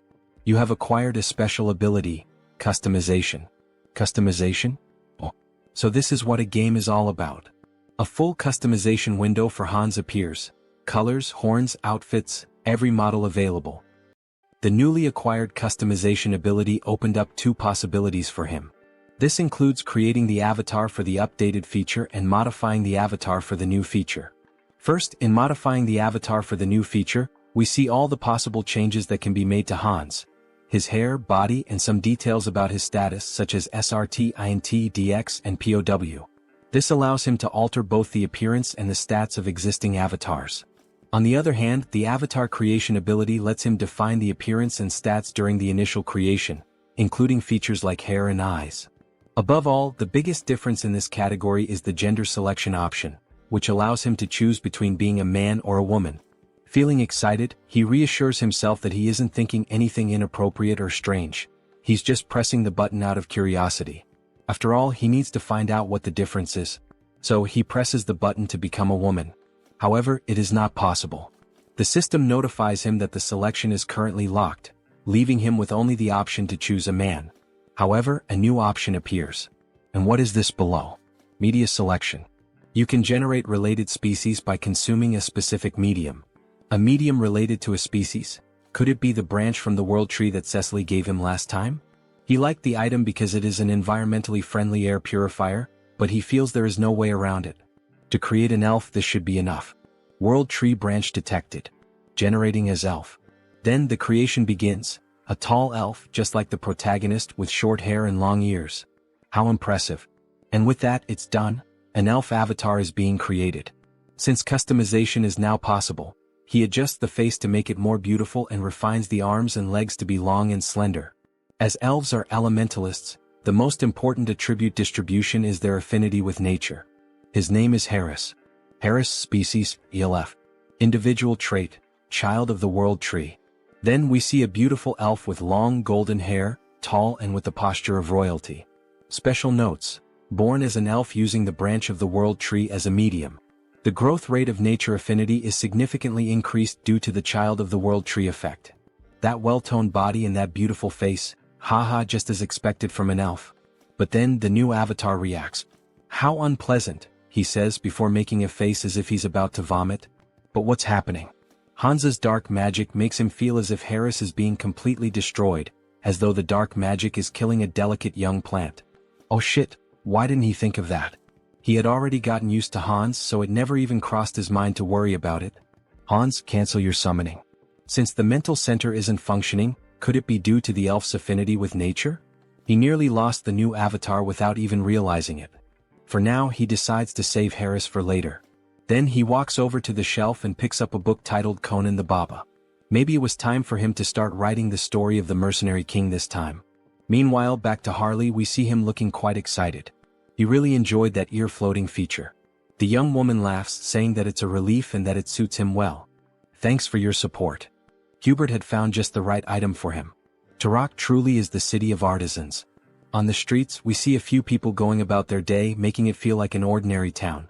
Speaking of which, he had heard that some guys had been causing trouble at Hubert's shop. Maybe he should head over there and teach them a little lesson. Then, a group of 3 people starts making comments. What's with those tattered clothes and tattoos? No wonder the South is mocked as a den of savages, it's the Southerners' fault. Harley tries to ignore the spiteful remarks, but he just can't. Hey, what the hell are you guys even talking about? Which bastards just insulted the Southerners? Was it you? Or maybe you? You bastards better watch yourselves. I'll knock some sense into you. But when one of them swings at Harley, the wooden club shatters the moment it makes contact with his arm. That idiot, he just broke his own weapon against nothing but Harley's body in bare hands? Harley starts thinking. He would say that's pretty rare for this avatar. Ha. All these guys must be true Southern warriors. Tattoos, strong bodies, fierce gazes. That just means he needs to live among them and start building relationships. The great hero of the South and his closest companions who support him. In other words, he might actually become a true Southern warrior. Anyway, hurry up and dress properly. That kind of outfit should only be worn during traditional festivals. People don't wear things like that nowadays, do they? Harley asks. The other man becomes extremely irritated. That bastard, he can't stand hearing another word from him. He then challenges Harley to a traditional Southern duel, striking a culturally significant stance. Oh, a duel in the Southern style. Their tradition is to fight with bare hands, right? Sounds good, but there's one condition. All 3 of you come at me at once. They don't seem to believe what they just heard. You want all 3 of us to attack you? Are you insulting our honor? Fine, then 2 of you can come at me. The third should help the 2 who'll end up on the ground. As he makes this threat, his eyes take on a psychotic gleam, as if he's about to beat the 2 of them half to death. Alright, come at me now, you cowards. Try to take me down. Then the sounds of impact echo through the city, leaving a trail of destruction. 2 of them are lying unconscious on the ground while the last one, still standing, mutters, "That bastard is insane, unbelievably strong.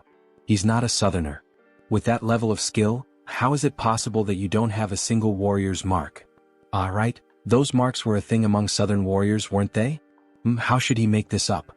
Brothers, I am a Southern warrior. But there's a story behind why I have no marks.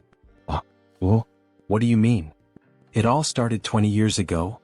A duel was held to determine the next chief of their tribe.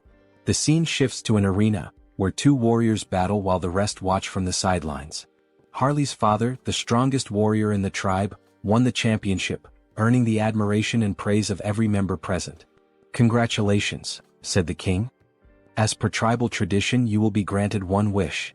Speak, what is your desire?" His wish had already been decided from the very beginning of the tournament. I will not marry the chief's daughter.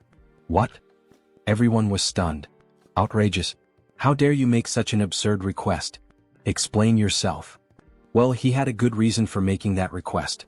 The reason was, she and he were bound by blood as siblings. What? She is left speechless.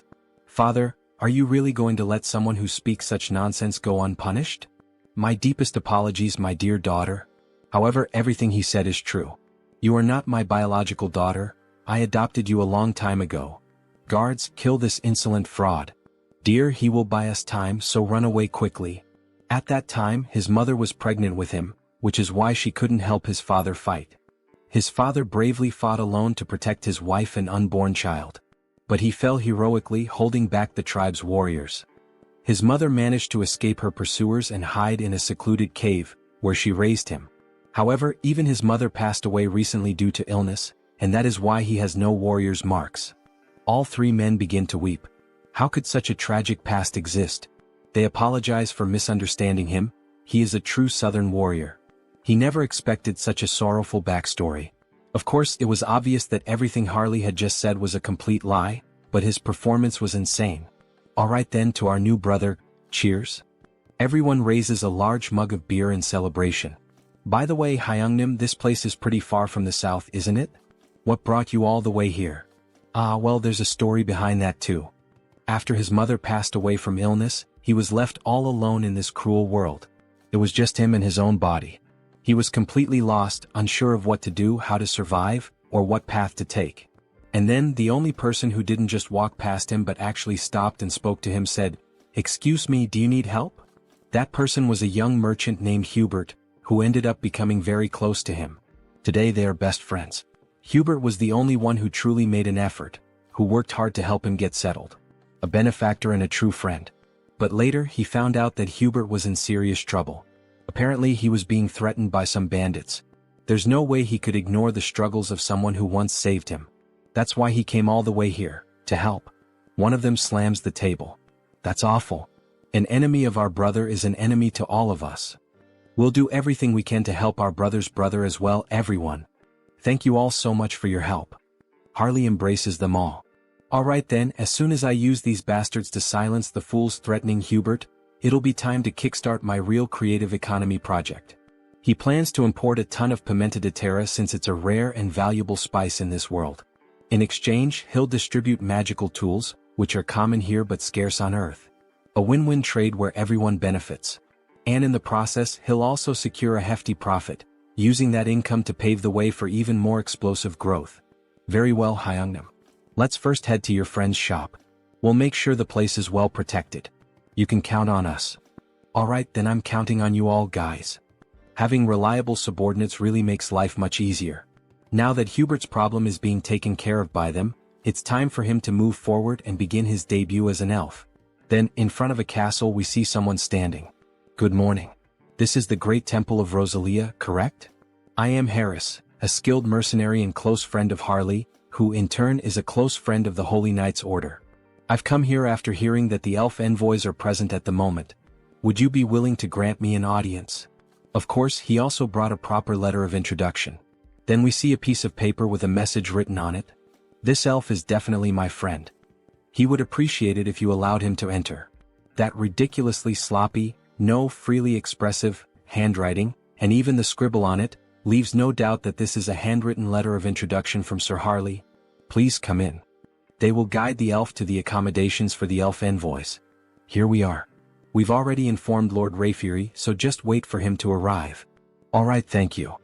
Excuse me, it's a pleasure to meet you. I am Rayfury Grandwood, a high elf from the Elf Kingdom. Please have a seat. He heard that Harris was a fellow mercenary of Sir Harley? Yes, I am Harris. Thank you for taking some time to meet with me today. It's a bit difficult to pretend not to recognize familiar faces every time. But more than that, it's honestly fascinating. Seeing him through the eyes of a high elf, his eyes truly seem to shine even more. The longer he looks, the more and more he feels like he is being drawn in, as if he is being sucked directly into them. What a strange feeling. This must be because I'm in an elf's body now.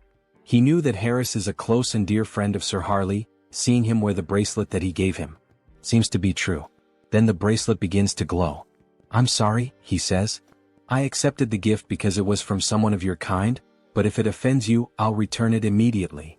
No, not at all. On the contrary, I'm happy, even honored, that a relative is wearing it. More importantly, he heard that there is something Harris would like to ask him. Yes, that's true. It's nothing urgent, but he would like to learn how to harness the power of nature and form contracts with spirits. He never had the chance to grow, form contracts, and become stronger as an elf, since he spent almost his entire life being alone. I understand, he says. The potential of this person, there's no doubt about it. We see an immense amount of power leaking from his body, as if he were the very embodiment of the world tree. Alright, would you like to go outside and get some fresh air? Oh, of course, it would be an honor. You asked me to teach you, but unfortunately, it won't be possible. He is leaving this place soon, so he wouldn't have time to help. However, would you consider coming with us to the Elf Kingdom? Pardon? The Elf Kingdom, the land of the elves, located on the Enchanted Continent. It's where the Institution for High Elves is located. It would be an honor for him, but would there be any special qualifications or requirements? Yes, originally it is a place reserved only for the children of High Elves, only they are allowed to enter. But there is an exception. This is a lot of pressure. And this exception is a person who possesses the qualities of a high elf. You feel something when you look directly into my eyes, don't you? Look directly at me now. Is happening again, this sensation, what is it? It feels like he's being pulled in, as if he's being sucked into them. Where is this place? Is it some kind of mental realm like the one where he fought against the Society of Divine Retribution? No, the energy here is much purer and cleaner than in that place. Then something catches his attention. He doesn't believe what he's seeing. Could it be? A beautiful elf with pink hair? Could that be the elf goddess? No, is that the world tree? Then the elf descends from the tree, gently approaching him. Hey, wait a second, I am? The elf gently touches his face. Why is this beautiful elf doing this? Why is the goddess doing this? Oh, poor child, come to the realm of the elves, says the beautiful elf, speaking in a strange language as she gently strokes Harris's face. Then she vanishes right before his eyes. That leaf, that aura. Is she the world tree itself? More importantly, what did she even say? I didn't understand a single word of that strange language. Maybe it was the language of the elves. Hey, wait a second, he has no idea what that meant. Don't just leave. Before he can finish his sentence, he snaps back to reality. What did she mean by that? Then he returns to the garden. She's already gone, isn't she? What the hell is going on? He felt the presence of the world tree. He saw an elf. That was the world tree? So that's the form she chose to appear in. It seems she greeted him in the most familiar way she could. It seems that the world tree has a special interest in you, Harris. Seriously? Wait a second. First the divine, and now even the world tree is paying attention to him? What the hell is going on here? The next day we see a shop open. Hey man, he's sure he made it clear last week. He told him to close the shop and leave town. We see 3 men with strange tattoos intimidating Hubert. Yet he's still here. Well, excuse their rudeness. This week, a truly excellent tea has arrived. How about it? Would he like to have a cup with him? We see that Hubert is truly a gentleman, dressed in formal attire, wearing gloves and glasses. So, it seems he didn't understand a single word of what he just said. Then he taps the cup. He'll be giving up this place and leaving today. Or does he really prefer to die here at their hands? My God, so they don't like tea, huh? Well, either way, his friends seem to enjoy it even if they don't. What the hell is this bastard even talking about? Before he can finish his sentence, Harley lands a solid punch right to his chin. He's sent flying from the impact. Get the hell out of our sight, you piece of shit. What the hell are they? With just one punch he took down our leader. Where the hell did they suddenly come from? Then Harley and his friends charge forward. The 2 enemies are beaten like gangsters' wives, their screams echoing from inside Hubert's establishment. So, at the end of the day, alright, cheers. Thanks to you brothers, Hubert is safe now. The drinks are on him tonight. Eat up, don't hold back. We see a feast laid out on the table, meat, barbecue, beer, bread. That was way too easy, don't you think? And more importantly, after watching him fight today, he's convinced. He really needs a crest. A crest? Yeah, like his. As he takes off his shirt, we see a strange tattoo, a proper warrior's crest. He's heard that there's a shaman from the south here in Tarik who knows how to carve them. So what do you think? Why don't you go ahead and... Luangya.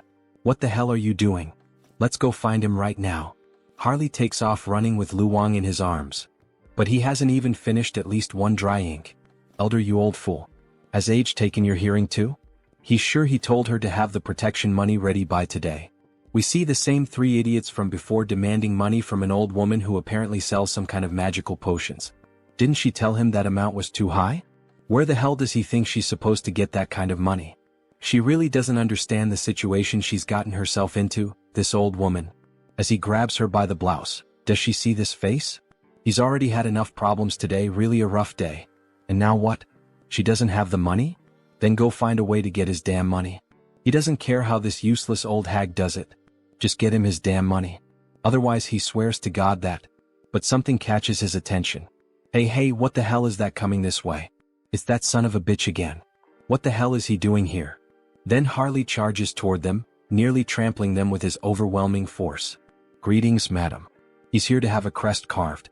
Meanwhile, Luong is feeling sick from Harley's sheer speed. What is she going to do about those thugs? Well, they'll wake up and crawl back on their own, it doesn't matter. What a damn mess this is. Anyway, come inside for now. So, he said he came looking for her to get a warrior's crest? Yes. Can she do it right away? She hopes he knows that while a crest grants great power, it also drains a significant amount of one's life force. Of course he knows. That guy already explained all of that to him. It's been a long time since she's seen someone with such monstrous life force. With his endurance, he might even be capable of handling the supreme crest, the warlord's mark. Warlord? Hell yeah, carve it into his skin right now. Harley shouts, startling the poor old woman. That's impossible. She doesn't know how to do it. It's a technique no one has been able to carve in hundreds of years. And at this rate, her ears are going to fall off from all this yelling. Ah, come on, don't kill the mood like that. Well, if that's not possible, then he guesses she could carve the great warrior crest that Luong mentioned. That's a problem too. What the hell? She's low on materials, it's been ages since she last carved a crest and, more importantly, she simply can't do it. To receive a crest, you need the most crucial thing, a warrior's achievement. In other words, a feat like slaying a dragon or saving a kingdom. If he wants the great warrior crest, then at the very least, yes, beyond the Iron Fortress in the northern mountains, he would have to defeat the ogre that rules over that place alone, killing it with his own hands. An ogre? Does she even have any idea what kind of monster that is? No one would dare face that thing. Is she trying to get his brother killed right now? Just the head of that beast is as big as his brother's entire body. How the hell is he supposed to deal with that alone? However, while they were talking, Harley started rummaging through something at the portal. Did she mean this? Then a massive skull appears. That's the ogre's skull? Don't tell her he hunted this thing by himself. Aha, of course he did. An ogre is nothing to him. Alright, she can see that he's an impressive warrior, but even so, come back in a few days. Lately, she's been low on energy and her body isn't in the best condition. She needs strength to carve a crest, but she hasn't even been eating properly. Food. Leave that to him. Restoring vitality is his specialty. What does he mean by that? Then, before she even realizes it, he's already vanished from in front of her. He really just left. So, she just hopes he doesn't cause any trouble. You little shit, it's him again? We sure are running into each other a lot today, huh? You again? Then he throws another punch at the thug, making him groan in pain. What the hell is he? Who sent him? Why is he doing this to them? You messed with the wrong people. You're the ones who laid hands on our shaman. Huh? Shaman? That old witch is the southern shaman. Sorry, we didn't know. We thought she was just some random village healer or something. Harley raises his fist, threatening another punch, but this time he slams it into the ground instead. Alright. We won't do it again. Please stop. Yeah, you better not. Keep that promise. Hyungnim, I've wrapped things up on my end too. So now what? He knew that a bandit hideout like this would have stuff like this lying around. Luong, get over here and help carry these crates. We're having a barbecue feast tonight with that old lady. As they return home, we see the old woman sweeping the street. Grandma, they're back. She is surprised by their sudden return. My God, what the hell is all that in their hands? What did she mean by all that? It's all meat and alcoholic drinks, to eat and drink together. So what did she think? Isn't that enough for Grandma to eat, recharge and stay healthy? Then we see a flashback as if Harley were another young man. What a shame. If her son were alive, he would be the same age Harley is now. At her age, meat? Seriously? She can barely chew. What? So you're not going to eat it? Maybe she'll try a little, since he went through all the trouble. Then we see the old woman biting into a piece of meat and downing a bottle of wine by herself. They knew that women from the south had big appetites, But still, she ate everything by herself and didn't leave anything for them. Ah, that was so good, the food and the drinks were delicious. Alright then, now that our stomachs are full, shall we begin the engraving on Harley's skin? The engraving process is painful, you know. So she lays Harley down on the bed and starts getting ready with the needle to pierce his body. Is Harley mentally prepared? Aha, of course he is. Don't worry, old lady, he was used to going through procedures like this on a bed, a reference to when Hans used to perform experiments on his body. However, before he could finish that thought, the old woman put a stuffed bear in his mouth. Her son bit down on that toy when he had the engraving done on his own skin. So she knows it's going to hurt, so keep it in his mouth because she's about to start.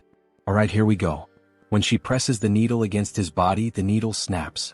Damn it, his skin is so tough that the needle broke and she can't pierce through it. Wow, I can't believe it. Isn't there another way to do the engraving on his skin? He knew that Hyungnam was exceptionally tough, but this is insane. There's no way we're going to use another technique. Don't worry about that. She shifts the angle of the needle, and the markings on her arms start to grow stronger. She's going to make sure that all that meat and alcohol she ate and drank will be paid for, in full. Activating all the markings on her body, she begins to pierce and carve the engraving into his flesh. It's time to show what a first-rate tribal shaman chief from the past is capable of. Then we see the mark that was made, a fiery sun, resembling the symbol of the Sun Pirates from One Piece. Captain Fisher Tiger. System notifications. The entity has fulfilled the conditions and attained enlightenment. He has acquired the skill, Chaco-style combat symbol. Current symbol, Great Warrior. We see a large marking on the right side of his chest. This is truly impressive. It's far more efficient than enhancement through bio-aura. At this level, even without using the body mutation ability, he could defeat an ogre in a barehanded fistfight to the death. This is perfect. We see the old woman, completely exhausted and worn out. Harley is even concerned about her condition. What's the matter? Is she alright? Is she feeling anything? Don't worry about her. It's just that it's been a long time since she used that kind of strength and those engraving techniques. She's just out of shape. She'll be fine after resting a bit. Lock it in, brother. We've just found more work to do. And what would that be, brother Harley?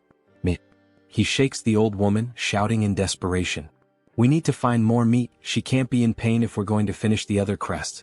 We need to keep her alive and well. That damn stubborn bastard. Let her rest a bit before continuing. In the next scene we see Heinrich lying in bed, his body completely wrapped in bandages. Meanwhile, someone is standing in front of his body, praying and speaking divine words. A paladin approaches from behind and asks if she's still praying for him. Cardinal Pion, if she continues praying and using divine power without resting, it will certainly have serious consequences on her body. So please go easy. Yes, she knows the consequences. But her heart won't let her rest. She can't forget what happened, the last vision she had of him. In that moment he stood firm against the immortal king, refusing to back down until the very end. Yes, it was like witnessing the birth of a new hero. Wait, Sir Heinrich, a new hero?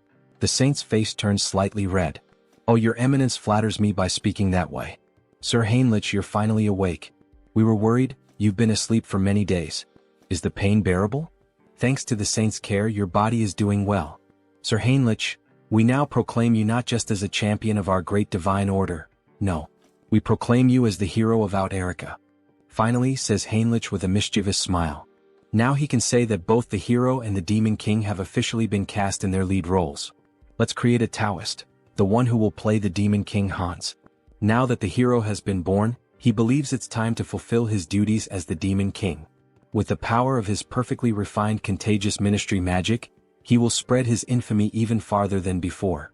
He sees it clearly now, the filthy stains of wrongdoers. He prepares to begin the night hunt. He will drag every one of them into hell. Quick, move and keep going.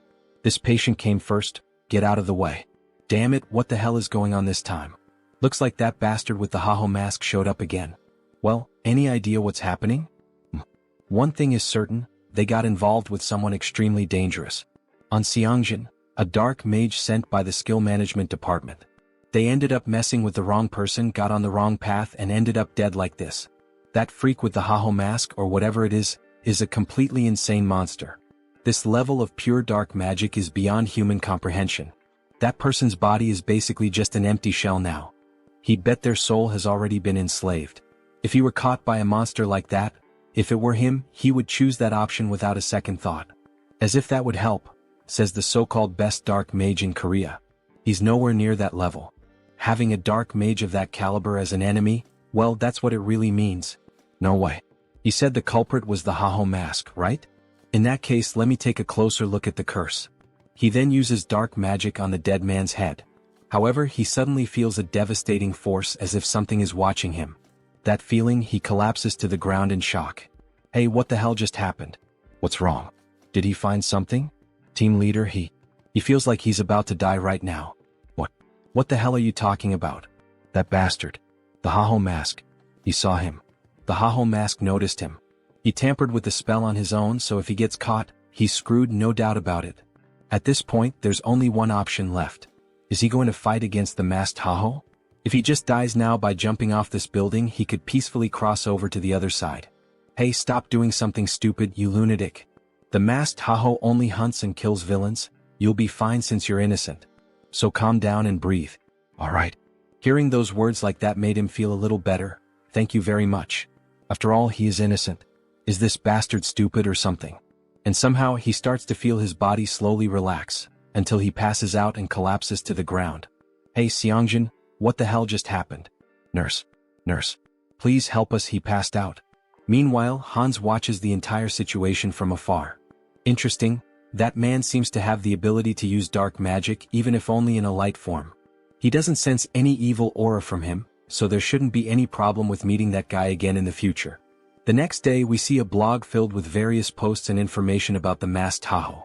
Hans's popularity has grown so wildly that it's now out of control. What could Haho's abilities be?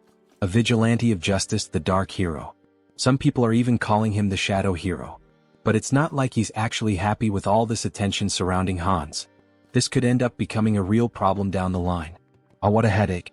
How the hell is he supposed to start operating from now on? However, someone interrupts his thoughts by knocking on his door. Who could it be? Your fried chicken delivery has arrived. Wait, what? Kang Tae-san. It's been so long since he last saw him. How has he been all this time? Hey, but look at this guy, damn. It's been years since this Hyung showed up and this is how he reacts to a guest? Ah. What do you mean by the way he reacted? Well, even though he's my friend right now, he's the last person I'd want to see or talk to tonight. Skill Management Bureau. Criminal Investigation Division. Kang Tae-san. Still, Tae-san is the only friend he made during his childhood. Even after all these years, while he was reclusive in his room, Tae-san was the only one who came looking for him and tried to help. He's truly a valuable friend. But seriously now, Hyun seems different. It's like he's not exactly sure, but it seems like Hyun has found a purpose to live for again? Well, I mean, he can't stay stuck in the past forever, right?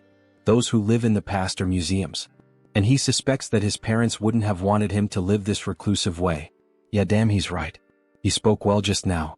Do you have any idea how long he's been worried about Hyun all this time? It's not healthy to stay reclusive for so long without talking to people. Ah, come on, it wasn't that bad. He even went out a few times in the past few days. Really? Says Tae-san with a surprised look on his face. Thank you, my friend.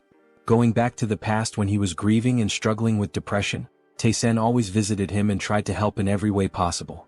He then opens a can of beer, seeing how well things are going for him now. He feels like he can finally reveal a secret. What does that mean? He knows, right? The reason Tae-san joined the Criminal Investigation Division. Of course, he was like family to Hyun's parents, like an actual son to them. And after they died in that accident, Tae-san enlisted in this division. Yes, back to that case then. Everyone thinks it was just a random attack by someone who had awakened. That's what everyone believes. Well, at least until recently. But he doesn't think that's the reason for this case anymore. There's a group that has been operating in the shadows for a long time, calling themselves the Society of Divine Retribution. They are a group of bastards who are very meticulous. So far, they haven't been able to link anything or even catch a scent of them. But you've been following the news, right? That masked figure known as Haho has given us a lead. They've given us the first clue. Haha, even dropping hints for the skill management department? Did he go overboard? Anyway, he'll keep him updated as soon as he knows anything new. But don't go around talking about it. Do you want me to end up in a cage? Haha, as if he had anyone to tell. Still, from what he's heard, the masked Haho has been quite impressive. So why is the Bureau trying to hunt him down? Exactly. That's what's bothering him. Why the hell are they going after someone who's actually doing a good job? Yes, exactly. The protagonist is happy to see Tae-san on the side of the masked Tahoe. After all, it's his clone who is doing all this investigative work. Anyway, let's drink until we pass out tonight. A celebration for Han Sunghyun's new beginning. Then, after several drinks and chickens, they start talking about other things. Just give up on being a writer. What's wrong with that? A hero and a demon king? Well, that's so cliché. And giving the demon king the name of Hans? Haha, Tae-san laughs a lot. That's so boring. It doesn't even sound like a name you made up over coffee or something. What does that mean? This is a classic. There's nothing wrong with the description of this story. This isn't a classic, this is what we call cringe.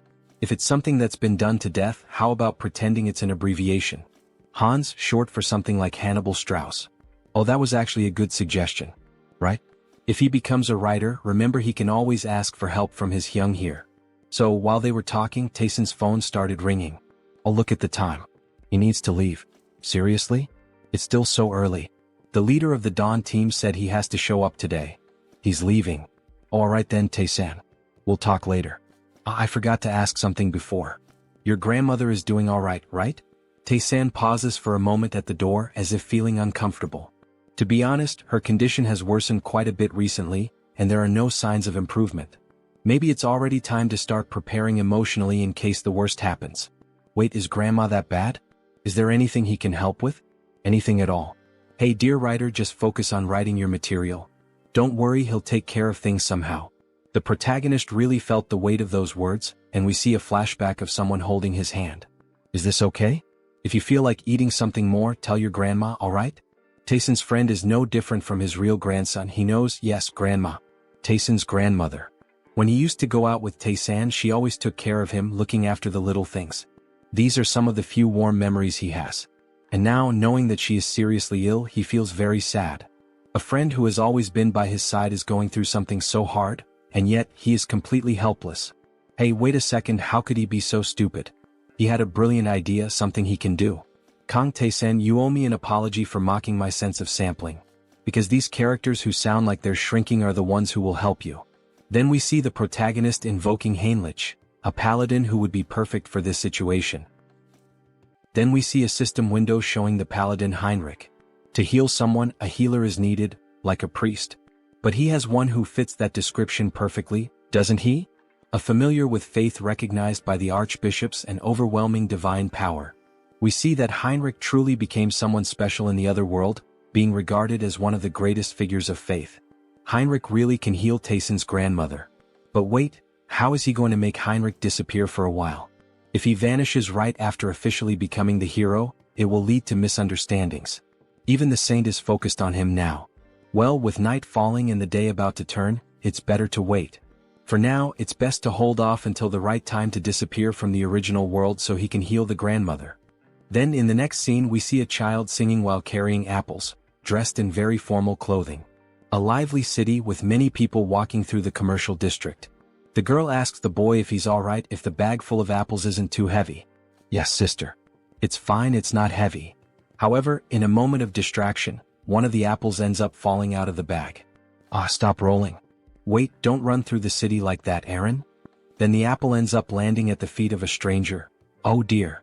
You need to hold this more carefully, says the man, holding the apple in his hand while the children stare at him, startled. But then the girl finally begins to smile with joy, so it was him all along. Mr. Hines. Hello everyone, how are you doing? All good. The boy looks impressed. Is he really Mr. Hines? He looks completely different from when he helped him escape from the vampires. Yes, it's him. His face has changed a bit over time, hasn't it? Uncle, why on earth are you only showing up now? It's been so long. Haha, right, it's been almost 7 months since he last visited them. Apologies. He had been very busy lately. Alright, but the fact that he came all the way here like this must mean he has some business to take care of here as well, right? Haha, she seems to know everything about him. Heinz looks surprised. How does she already know? No, he came here just to see them. It's alright, Mr. Hines. They're comfortable with it, just be quick about saying what you need to say. But you really should visit us more often, says the boy. Alright, honestly he can't defeat both of them, so he decides to be direct. He searches through his clothing and then makes a proposal. Diana, can he be her employer again? He wants to borrow her information gathering skills and offers her 2 gold coins. Yes, of course I'll help Uncle Heinz, says Diana with a smile. A moment later, near the end of the afternoon. We see a house and its garden, someone shouting out Soren's name. Also look for places that sell these magical tools. We see various luxurious items, jewelry and magical tools spread out on a table. Wow Lord, where did he manage to get all these high-quality items? Haha, there's always a way to get certain things. Thanks to Diana, he not only obtained high-quality magical tools from the shop in Talia, but also got information from Brokaslak, who had been silent for a while. The pepper he requested is stacked up in the storage room. Great, her friend is going to sell it. And the purge is over. The purge? What does that mean? The people who pretended to surrender or tried to hide. He identified every one of them and executed them, he says with a sinister laugh while throwing cards with his dead targets onto the table. Finally, now our clan will be normalized and secure. Alright. From now on, they just need to exchange magical tools and pepper periodically. So, he's counting on her to take care of the administration of Heteros from now on. Soren is confused by the information she's just received. What the hell did he just say? She's never done anything like this before, she's not sure if it's a good idea. Can she really manage the clan well on her own? Jean Soren, she's a capable person he trusts. If it's her, he's certain she will do just fine. Oh, the master trusts her. She blushes at his trust and promises to live up to his expectations. How easy it is to deceive this girl and gain her trust. He's using dramatic lines everywhere. If he thinks about it, we're not much different from a small or medium-sized company now that trade between the two worlds has been established. Let's get to the point. Shall we start the conquest of the clan in earnest? Then, back to the original world. It's already nighttime and the city seems quite lively. There are lots of people walking around, enjoying the moonlight, listening to music and chatting with one another. Based on the information he and Diana managed to gather, he personally investigated and was able to find it. This is the source of his blood, and he's convinced that this is the base of the Brokaslak clan, where those two soldiers are standing guard. Then he throws something near the guards to draw their attention and quickly slips in through the back door like a shadow. Why did this one fall on its own? Was it the wind or something? Then we see a beautiful lady holding a glass, drinking it all in one go. This is so good, such refreshing blood. The young vampire lady seems quite satisfied with her drink. But how much longer will she have to keep living like this? Drinking alone is so lonely. Looks like it's still the same as always, a drunk Rosilica. Who's there? There are a lot of familiar faces showing up today. Conceal skill release. Forgive me, but who the hell are you again? He's Heinz, a vampire she met some time ago. She's sorry, her memory is a bit poor. Who are you again? Then she starts pouring more blood into her glass. Still, now that a guest has arrived, she must show her hospitality. However, while pouring blood into the glass, she cuts her fingers slightly to infuse the drink with her own blood. Here, freshly squeezed blood. Please have a sip. No, it's fine. Upon having her offer refused, she becomes uneasy and slightly furious. This is high-level blood magic. How dare he invade the sanctuary of Brokaslak? Then, throwing the blood-filled glass, she begins to manipulate the blood to launch an attack at Heinz. She doesn't know who the hell he is, but she won't let him get away with this. So she goes all in, attacking him with everything she has. However, Heinz only laughs at the situation. Then he counterattacks by controlling her own blood. How is her blood being turned against her? To freely manipulate another person's blood. That's at least in the realm of true blood. He then forms a rope out of blood and leaves her immobilized. This is Brokaslak territory. The intrusion of an outsider is a violation of the treaty. This girl really doesn't seem to recognize him, does she? Well, instead of clearing things up, should he take advantage of that? What violation of the treaty? He is also part of Brokaslak's indirect bloodline. Please don't lie, you coward. Imprisoning a girl like this, there's no way that could be true, is there? Now that she thinks about it, she recalls hearing something about a clan that was persecuted in the past. Could that be true? Yes, he is from that very clan that was mentioned.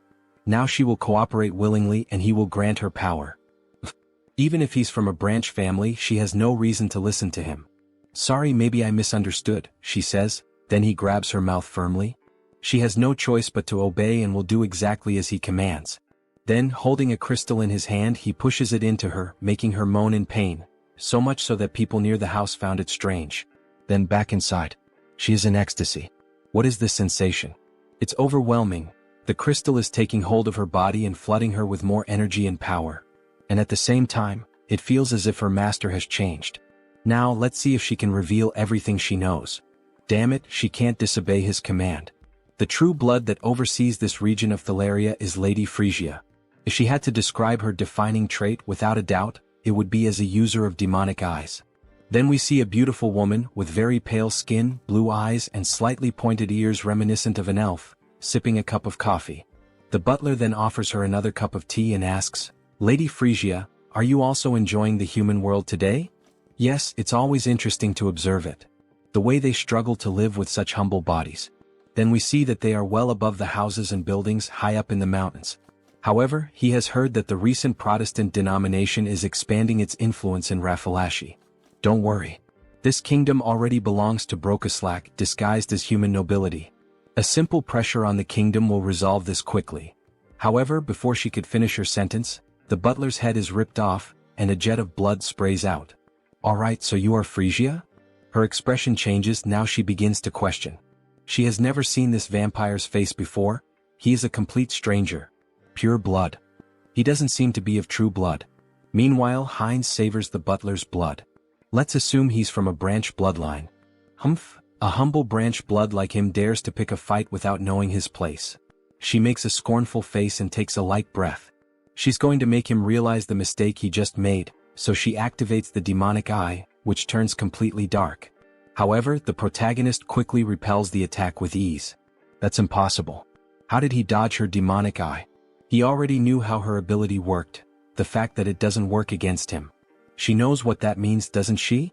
Now, who is the one that doesn't know their place? Oh, so he is a true blood after all.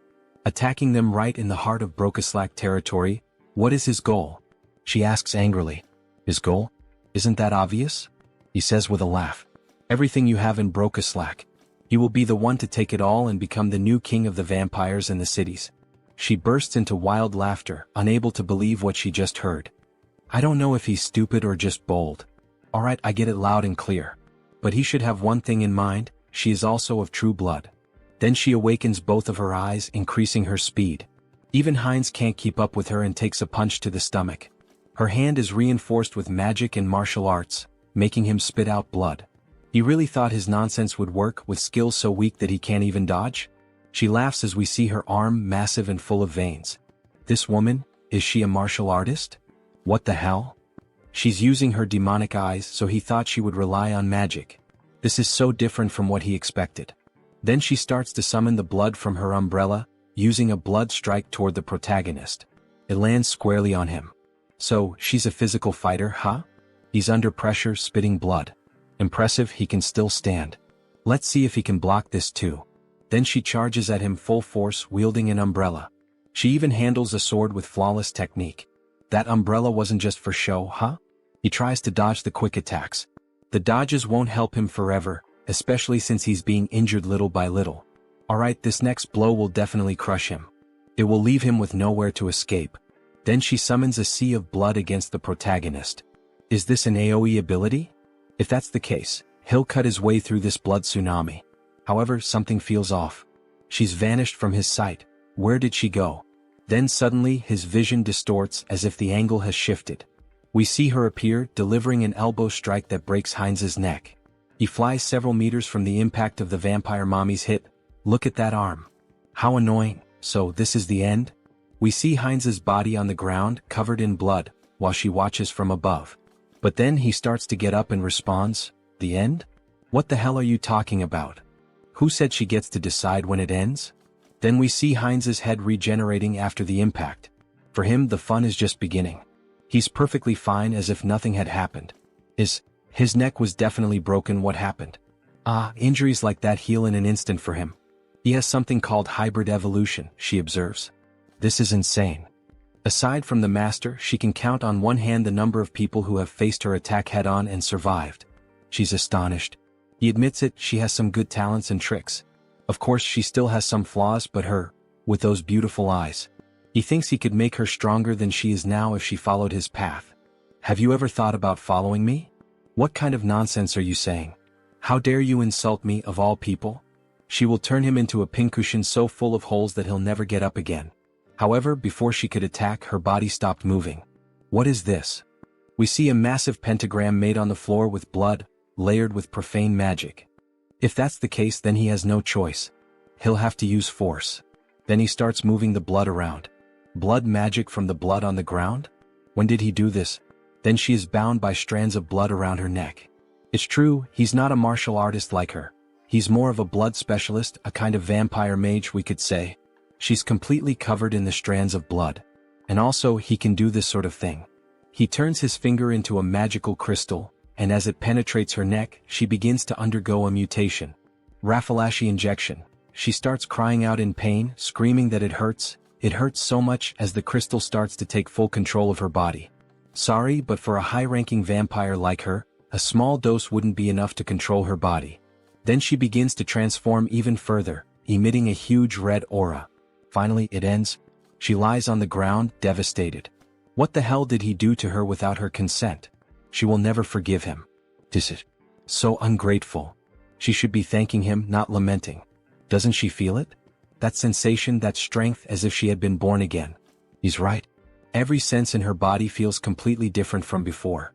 Her strength, reflexes, flexibility, all her physical attributes not only improved but evolved to a completely new level. Well, starting to feel like thanking me now. She thinks she is. So that she could give him the power to finish him off. Then she tries to make a quick move with a direct punch at Heinz, but her body stops before reaching him. She can't move. What the hell is happening? Her body doesn't want to move. What did this bastard do? It's as if her whole body is bound by iron chains, or rather, chains of blood. This is the power of his blood domination. She has no choice left. She will move exactly as he wants her to. No way, not even with sacred blood would this be possible. Too bad for her because he can. Now, finally, he can ask the most important question, the reason he came to her. Frisia, where is the clan master? Does he think she'll answer that so easily? It's the Duke Bright's mansion. Wait, what? What the hell? Her mouth moved on its own. Good. A little servant so obedient. Our protagonist has gotten himself a nice slave, haha. You bastard, take your hand off me. The gold of the Duke Bright's mansion, huh? It's impossible for a clan lord not to notice that a true blood is being captured. I think it's time to end this quickly and cleanly. Time to begin the massacre. Then at night they arrive at the Duke's house. Master, it's Frisia. She has something urgent to report. May she enter? Yes, please come in. Really now, sir? Couldn't he have at least lit a candle or a lamp or something? Isn't it a little dark in here? He's not human. He simply doesn't need such things. He can see perfectly well in the dark. More importantly, she said she had something to tell him? Yes, well, forget it. She thinks she already understands. It's because of that uninvited guest who's after you, isn't it? So he's already noticed. As expected of a clan master, excellent perception. Well, yes. It would be a shame if the head of a clan couldn't at least notice that. Deactivate concealment ability. What a disappointment, he laments as he closes the book he was reading. Frisia, oh beautiful woman, why did you do this? Then she became a traitor. He releases a murderous aura. He's ready to kill both of them. He is deeply disappointed in her, Frisia. To think that she would dare betray him and serve another master. Mullo is boiling with rage, almost fully transformed. Frisia tries to calm him down while Heinz watches the situation unfold. Lord Mullo, this is a misunderstanding. Please calm your anger. A misunderstanding? You both come to his house at this hour of the night and try to attack him, not to mention the different scent I smell on her. Frisia, you treacherous woman.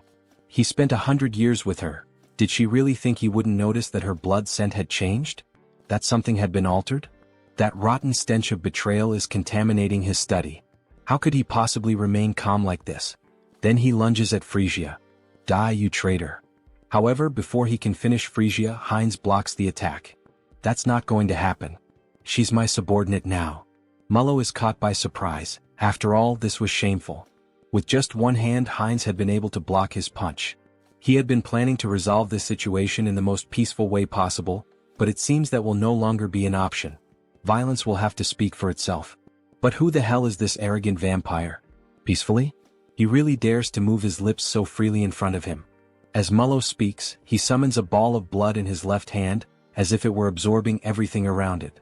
He will cut off that snake tongue of his, along with the traitor.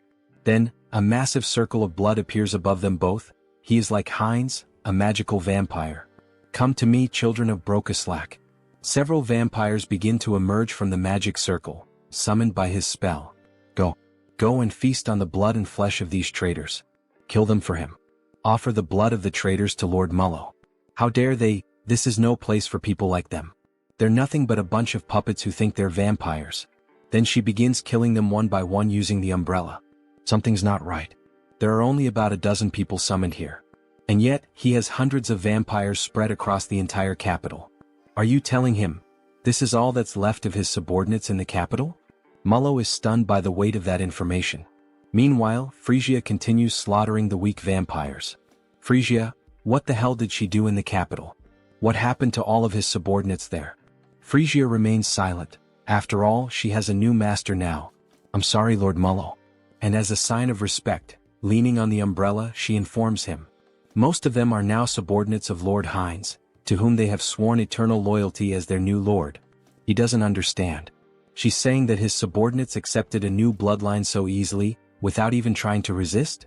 That's no different from cannibalism within their own kind. With his hands hidden behind his back, he begins to cast a new spell. With both hands brought together, a black sphere made of blood starts to form. This will drive him insane if it continues like this. Is she really sure she wants to follow a man like that? One who will soon lose his mind?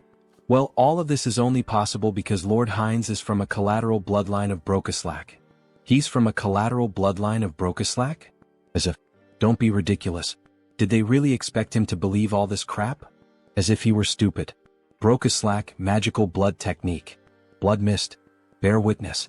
He is visibly shaken by the fact that he's lost all of his subordinates in the capital. So this is the infamous barrier of a blood sorcerer representing Brokeslack. What is this pressure? Is this Mullo's domain? Feels like his head is being crushed and his body is twice as heavy as normal. It's far too early to be this surprised, Hines. No matter when or where, they will always answer the call of their master. Then, by sacrificing a bit of blood into the magical seal on the ground, a vampire wielding a scythe begins to emerge from beneath it.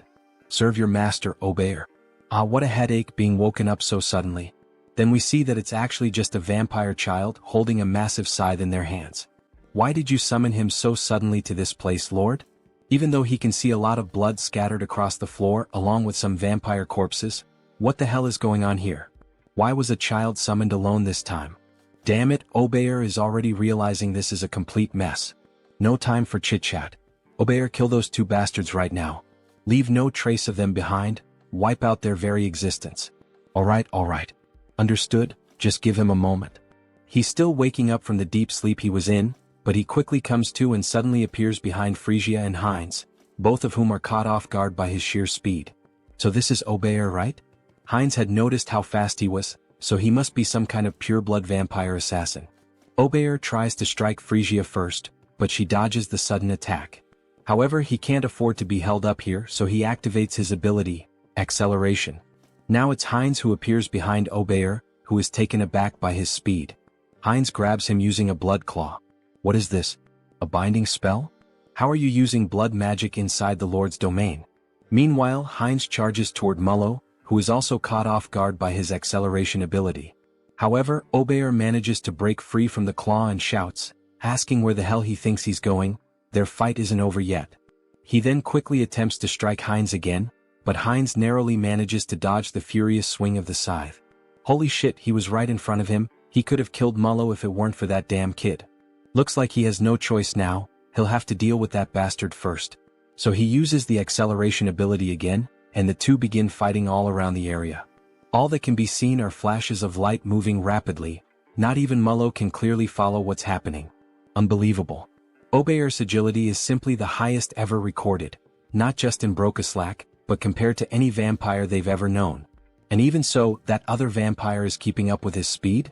Seriously, who the hell is that guy? In the heat of the moment, while the two were locked in combat, Frisia took the opportunity and attempted a surprise attack on Obeyer, which ends up being successful, allowing her to completely overpower Obeyer. That damn child, she never liked his irreverent attitude, not even back then. Now is a perfect moment to settle this. He shouldn't overstep his limits. Why doesn't he have some fun with her instead? She's dying to kill him with her own hands.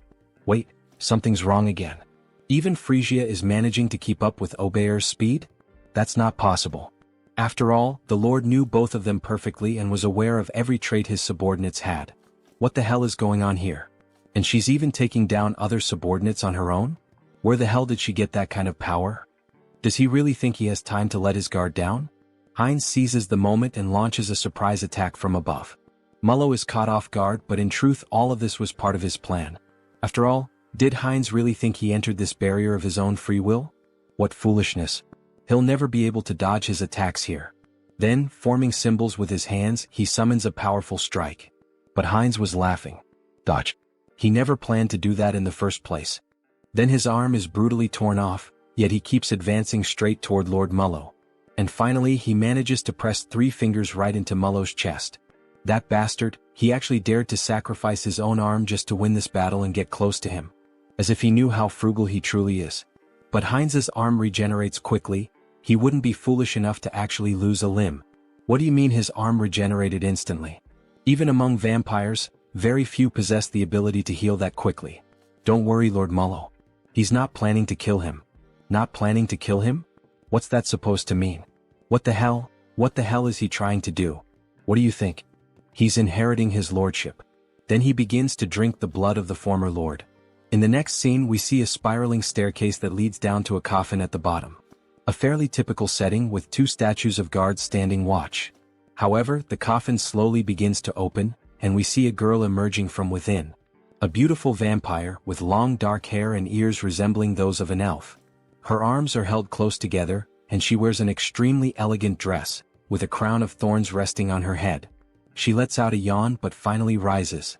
She's so tired, she wishes she could sleep a little longer. We get a better look at the coffin, wide and large. But she thinks that can no longer be allowed. After all, something happened, something changed while she slept. Her gaze is shown, completely red and unlike anything seen before. This vampire clearly appears to be someone powerful. Something has happened to her son. It's time to act. Then back at Lord Mullo's castle, we see a commotion unfolding. Step forward. Don't move yet, stay still. We see him summoning more magical crystals. Raffalashi injection. Both Mullo and Frisia watched the process they had both gone through, but now it was time to do the same for the remaining subordinates. Those who have finished, step back, there's still much work to be done. Next. Finally it's over. He took an eternity to finish marking all the remaining subordinates. So this means all the subordinates in the capital have been accounted for? That's right. The rest can be summoned in order. It will be more efficient that way. What? Watch your tone, alright? Ahem, it will be more efficient. Heinz takes the opportunity to tease. As expected, having a clan lord nearby really does make things easier. This visibly irritates Mullo. His hypothesis about the marks was correct. Injecting a Raffalashi into a high-level vampire seemed too risky, so he forcibly drained their blood, which ended up lowering their level. And finally he extracted the Brocaslack, the source of their blood. It feels like just yesterday that he was bitten and accidentally became a vampire. And now, he's rising from the very bottom all the way to the top of the hierarchy. It really seems like a whole different world. Along the way he's gained numerous useful allies, ranging from simple vampires to ladies and lords. Hey Mullo. Yes. He will be responsible for gathering the remaining Brocaslacks from all the regions. Understood. And one more thing. Damn it. Alright, and now what else do you want him to do? Then Heinz begins to move the globe of the world map. He wants Mullo to start gathering information about the continent. Wait, information about the continent? Yes. He wants him to build his own intelligence network, or make a deal with an existing one. How he does it is entirely up to him. This is an important task, so he is counting on him to carry out this mission. As he leaves the room, Mullo seems restless and finally he asks. He heard from Frisia that he said he would unite all the vampires and become king. He has already proven his abilities well enough, Lord Heinz, so he will give him his full support. Good to hear that. So he is counting on him. As he exits the room, Heinz pauses for a moment and becomes thoughtful. Why the hell did he say something like that? About becoming the king of vampires? He probably just let it slip in the heat of the moment. Well, he thinks having more subordinates to command isn't such a bad thing. Lately, he's been saying a lot of these catchy phrases, whether with Hans or now with Heinz. The path of the vampire king? It might be time for him to start laying out a serious game plan. One where he dominates all the vampires and maybe even becomes the Holy Blood. Then, snapping back to reality, we see our protagonist excitedly fiddling with something. Yes. Almost perfect. Define the jawline sharply, shape the orbital bones so they curve upward nicely. Now that's just right. He was using the new customization option to modify Hans. After all, he is the immortal king, so this is the least he can do, to have a fearsome appearance. And let's be honest, my subscribers, doesn't this new design for Hans look amazing? What do you think? Comment on the video and take the chance to leave a like, as it really helps the channel keep posting this manhwa. Well, I finished customizing Hans, now let's focus on something else. Finally it's done, right? The conquest of the Brokeslack kingdom by the vampire Heinz, it's all coming to an end. Or at least this is just the small beginning of what's to come. Which means now the long-awaited moment to profit. Karma Shop. When opening the Karma Shop, we see that he managed to accumulate quite a lot of money thanks to Heinz's conquest.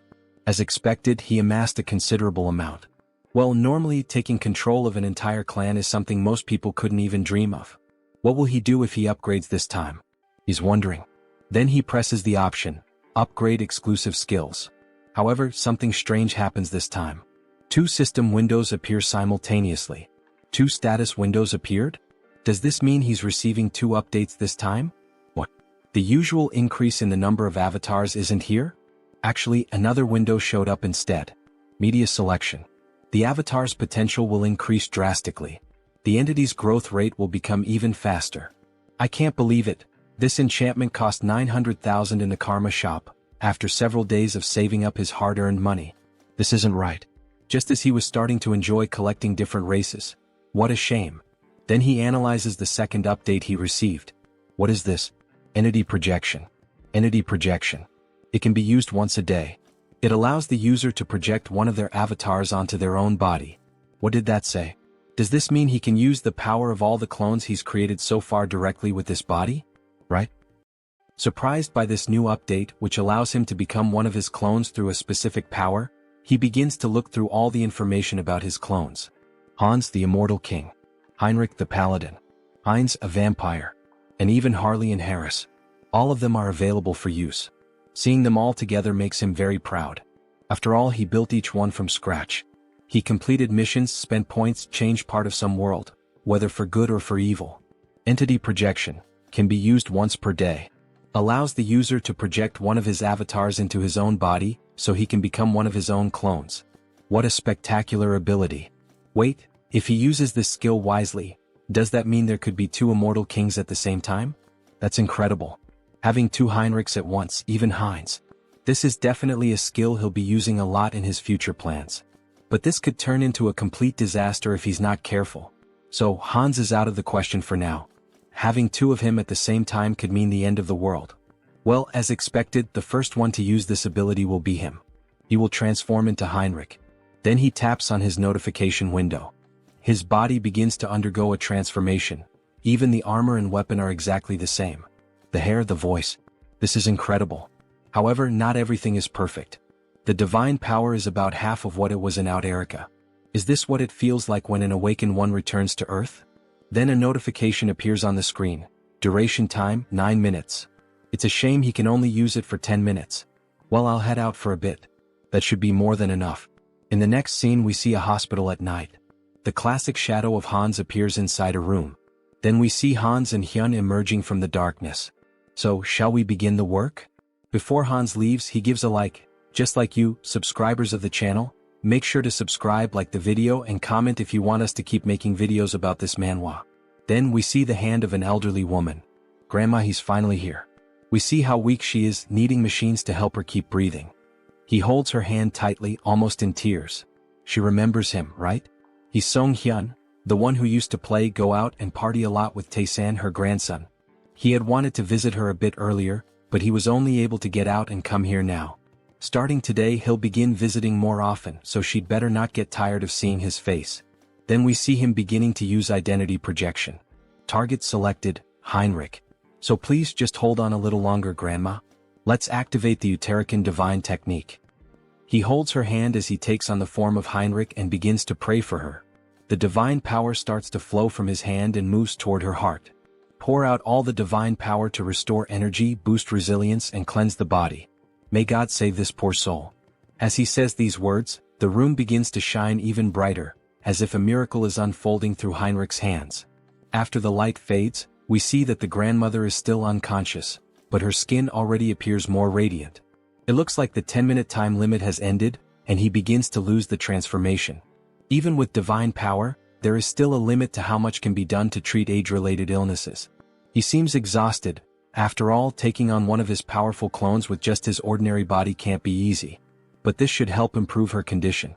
Now, he can only rely on his grandmother's willpower. Grandma, she needs to stay strong. We see the sunrise. He stayed the whole night watching over her, and makes a promise. He will come with Tae-san next time. Then, back in the world of Out Erica, we see images of a forest. We see the elves within the forest. So, is Harris one of Harley's friends? Yes, that's right. We see Cecily quite curious about the relationship between the two. Meanwhile, the other elves continue walking. It was a brief meeting, but we got along so well that we became like family. She begins to sniff him. Is that why? She senses a familiar scent coming from Harris. Harris is caught off guard. She's saying the same thing Diana says to Hines. They're not going to figure out we're the same person, right? It's a scent similar to what she smelled on the branch of the world tree. She knows that scent well since she spent the whole day with it.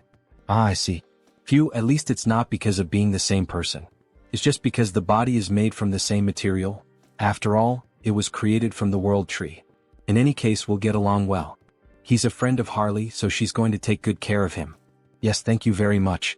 Granwood watches all the commotion from a distance, and he lets out a soft smile, as if he were watching two children playing and interacting. Alright, let's take a break and rest here. He said he still hasn't formed a contract with a spirit, right?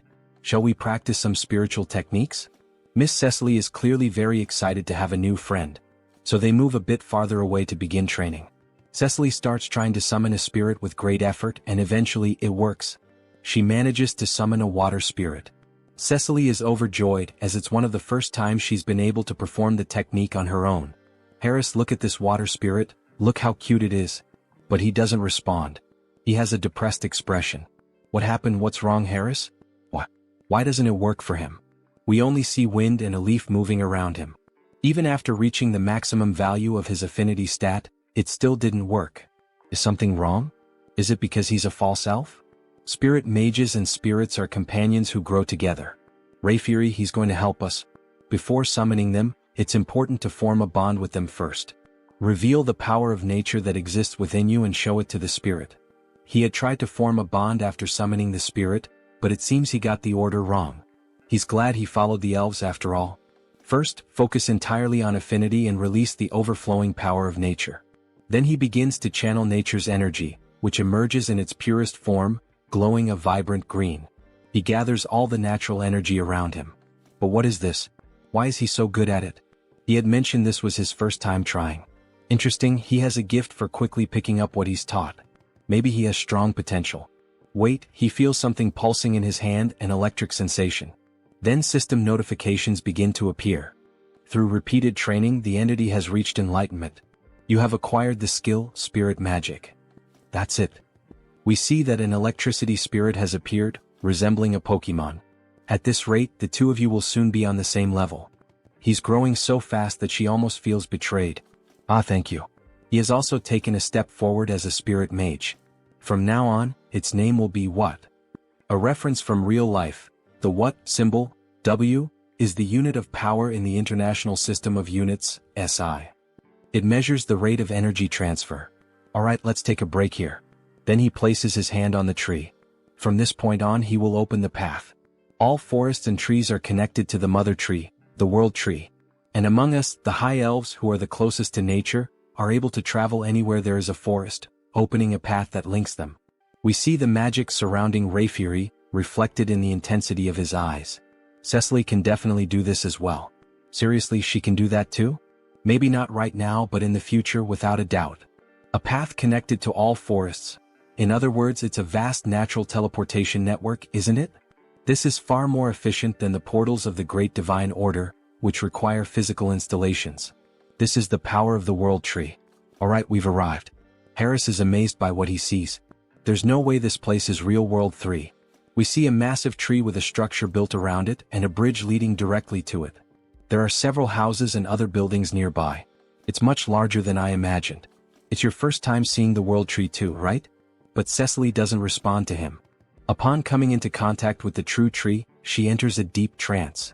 Then, with no control over her body, she begins to float toward the tree, while Harris and Rayfury watch in silence. She moves toward the tree which radiates natural magic. This must be the first time you've seen this as well, Mr. Harris. Watch closely and admire. This is the eye-opening ceremony of a high elf, an event that even other elves rarely witness. Cecily is awakening as a high elf, her new eyes are beginning to appear. The eye-opening ceremony, what a spectacular sight. Everything is being reborn, an overwhelming force of nature converging in one place. Then some elf spirits begin to appear. Wait a moment, what is that? The fruit of the world tree. It is handed directly into her hands by the elves. Then she takes a bite of the golden fruit, which resembles an apple. Cecily is truly becoming a genuine high elf. Wait, this is not the time for him to just stand there admiring. He can't let this kind of pure natural energy go to waste. So he begins to channel and meditate. Absorb as much as possible into your body, make it mine. Then something catches Rayfury's attention. His energy flow, something strange. New system notifications appear. The individual has met the conditions and reached enlightenment. You have acquired the skill, affinity with nature. There it is. Now he can grow stronger simply by absorbing natural energy just like the other elves. Mr. Harris. Sir Rayfury, he wasn't just relaxing or anything. Don't worry about that. Look to your side. Then we see a plant floating nearby him. It seems the world tree is quite interested in you, Mr. Harris. Wait, is that for him? Yes, it's a gift from the tree. Really? Normally, sacred relics like this are only granted during the eye-opening ceremony. It's an extremely rare occurrence. They can even be transformed into weapons or accessories. So you must have received a sacred relic during your own eye-opening ceremony as well, Mr. Rayfury. Could it be? No way, that accessory he gave, is it? He should return it now. I know that's definitely not the case. His sacred relic was transformed into a ring, which he used to propose to his wife. Since then he passed it down to his daughter. Proposing marriage with a sacred relic, huh? Mr. Rayfury is more romantic than expected. Look, the eye-opening ceremony is over. Miss Cecily will probably remain asleep for a while now. It's a period during which the rapidly increased energy stabilizes. Really, what a relief. He's at the age to start thinking about retirement, and now a new high elf has appeared. Of course he's not going to retire immediately since we're short-staffed. No need to worry. No, that's not what he means. Retirement age? What age does that guy have? In the next scene we see the capital of the elf kingdom, Drasha. After the eye-opening ceremony, he ended up staying at the academy thanks to Mr. Rayfury's help, and as it turned out, the environment was very different from what he expected. He thought everyone here would live like true fairies, peacefully like the trees in nature. The imagination of an elf village. But what the heck is this? What? It's an elf from the continent. Harris, you're from the continent, right? Tell us stories about the continent. He is surrounded by female elves eager to learn everything about him and the continent. After all, most elves remain isolated in this land for eternity. She heard that the continent is so wild that it's impossible to live there. Scary.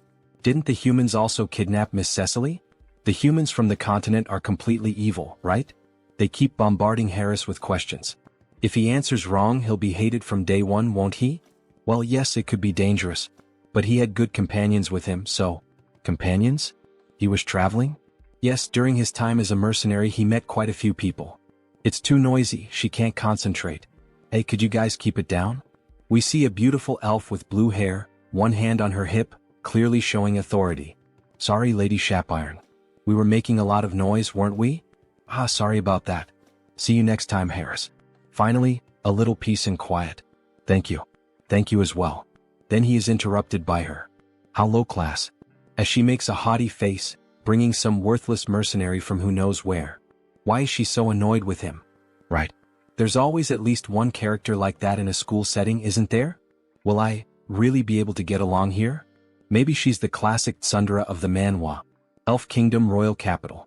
And that concludes the report on our interactions with the Great Divine Order. We also disclosed information about the new immortal king to the other races of the enameled continent. An immortal king who can move freely through space, huh? That means this time he might even cross over to our continent. Still, it's truly a relief that Lady Cecily has appeared now. For me and for His Majesty as well, isn't it about time to start thinking about retirement? Indeed. Thanks to her, one of our greatest concerns has been eliminated. Then we see the Majesty of the Elves, a beautiful elf with yellow hair and golden eyes. Her skin is pure white, adorned with flowers in her hair. On second thought, she heard that the person who came with Lady Cecily is also quite remarkable. It's true. He has already caught the attention of the World Tree. His talent is exceptional and his growth rate is incredibly fast. If we provide him with proper education here in the Elf Kingdom, he will undoubtedly achieve great things. Sir Rayfury, you seem exceptionally enthusiastic. Ah, do I really? He is also scheduled to complete his basic training at the Academy for now. Oh my god, the Academy? That means Sir Rayfury's Academy. Let's pray everything is going well with Harris. If he's that kind-hearted guy, I'm sure Mr. Harris will be a great help to you. Then back at the school near the great tree we see Harris feeling sleepy. What a beautiful day, maybe it's thanks to the blessing of the World Tree. The weather is perfect, the air is fresh, and the elves sing beautifully. It's pure healing. Maybe he should just give up on everything and keep living as Harris. Hey you. Books suddenly fall from the sky toward Harris, hitting him hard on the head. You really don't have the luxury to just lie around intoxicated by the World Tree, you know? Intoxicated by what? As a former mercenary, she thinks he probably doesn't even know this kind of basic common sense. This place is the closest to the World Tree itself, which is nature itself. Elves with high natural sensitivity are especially prone to becoming intoxicated by this comfort and harmony with nature. They become lazy. So all of this is because Harris has a great affinity with nature. He starts to feel his vision growing heavy again. Are you listening? Yes, he is listening. He possibly still doesn't know much about being an elf or these interactions with the World Tree, so because of that, she will lend him her book. She made sure to organize everything so that even an elf without roots like him could easily understand. Listen carefully. If the class average drops because of him, she will never, ever forgive him. Scary. Are you understanding me? We see one of the first Sundra traits in this manhwa. Goodbye. Well, at least she doesn't seem like a bad person, he thinks. That ring. He can feel the energy of the World Tree within it. There's no way a sacred relic would be carelessly left lying around. Is she from some noble family? She seemed familiar from the beginning. Somehow there's a strange feeling of déjà vu. Then he remembers what Rayfury told him. He gave his to his daughter though. Wait, that can't be true. Could she really be his daughter? Why are you placing your hopes on that idiot father? Then Harris starts to think more deeply about this matter. This is ridiculous. Shapiron is Rayfury's daughter? They don't look alike at all in terms of personality, do they? He is so calm, but she is like a caged beast. Well, she seems not to like him, but her explanations are very kind. It feels like a private lesson about spirits. Alright, should he try it like this? Then he begins to channel the magic into his hands. Wind and fire start to emerge as the two main forces of nature. The fire spirit is called Kali, the lowest grade fire spirit. The wind spirit is called Pascal, the lowest grade wind spirit. Now that he knows the trick, this is not so hard. Even the one he summoned last time, has already been promoted to a lower rank. Low-grade lightning spirit, what? To think they could grow this fast. Coming to the elven realm was definitely the right choice. Alright, he just has to keep his head down and adjust properly without causing any trouble. Well, as long as he doesn't get involved with Shapiron, there shouldn't be any problem. Or at least that's what he thought, until he ended up having to sit right next to her like they were two stubborn kids. Somehow, he got himself tangled up in this situation. We see a flashback. 10 minutes ago, the teacher started to explain the lesson's content. Let me repeat, forming bonds with spirits is extremely important. And traditionally, there is a secret to maximizing this connection. It is done through dance and song. Just like our ancestors used to do in the old days. Dance and song? That is an interesting theory. Soon, there will be a festival for the new High Elf, Lady Cecily, right? On that day, we will rent one of the main stages in the capital for the evaluations. It will be a performance that Cecily herself will be able to watch. It has been a while since he has done something like this, so wouldn't it be better to show his coolest side? Now, as everyone knows, we have a transfer student. Therefore, this time we will do a group project for the new student. Each group will work together to create their own performance. Your ability to connect with the spirits will be evaluated on stage that day. They can't believe what just happened. Then we see two together and two other unknown elves forming a group of 4 members. Wow, working with celebrities. How lucky. I'm Timer Coffin. And the elf very shy. Nice to meet you. Curie. Well, things have come to this point, so there's nothing to be done. So do you know how to dance or sing anything? If not, we will adjust to match you. He has no idea what to do, so I'm in. Me too. They are being so blatantly dismissive that now he is starting to get annoyed.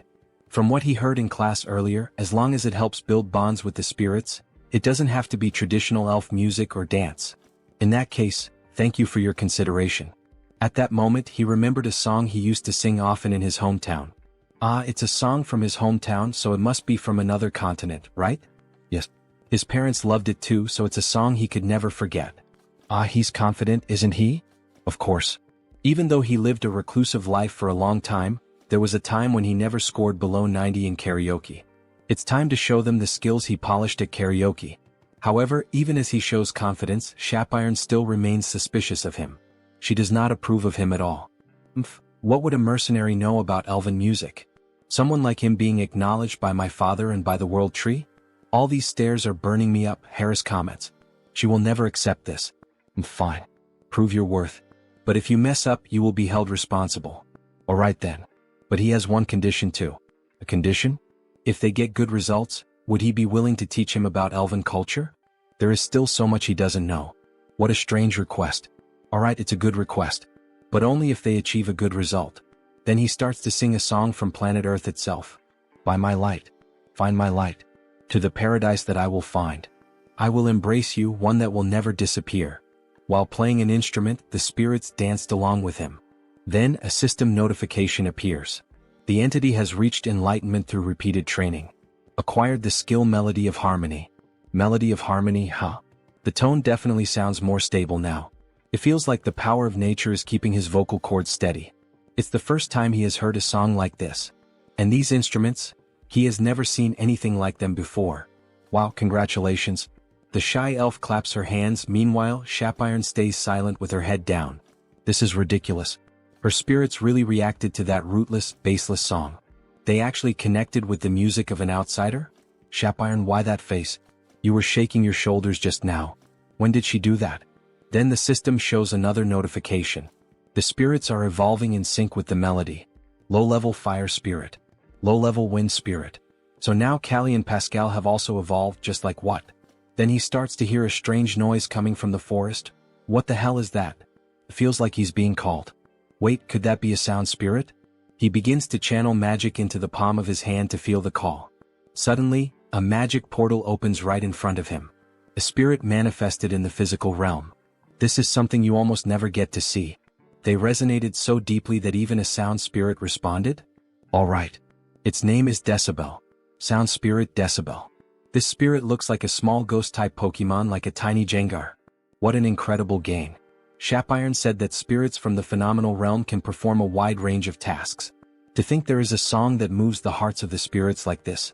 Let's do this one. It will definitely be a huge success. She thinks so too. Sound spirits are only attracted by beautiful sounds. So what did you think, Miss Shapiron? Alright, I admit that the sound was very beautiful. Great. Then shall we start planning the rehearsal schedule and the stage production until the day of the performance? Yes. Well, could he teach her how to play the instrument he used earlier? It seems interesting. Haha, with a mischievous look he says, of course I can help, miss. What is that expression? That is not appropriate for elves, so stop that right now. So, shall we split the parts first? Then the day of the main event finally arrived. You said your daughter is in the same group as Mr. Harris, right, Mr. Rayfury? That's right. You must be very nervous. Not at all. Why would he be nervous about a simple performance? Ah, he is very nervous, it seems. So, shall we listen to the song that Mr. Harris prepared? We see the four members up on the stage. Harris is holding a guitar, Timer Coffin is playing the drums. Then the show begins. Harris starts playing the guitar, creating a beautiful sound that even makes the spirits around them start to dance. Timer Coffin and Curie follow along with the rhythm. And of course, our dear elf, Shapiron, is playing the acoustic guitar in a very shy way. Harris notices this and starts playing more strongly to draw everyone's attention. Among the green bushes. If we run together, the spirits will guide us. As Shapiron and Harris keep singing, everyone becomes moved and amazed by the quality. Even Rayfuris is enchanted. The beautiful singer is showing all her talent for culture. It's the first time she hears this song, but it makes his heart race. The tone is also very beautiful. In search of the miracle of connection, let's find it together on our new journey. Shapiron can make that kind of expression? What song is this? It's the first time she hears it, but it's amazing. My ears are sensitive, but this music is really good, isn't it? Walk under that light, take my hand. Sir Rayfury, look over there. To think they are using the spirits this way. It's incredible. We see all of them together on stage, singing and smiling, a true show. Then, when Cecily was about to speak again with Rayfury, she noticed that he had vanished. Where did he go? That child over there is my daughter. She is my daughter. Yes. The woman is confused. Who would have thought he had this side, the overprotective father? Let's go together toward a new light. I'm not afraid. Shapiron helped a lot with the splendid stage production and the tuning of the instruments. As expected from an elite. Her spiritual knowledge is incredible. Since we are together. After being so irritable, she is the one enjoying it the most, isn't she? They keep singing, everyone happily putting on a big show for everyone in the Elven realm. At the end of the show, everyone gives a round of applause. Sing another song again. Her breathing was more stable than usual, and the music flowed smoothly. Who would have thought she would become so immersed? System notification. Melody of Harmony Skin is in action. Target, Shapiron Sylvest. Looks like it works well on other people too. He used the new skill to support Shapiron. So even her father was there watching her. Shapiron is moved. Shapiron, what do you mean? This is... Sir Harris, she has misunderstood you all this time. Sorry for being so rude to you. She lost the bet. Just hearing that already calms his mind. It's amazing that music alone can have such a big impact on so many people. You will definitely have a great impact on the Elven realm, Sir Harris. Then back in the Holy City. We see the Saintess sitting and reading some documents in her office. Lady Saintess, it's Heinrich. So he has already arrived, ask him to come in please. Come in, make yourself comfortable. Welcome, Sir Heinrich. However, what really catches his attention is the book on the floor. The Hero and the Saintess's Adventure. Let's pretend he didn't see that. Please have a seat. She called him here today to talk about something important. Something important? Maybe you have already heard about the Sacred Sword? Sacred Sword? The most powerful exclusive weapon that the hero protagonist in fantasy stories uses. Well, he doesn't know much about it, but he knows it is a traditional weapon for the hero. There is a decree that was unanimously approved by all members of the church. What do you mean? What kind of... Sir Heinrich, please challenge the trial of the Sacred Sword. The trial of the Sacred Sword? Am I really worthy to receive such an opportunity? Jackpot, you are the best, Lady Saintess. It was a meeting held in a hurry because of the resurrection of the immortal king, but no one had any objections. Because Sir Heinrich is the new hero of the Grand Divine Order. That praise is too much for me. The place where you will undergo the trial is the Great Temple of Pickle, in the western part of the continent. If it's the Great Temple of Pickle, the Salb Empire, which was destroyed 300 years ago by the second immortal king. After that, for countries claiming to be descendants of the empire were founded in that place, forming an alliance of kingdoms. Charlotte Steel Fortress, Talia Tulk Lesk. The great temple built in the southernmost kingdom among them, Lesk, is Pickle. It is a temple built on the site where the second immortal king was subdued by the hero. The previous hero defeated the immortal king but could not completely remove his heart. Soon the abyss spread and the land became tainted. Only after the hero drove his sacred sword into him was it purified. The great temple of Pickle was built right on top of that. The previous hero made it so that only someone who would succeed him could find the sacred sword. But if he pulls out the sacred sword, won't the seal of the abyss be broken? It has been 3,000 years. Now it is sufficiently purified, so it is fine. Therefore now it is time to inherit the hero's weapon. Leave it to me, Lady Saintess. When should he depart? Right now, she says with a smile on her face. Then he heads to the great temple of Pickle. Wow, it's magnificent, truly magnificent. He's amazed by what he sees. It has a completely different atmosphere compared to the great temple of Rosalia. The great temple of Pickle. There's a massive building surrounded by many trees, crosses, and a beautiful temple. So you must be Heinrich. Yes, that's him indeed. So, this person he's speaking to would probably be Cardinal Donovan? Wait a second, what kind of body is this? He looks like a wall. Yes, that's Donovan. He's the one challenging the sacred sword, right? Yes. He knows you're busy, so thank you for meeting him in person. Then we see that this priest is at least 6'7". Besides having a muscular build, his face is covered with scars. No. Aren't you the new hero recommended by the saint? Of course he had to come in person. Just like the rumors said, he's very trustworthy. They say he used to be a paladin and you can tell. His physique, even the strength of his handshake are no joke. If he had known he wouldn't get to see the saint again after his appointment, he would never have accepted the position of cardinal. Donovan, you look like a worm. We see that the saint has admired worms since her childhood. And of course she has a fondness or some kind of special bond with Donovan. Sir Heinrich, he's going to be honest with him.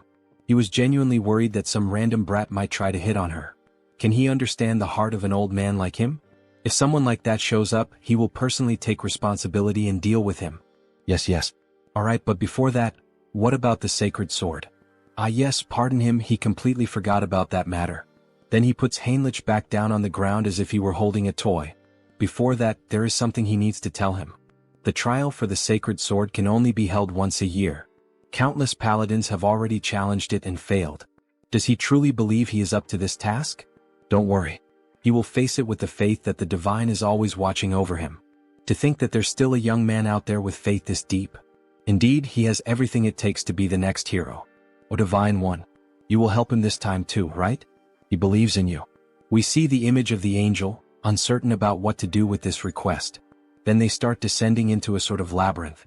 Donovan uses the sacred light to guide Heinrich. It's deeper than he thought. Could it be because it was built for sealing purposes?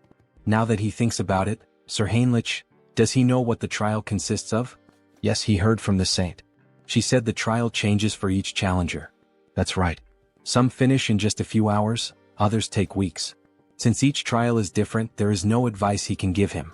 Finally, they arrive at the destination. If he wants to turn his back and run away, now is his only chance. So this is it. It's the Gate of Trials. So huge and mysterious, he can definitely feel some sort of power behind the door. Then, with a smile on his face, he makes his decision. Without fail, he will retrieve the sacred sword. So that's your answer, Sir Heinrich? May God help you. The moment you step inside, the trial will begin. His hand starts to shine even brighter. May luck be with you. Then the door opens and Heinrich walks toward it. He prays for the new hero's success. Then a system notification appears. The first trial of the Holy Sword. They say the trials are different for each person, but even so, the system notification shows up. Reach the destination within the time limit.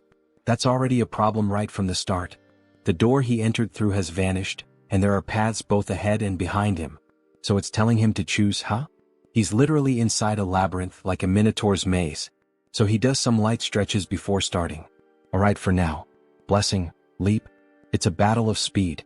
He starts moving at the speed of light. Leap, leap. He rushes forward through walls, secret passages, and doors inside the maze. However, he notices something odd. Something feels strange. At this pace, he must have already leaped over several cities, but he still can't see the end. The goal of the trial is also vague. Reach the destination within the time limit. But exactly where is he supposed to reach?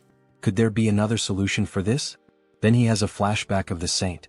They say the trial of the Holy Sword is different for everyone. She believes this truly reflects the will of the divine. Really? It's written in the scriptures, you know? The divine is always watching over us and gives us trials that we are capable of overcoming on our own. Trials that we can overcome on our own. Right? This is a trial given by the divine. It's not just about reaching the end within the time limit. It's a trial that truly pushes him to his limits. In that case, leaping is not efficient. The fastest way to drain his energy and reach his limit is, he thinks he'll try bunny hopping. It's like he was recruited into the military or something like that. And then, after some time, a system notification appears. Having cleared the first trial, proceed to the next.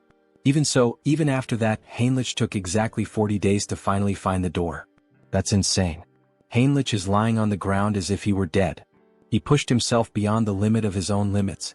40 days? Don't you think that's a bit too much? He realized it about halfway through, but there's a time dilation here compared to the outside world. In Out Erica, it's 10 to 1, and on Earth, it's 100 to 1. He only knew this because his avatars let him track the difference, but he's going to abandon the trial. For the paladins who had no way to sense the flow of time, this must have been one of the hardest ordeals. From the halfway point on, it also started testing his mental strength. Various phrases began to pop up in his mind. Give up, you won't make it, weak. Just quit, you're not worthy. If it weren't for Mind Hub, even he might have lost his sanity.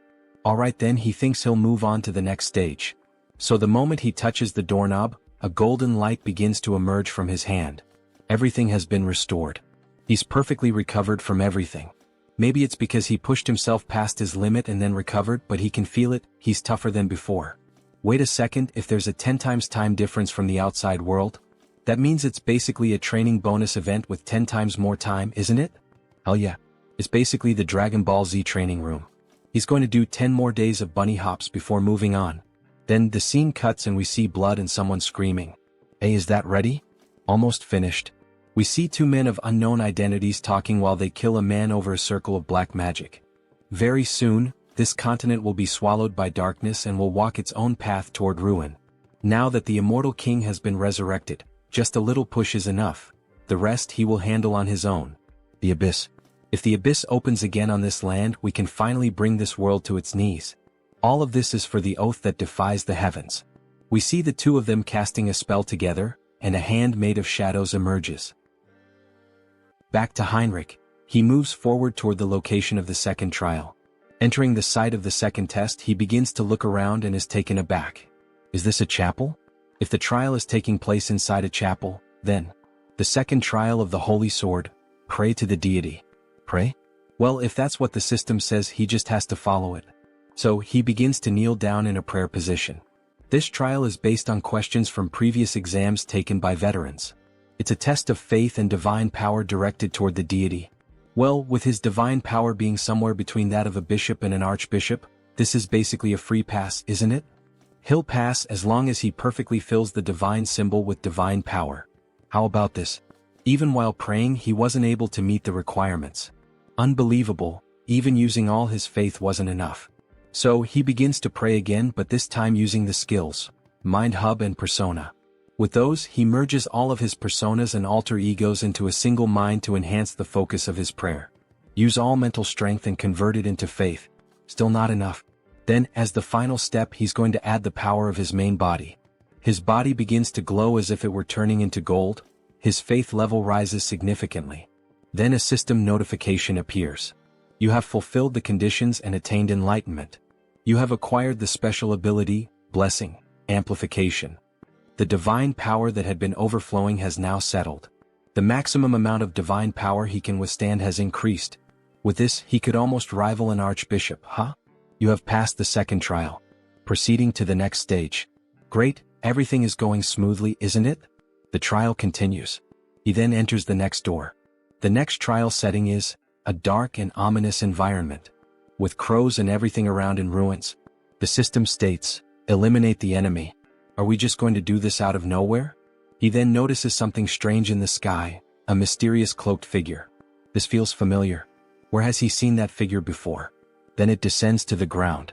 A subordinate of the former immortal king. An archlich. A hunter from the church, huh? How did you make it this far? He looks like Hans before his awakening. It's best not to underestimate him. After all, even a paladin would hesitate to face an archlich in one-on-one combat. If he doesn't intend to answer, then he strikes his staff against the ground. Die, dog of the church. He summons several skeletal soldiers, some of them with human-like appearances. Just the archlich alone is already troublesome enough, and now he also has to deal with this army of undead? He was probably expecting exactly this kind of reaction. But unfortunately, dear trial creator, why is he muttering to himself? Like someone about to die, your resistance ends here. Go forth, my subordinates. However, Heinrich begins to easily cut down the soldiers, dodging their strikes and countering with simple blows, yet enough to destroy them. How is he managing to dodge all of them? Damn it, just crush him already. Then they all charge at him. That archlich shouldn't assume that all he knows how to do is dodge. So he draws his sword, embedded with holy power, and begins slicing all the enemies in two. That divine power? Are you an archbishop? To think an undead would know what it means to feel fear. How ridiculous. He's just glad to finally be able to show his full power. So this is where it all ends. The archlich begins to channel a powerful spell. Let's see if you can block this too. He summons a few ghostly skulls and tries to strike the protagonist. However, he keeps defending and striking back with only a single attack. You stopped everything with just one blow? Impossible. He says with a look of shock. You predicted all of his tactics? Asks the defeated archlich lying on the ground, almost begging for his life. It's a shame, but he doesn't have any kind of cheat ability like that. On the other hand, he does have a very talented tutor, the strongest direct impact instructor among the undead. And we see that the instructor is Hans. Some kind of personal tutor or whatever. All you ever do is talk nonsense. He's curious to see how much longer that talkative mouth of yours will keep running. Let's see if you can dodge this. Then he starts casting a new spell again, in which a magic circle appears and begins to aim at him from the sky. Heinrich is impressed by such a powerful display. Deathbolt rain. Black lightning bolts begin raining down on the protagonist, giving him no chance to defend. The Archlich laughs. After all, he believes he has defeated his enemy. Ah! There's no way he could have blocked his secret technique. Farewell, arrogant holy knight. Then he hears a voice from afar. Oh, so that was your final move? What? He's still alive? How the hell is he still alive? Of course he's alive, because it didn't hit him. Heinrich says it with a defiant smile on his face. That makes no sense. How could a mere holy knight block his ability? It's impossible. This is completely impossible.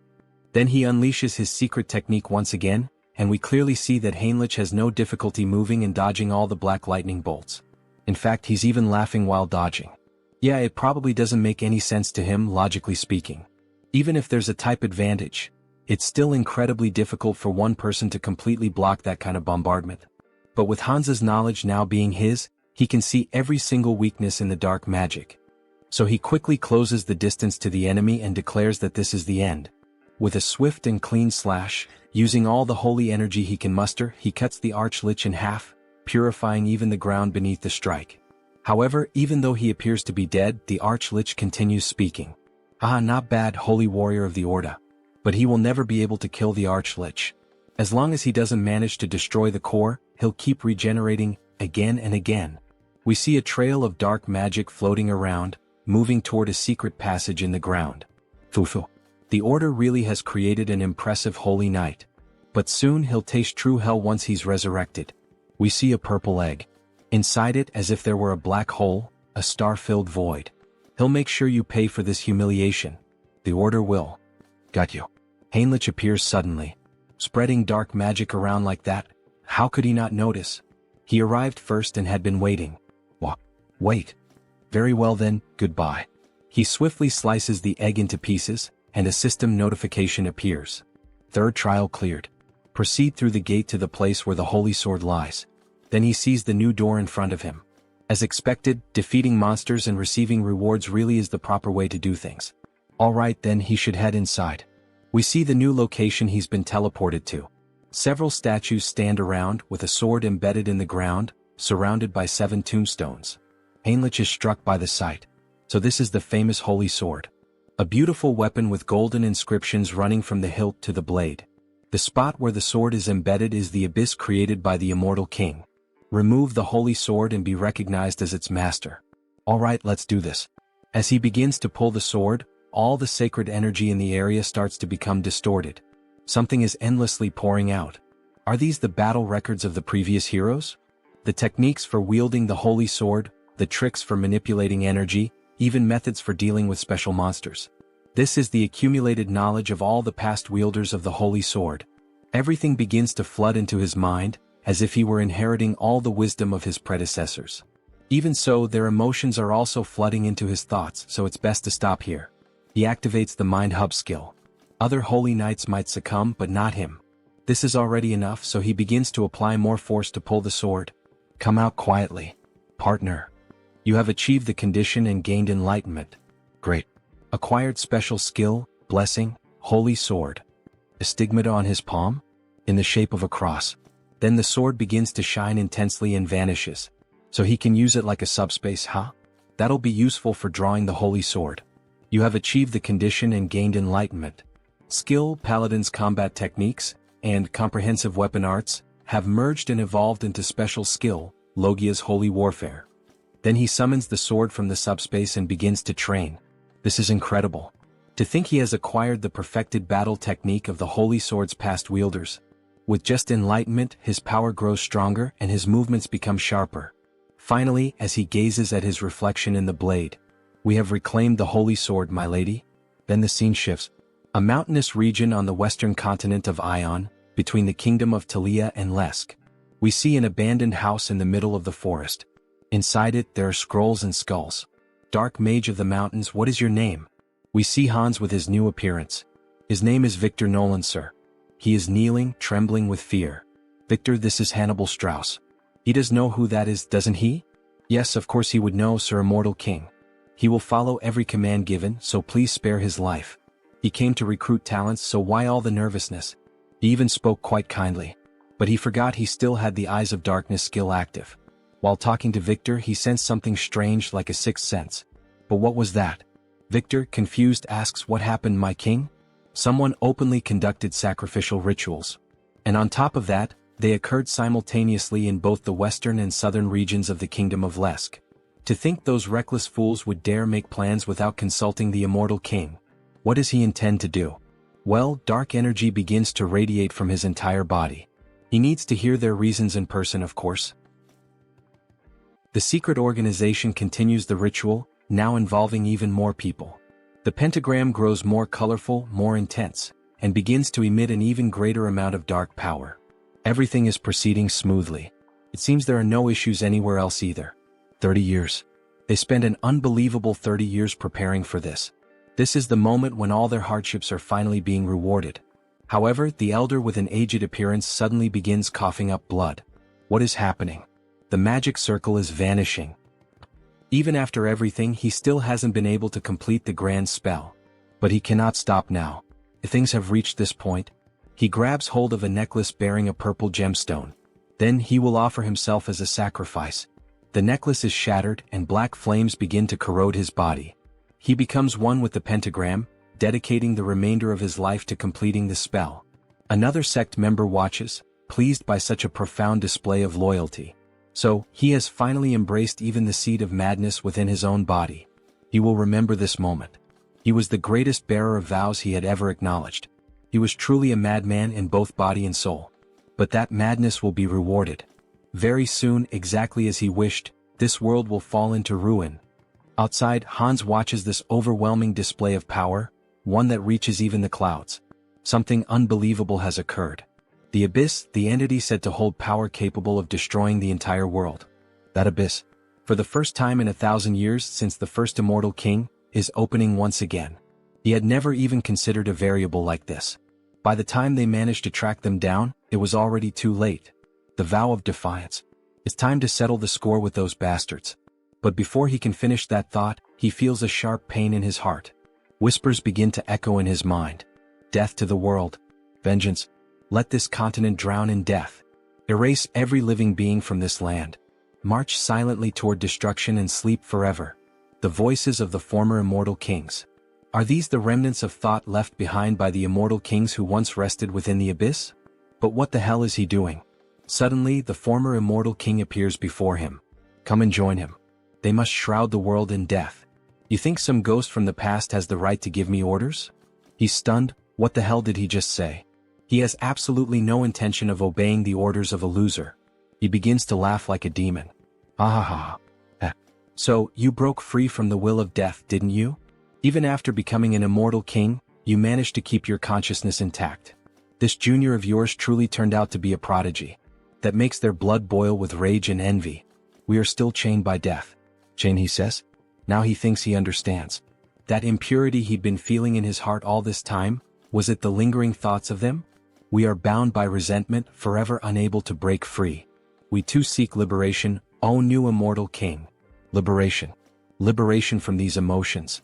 These guys are getting way too noisy. Wait a second, emotions? So, in the end, he's still shackled by the emotion of death. Why don't you all just shut up already? He'll grant their wish. And erase every last one of them.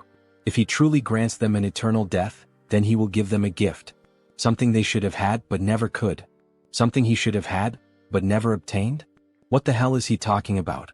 Well, in any case, he'll find out for himself soon enough. Activating skill, persona. Persona allows one to control specific emotions, targeting the lingering thoughts embedded in the heart, and expelling them from the body. He's coming apart. He's being erased. At last, eternal death is approaching. Farewell, you pathetic old fools. He finally manages to erase every trace of the former immortal kings. And because of that, black words begin to fly toward him. He starts absorbing those words through his hand, gaining even more knowledge. He admits it, this really could be considered a gift.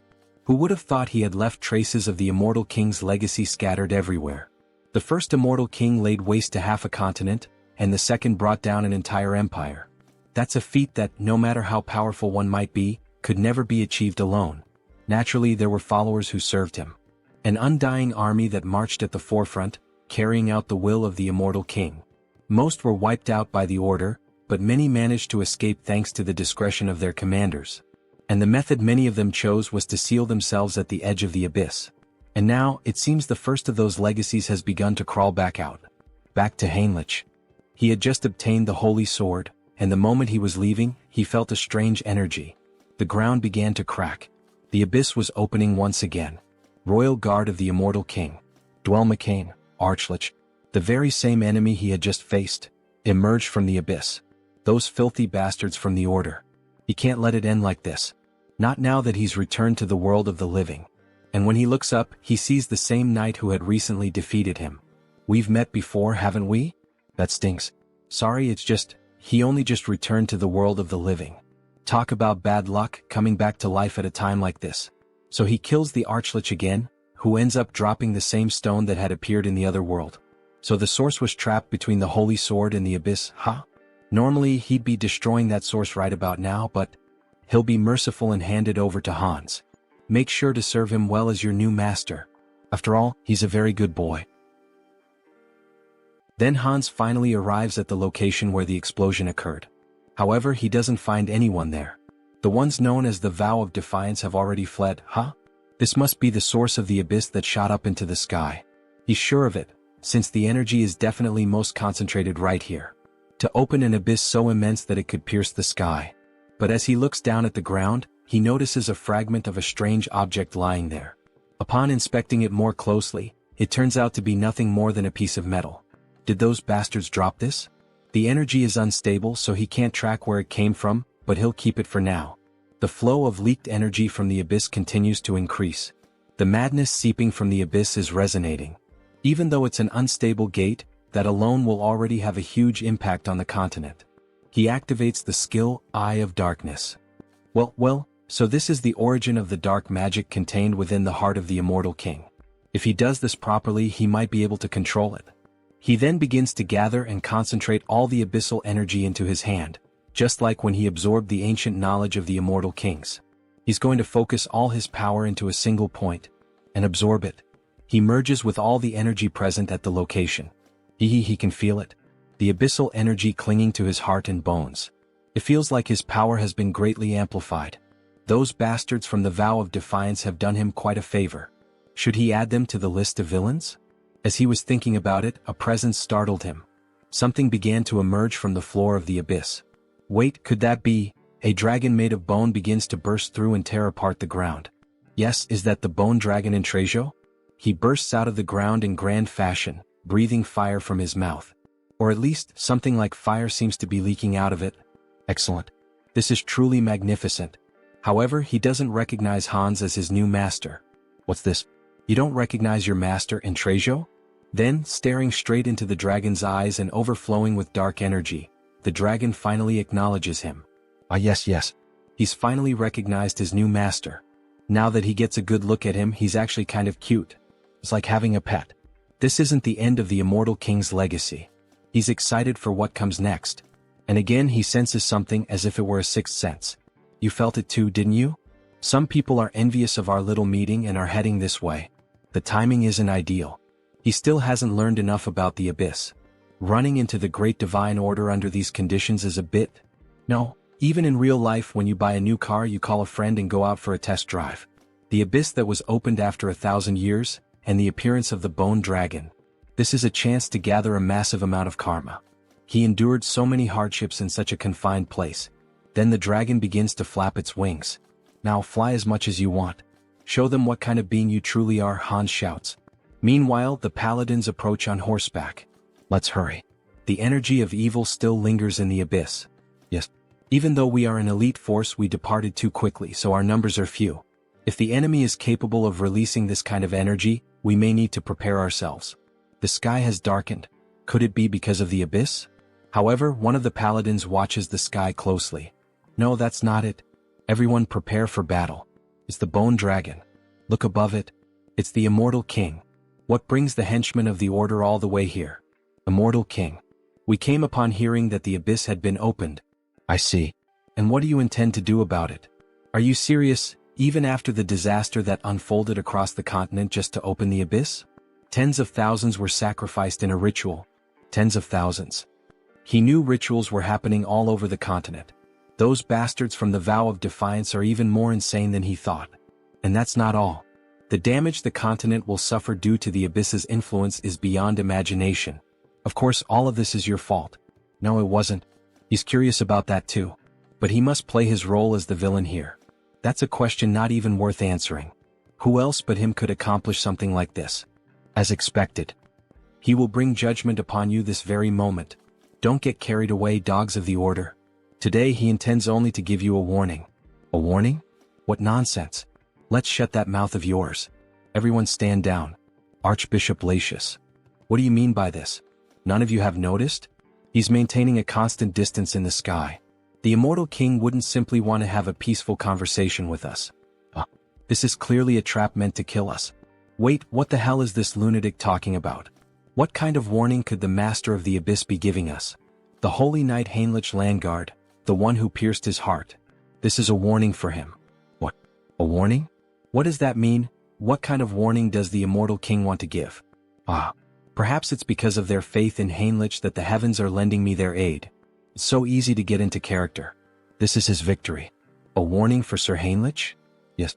I, Hannibal Strauss, acknowledge his power. Next time we meet, he will take your life and make you his subordinate. You dare to defile the hero of the gods like that. This is intolerable. For the climax, he needs to emphasize Heinrich's name. And his own name as well, Hannibal Strauss. Perhaps he should wrap things up for now. Enough of this commotion. All of you have your roles to play too. Intrasio, show them your strength. Prepare your defenses.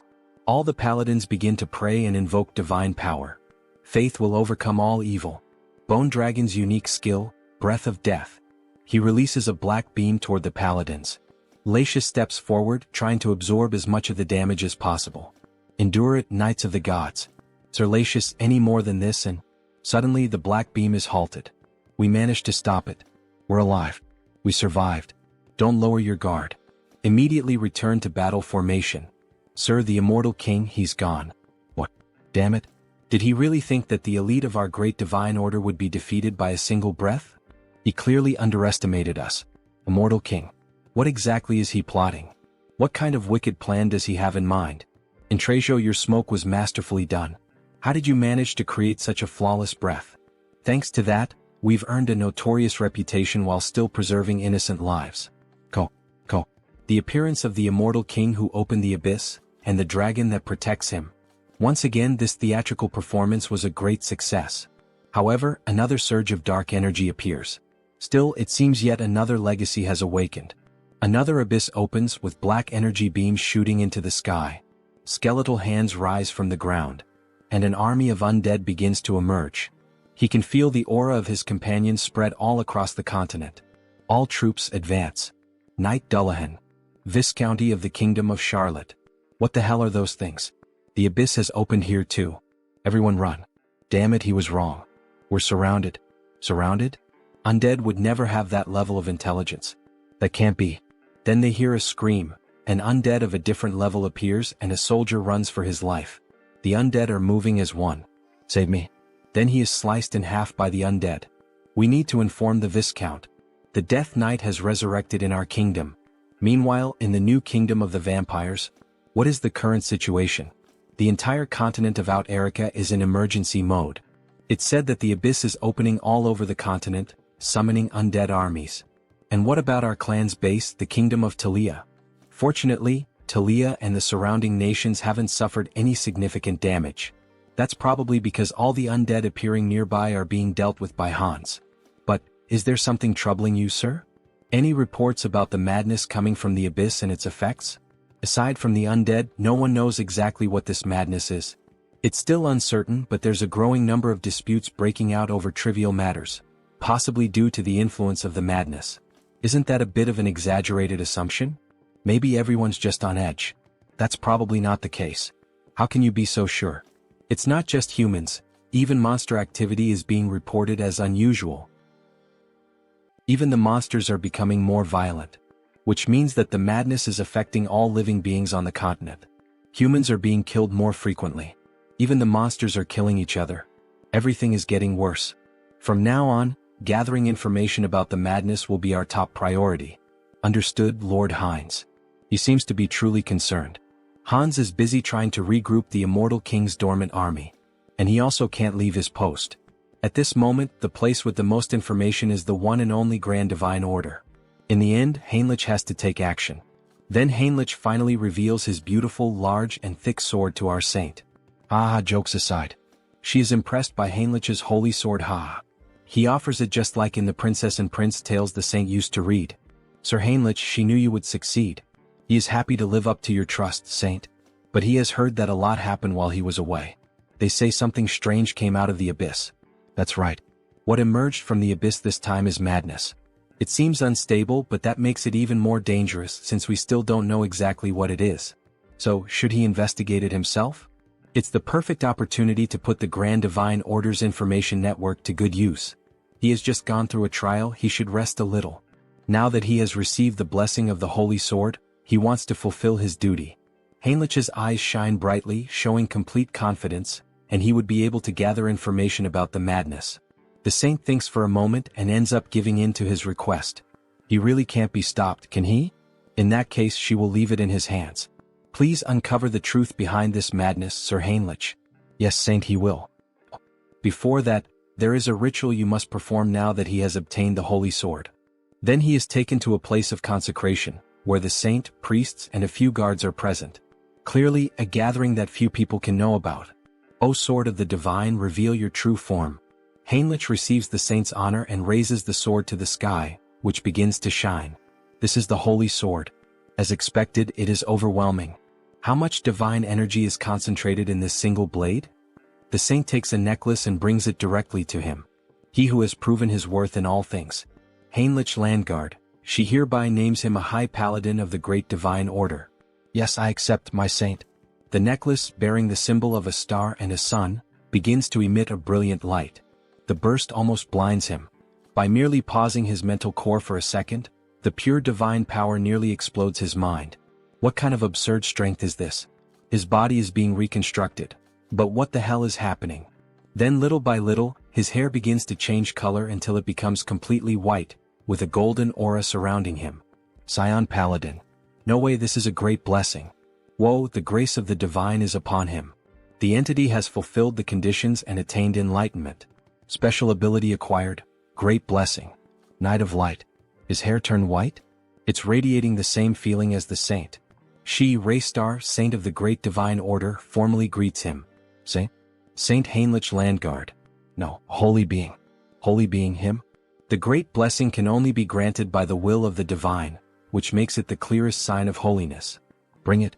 Wait. Does this mean he's now on the same level as the saint? Then the servants bring him something interesting. This is, by any chance, the Guardian of Glory.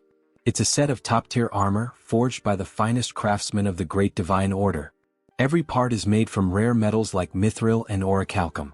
On top of that, it's layered with high-level holy enchantments and divine barriers. It's practically a moving fortress. You could even call it a sacred relic in its own right. As expected from this armor, just by wearing it, he can feel the overwhelming divine power. The ultimate weapon, the holy sword, and the ultimate armor, Guardian of Glory. With this, his gear is complete. Looks like we'll be working together from now on. It's an honor. He tries to strike a hero pose, working alongside the saint. He's not sure he deserves that. So this is how things are going to be from now on? To be honest, she has been working until dawn every single day, and it has been exhausting. She's so happy to finally have someone to share the load with. Until dawn? Isn't this just a punishment? Or is it just me? Alright.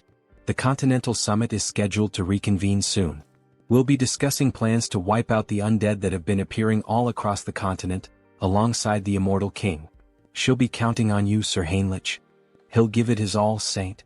Alright then, let's give it our all until the summit, Hans. Who do you think is going to win this fight? Heinrich or Hans? Tell me your thoughts and see you in the next chapter. Then we change scenes. We return to one of the first locations where the Immortal King's troops appeared. We see a village completely destroyed and in flames, and a demon walking over the scorched land. They are pathetically weak. We get a clearer view of him holding a huge sword reminiscent of Guts from Berserk. Several men lie dead on the ground. But if the kingdom unites its forces, the situation will be reversed. Until then, we must build our power. Arrogant humans become subjects of the new kingdom. Then, using black magic and his sword, all the dead humans begin to rise again in the form of skeletal zombies, literally a necromancer warrior. It seems he is a bit late. Ichem? Who is saying that? The one flying, is that by any chance? Karam, it's me. He gives a small display of power, frightening everyone. Ah, that power running through his veins. The new immortal king. All kneel before Hans. Hail our king. He has finally returned. The new immortal king. Karam. Just by looking at him I can tell he's an important figure. Power beyond that of a master swordsman, the leadership to command an army, and even necromancy to raise the undead. There's no mistaking who he is. My lord, it is an honor to be recognized by you. But, Karam, it seems you caused quite a commotion.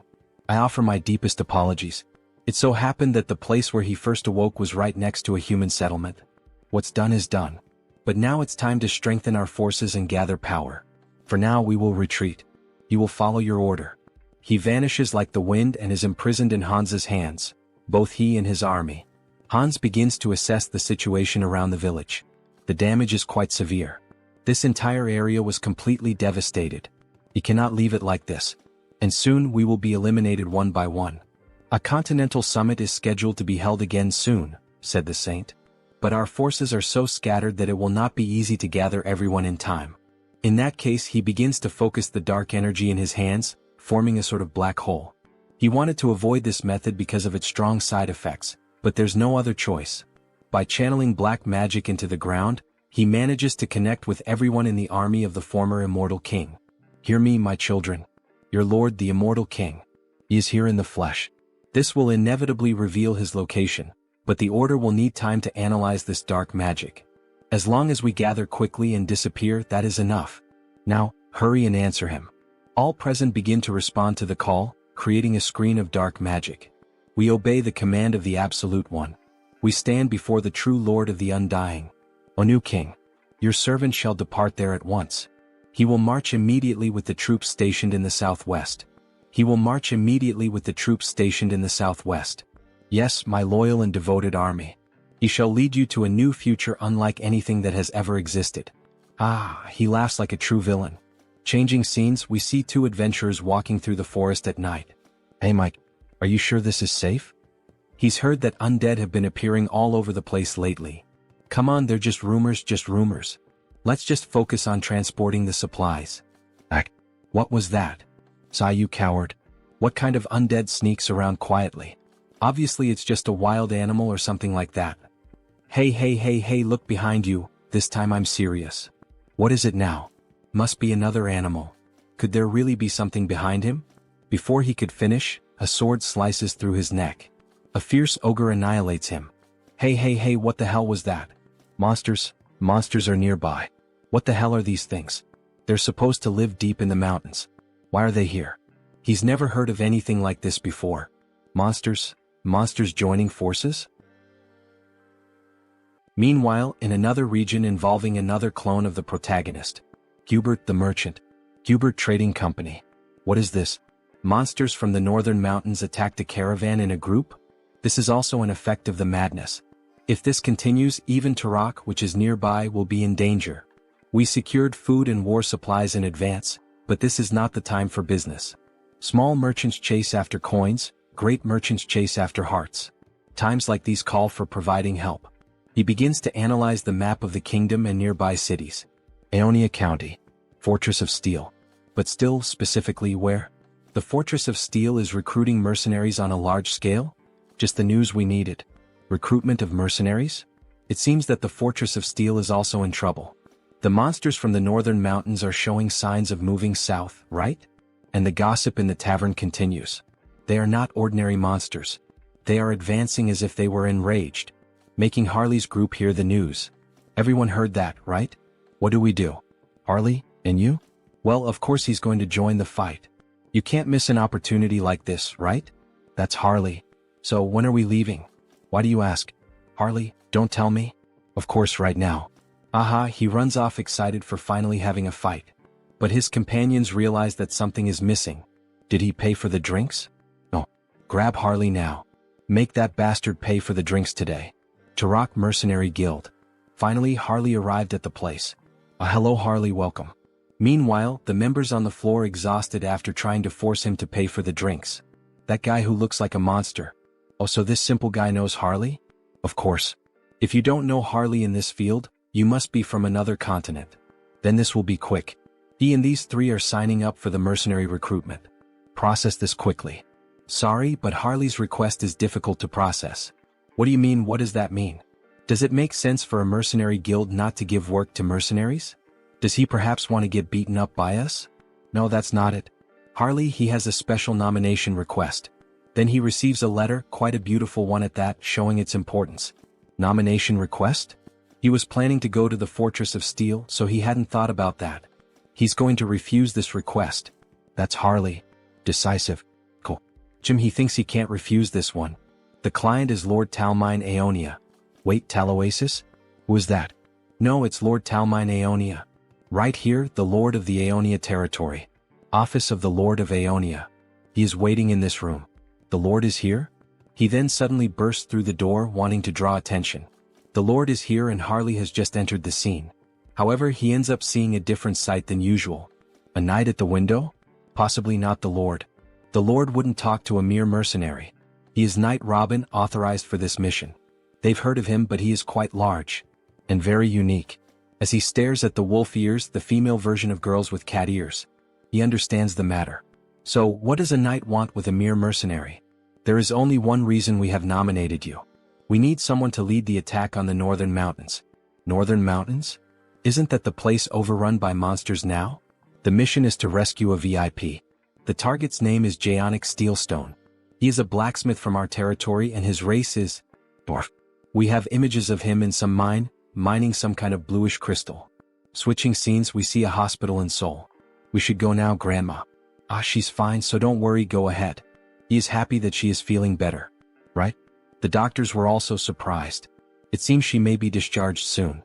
But there is something strange. Strange. According to the doctor, it is as if a high-ranking priest had poured divine power for days. Where would someone humble like him have such incredible connections? It was him, a pity he can't reveal that information, at least not now. Grandma must have overcome this on her own. She is strong. Right? Wow, our grandma who spent her life serving others was finally rewarded? Ah yes. How is your moving plan going? He found a house in the suburbs for a quieter life. Oh, a private house. Hang Sunghyun is successful now. But isn't it hard to be far from Seoul? It is a sacrifice he is willing to make. Apologies to Taesan for worrying, but now that the duration of his projection has increased, he can easily travel long distances. He won't sell his old house and will use it as a base. The main reason he managed to get a bigger house is, he doesn't know how many clones will appear in the future. This last page of the chapter looks a lot like solo leveling. Then on the next day we see the snowy mountains and Harley walking with a group. Is it because this request comes from the Lord himself? Everyone is being very proactive. And that knight over there is really impressive. He is not just delivering the request, he is actually participating personally. A little further and we will reach the last area where Jaonic left a transmission. He sent a transmission? Yes. The moment he noticed the monsters acting strangely, he hid in a safe cave and contacted us with a magic device. Did Jaonic really need to climb the mountain at a time like this? Well, he couldn't have known things would turn out this way. Dwarfs chasing rare minerals is nothing new. I see these are all well-known mercenaries from Turok. Using such elite people as guides. How incredible Jaonic Steelstone is as a blacksmith. Careful, monsters. Some ice ogres appear in front of the group. Leave this to us. The two combine crossbow arrows and fire magic to form a strong combo. They fire directly at the monsters point blank. However, to their surprise, after the smoke of the explosion clears, the monsters remain unmoved and without apparent injuries. The further we advance, the tougher they become. Their vitality and defense also seem unusually high. Looks like he'll have to intervene. He activates the marks on his body to increase his base strength and using all his power, leaps directly at the monsters. Grabbing both their heads and smashing them together, making an instant double kill. Two others try to advance against Harley, who with 2 punches smashes the monsters' heads. Harley, watch your back. 3 of them at once? Bare fists might not be enough. If he used wild instinct he could finish this easily. But they might mistake him for a monster disguised as a human. In that case he puts strength into his legs and jumps directly at the enemies. Charging power into his hands, he pierces one of the monsters with his bare hands. The other ends up making a huge cut on his chest, and the last monster using both hands together. He's going to finish this before even landing. Invisible hand operation. What? He just punched 3 of them at once? Now they don't know who's really the monster here. Is something like that even possible? He's already seen this several times just today but still can't get used to it. Harley starts consuming the magic stones. Wait, Harley? What are you doing? Sorry, he was so hungry that he did it out of habit. Out of habit? He can't believe it. It's the secret magic of our tribe. We absorb energy by eating magic stones. She has never heard of anyone capable of doing that. There's no way eating something like that wouldn't harm you. Nah, he's fine. He's used to these crystals, however, something strange happened this time. Blood starts coming out of his mouth. No, he's not fine. What is this nausea? Annoying. It feels disgusting. He wants to crush everything. Should he just annihilate everything? Yes, let's kill them. Such violent emotions. Thanks to the mental link, he is holding himself back, but that's not all. Every muscle and sense is becoming more active. Could it be? He starts to see a red smoke coming out of the monsters as if it were some kind of aura. Madness spreading throughout the whole forest. Switching scenes, we see Hans. Quite a sight, isn't it? Several ghost soldiers and a lady in black kneeling before the immortal king. She pledged her loyalty to the king. Banshee Queen Olivia. A high-ranking officer of the undead army, a Banshee Queen with a ghost unit. What an incredible achievement.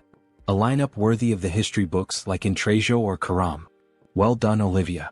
She has gathered far more strength than he expected. As the king commanded, she minimized clashes with humans and gathered the children. Olivia, there is something he needs you to do. Command it and it shall be done. That people's organization.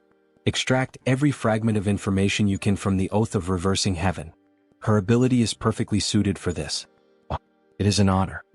Olivia will do her utmost. What is it he most desires from them? Why, of course, absolute obedience. Hear me, my children.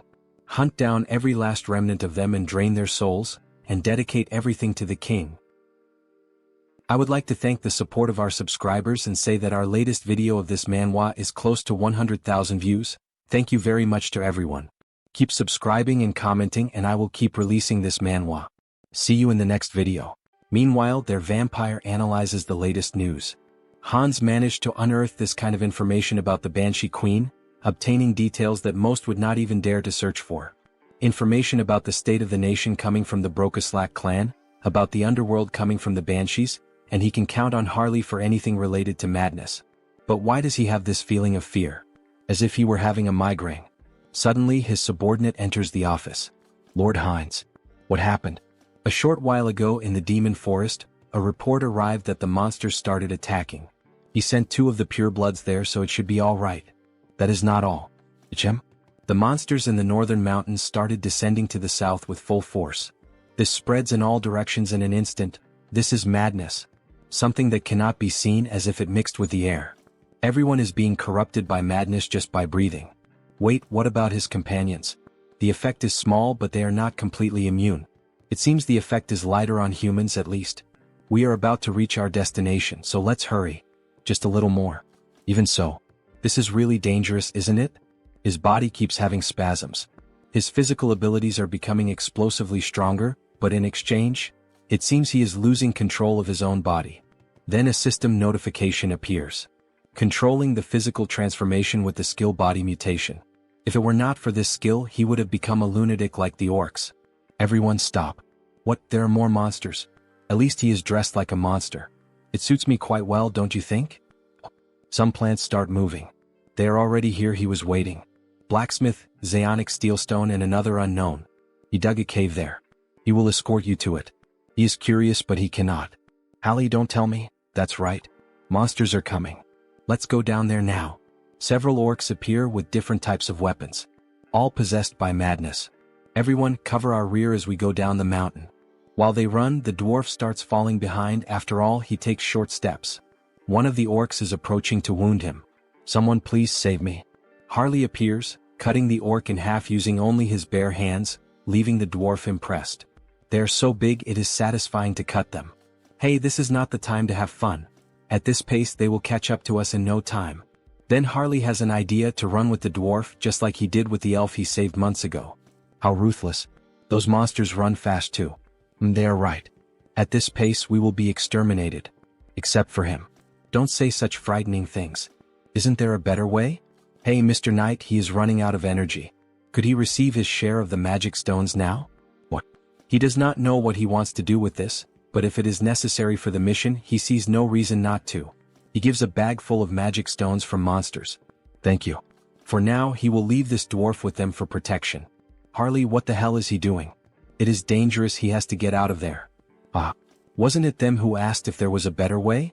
He opens the bag full of red fragments and starts ingesting them all at once. He can feel a madness far greater than before. It seems that each magic stone contains a different amount of madness. If he absorbs the power of the madness from the magic stones while controlling it with his skills, theoretically he can become infinitely stronger. In that case, he will devour all the madness that has arisen in this world. He screams and his voice echoes throughout the mountain. A system notification appears.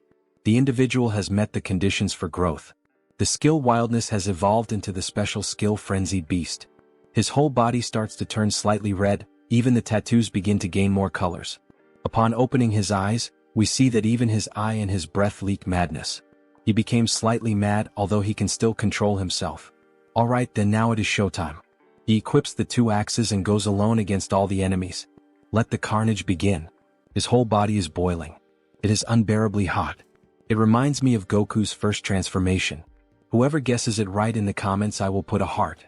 5, 4, 3, 2, 1, Kaioken.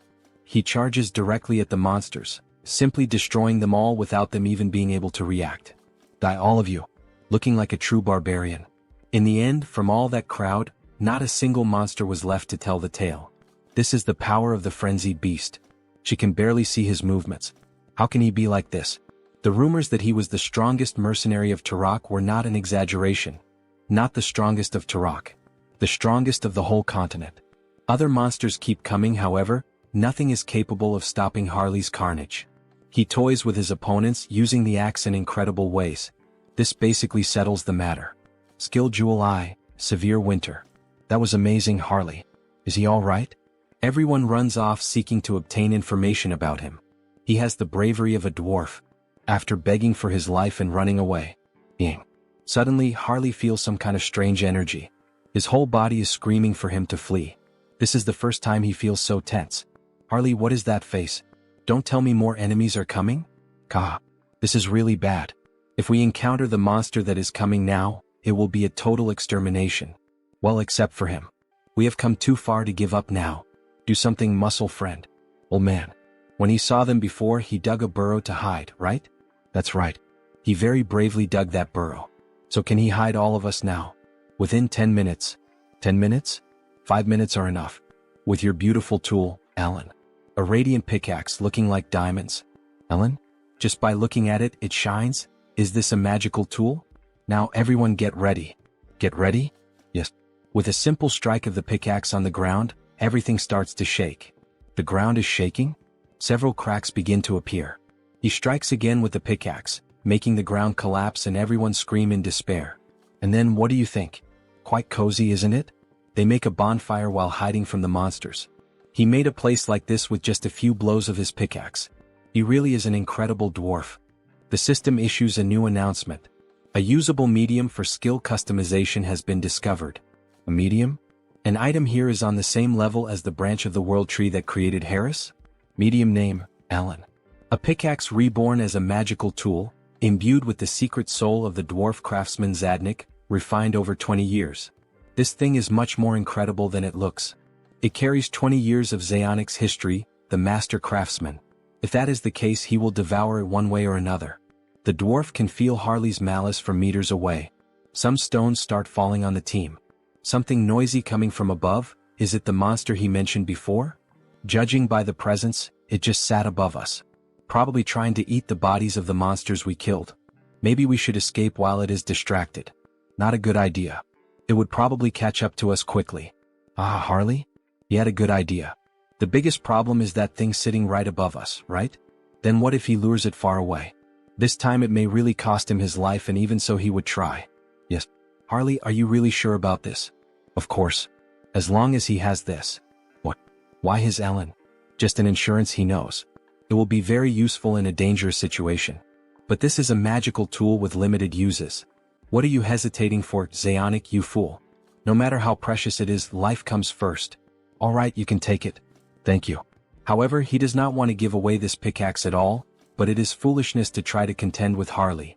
Drop it. He said he would give it to him. With his big hands, he can only use it like a mason's trowel anyway. He finally lost the battle.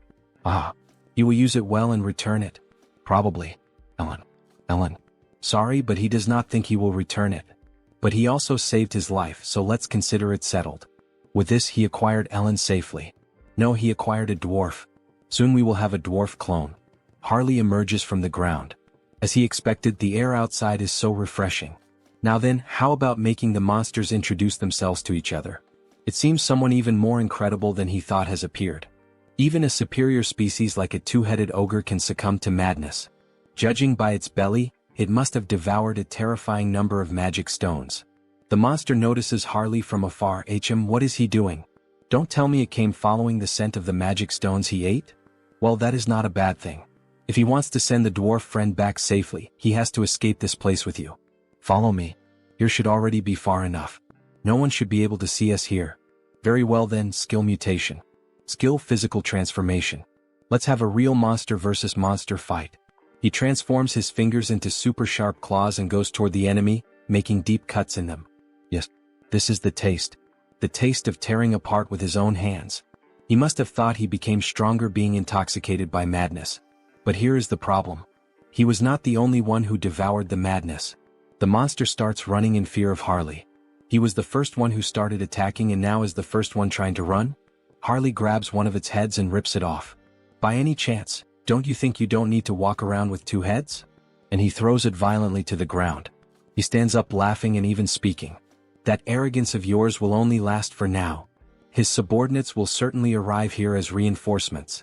However, when he looks around, they are already lying lifeless on the ground. How the hell did this happen? Thanks to him, he was able to relax a little. He was here just completing a task.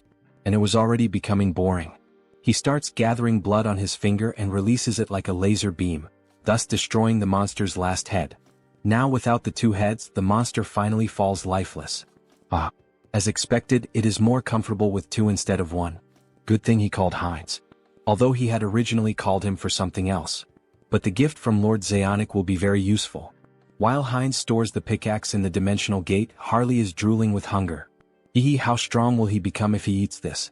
He will finish you off before the madness evaporates. Very well then, how about he also tastes the blood tainted with madness? However, before they could enjoy the banquet, something catches their attention. What is this feeling? A volcano on top of the mountain begins to erupt. It is the same energy he felt from Intrejo. Then from the fire, a dragon begins to emerge. Red Dragon Herados. He will devour everything. Hunger, he is starving, he is going insane. This is a real living dragon. Depending on the era, they can even be revered as sacred beings. But that one was completely devoured by madness. There is no point in expecting a rational conversation. A half-breed human and a vampire? What fine snacks. They might be enough to sate his hunger. Who should he eat first? No, it is better to devour you both at once. They prepare for battle. Harley and Heinz pierce the dragon's eyes at the same time. However, the dragon only laughs.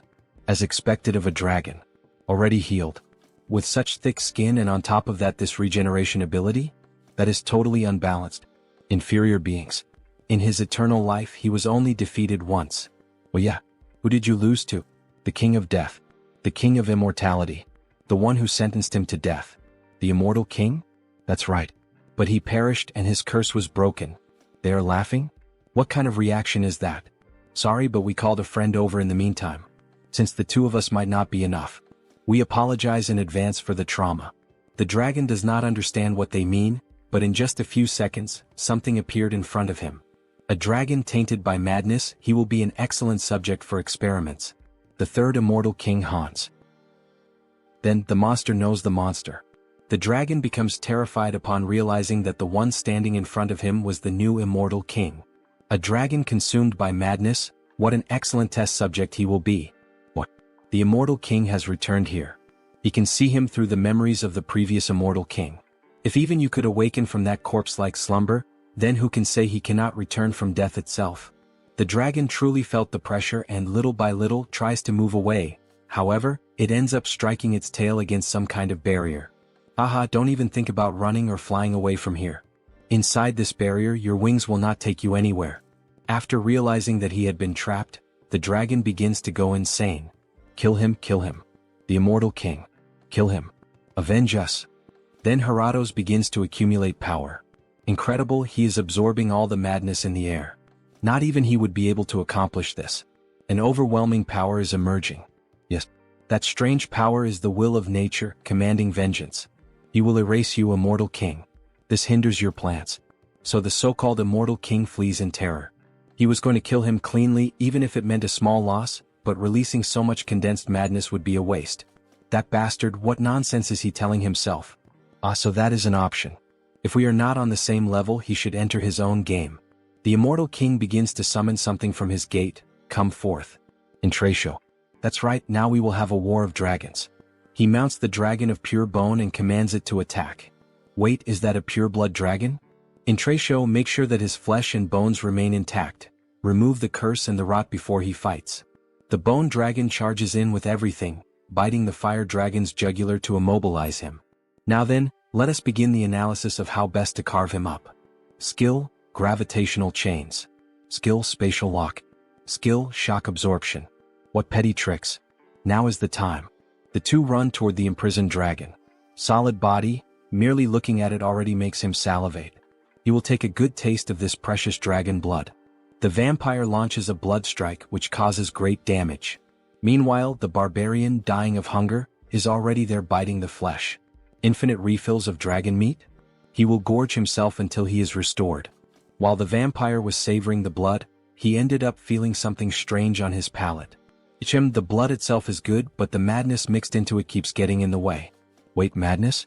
It seems our protagonist had some kind of idea. Heratos manages to free himself from the chains. Did those insects think he would just sit and watch?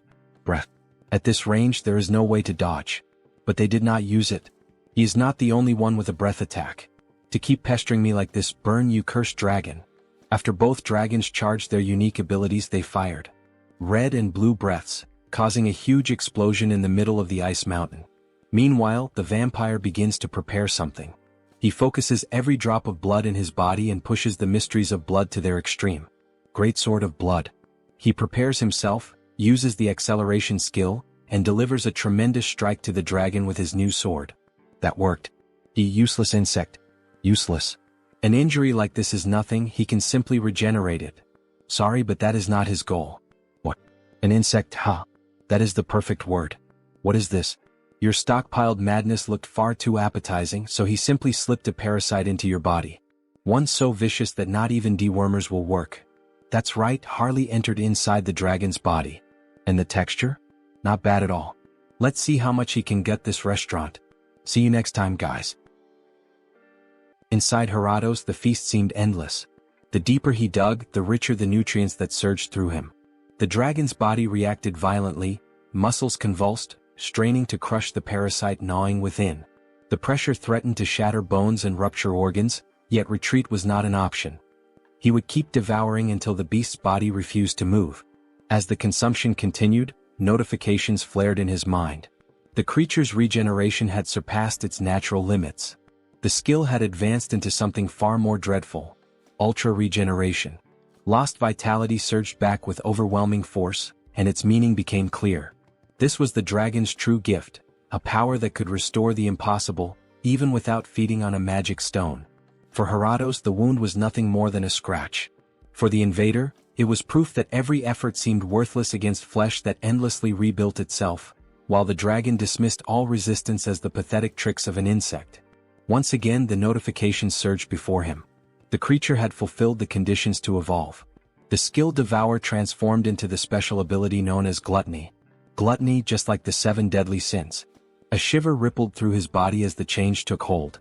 Scales suddenly began to form across his skin, undeniably dragon scales.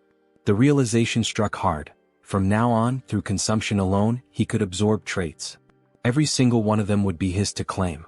The dragon grew restless, its rage boiling as the parasite dug deeper inside. If the intruder refused to leave on his own, Heratos would rip him out piece by piece. Yet the fight shifted before he could act. The immortal king and the vampire launched a coordinated strike alongside Horacio, who tore into the beast's neck, while Heinz's blade carved through with relentless force. That was the effect of gluttony. With Harley suppressing the madness, even the dragon's bloodline fell silent. Just one taste, and a torrent of power erupted within, flooding him like an unstoppable tide. And at last the notification appeared for the vampire. The special skill Clan of Blood, True Blood, had advanced to a far greater stage. As expected, to ascend into sacred blood, the condition was clear. He had to drink from an opponent far superior to himself. Heinz seemed to realize something, hesitating, but Harley confirmed it. The discovery was undeniable. They had finally located it. Harato's heart. Checkmate. The ultimate magic stone, the dragon heart. Bon appetit. The first bite tore through, and the dragon convulsed in agony, the pain erupting straight from the core of its being. Moments later, the mighty body collapsed, lifeless upon the ground. The battle had ended. Intracio's efforts had carried them this far. His task was complete and he could now rest. Laughter followed, triumphant and raw. From the twin-headed ogre to the dragon raid, every challenge had been cleared. A final image lingered, a symbolic snapshot of the three victors standing together, their silhouettes marked by the hunt of a dragon now fallen. The dragon's eyes snapped open for one final breath. This time, the immortal king carried no desire to destroy the world. If he chose to take a few bones, there would be no need for resentment. He would put them to good use. The blood too.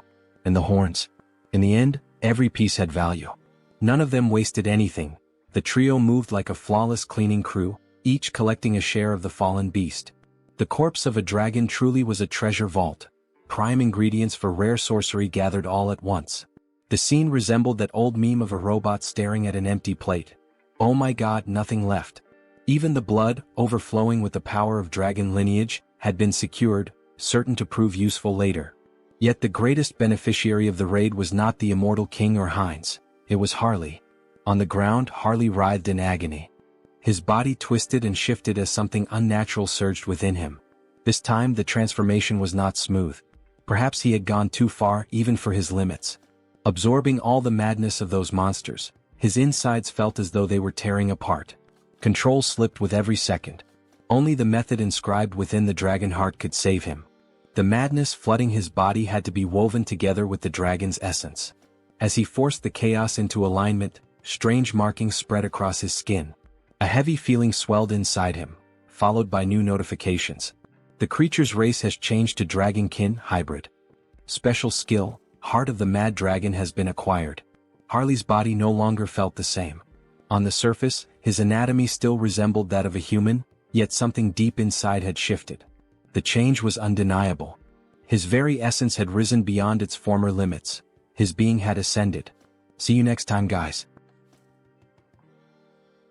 If you enjoyed this video, don't forget to give it a thumbs up, it really helps. And for more content like this, make sure to subscribe and hit the notification bell so you don't miss any updates.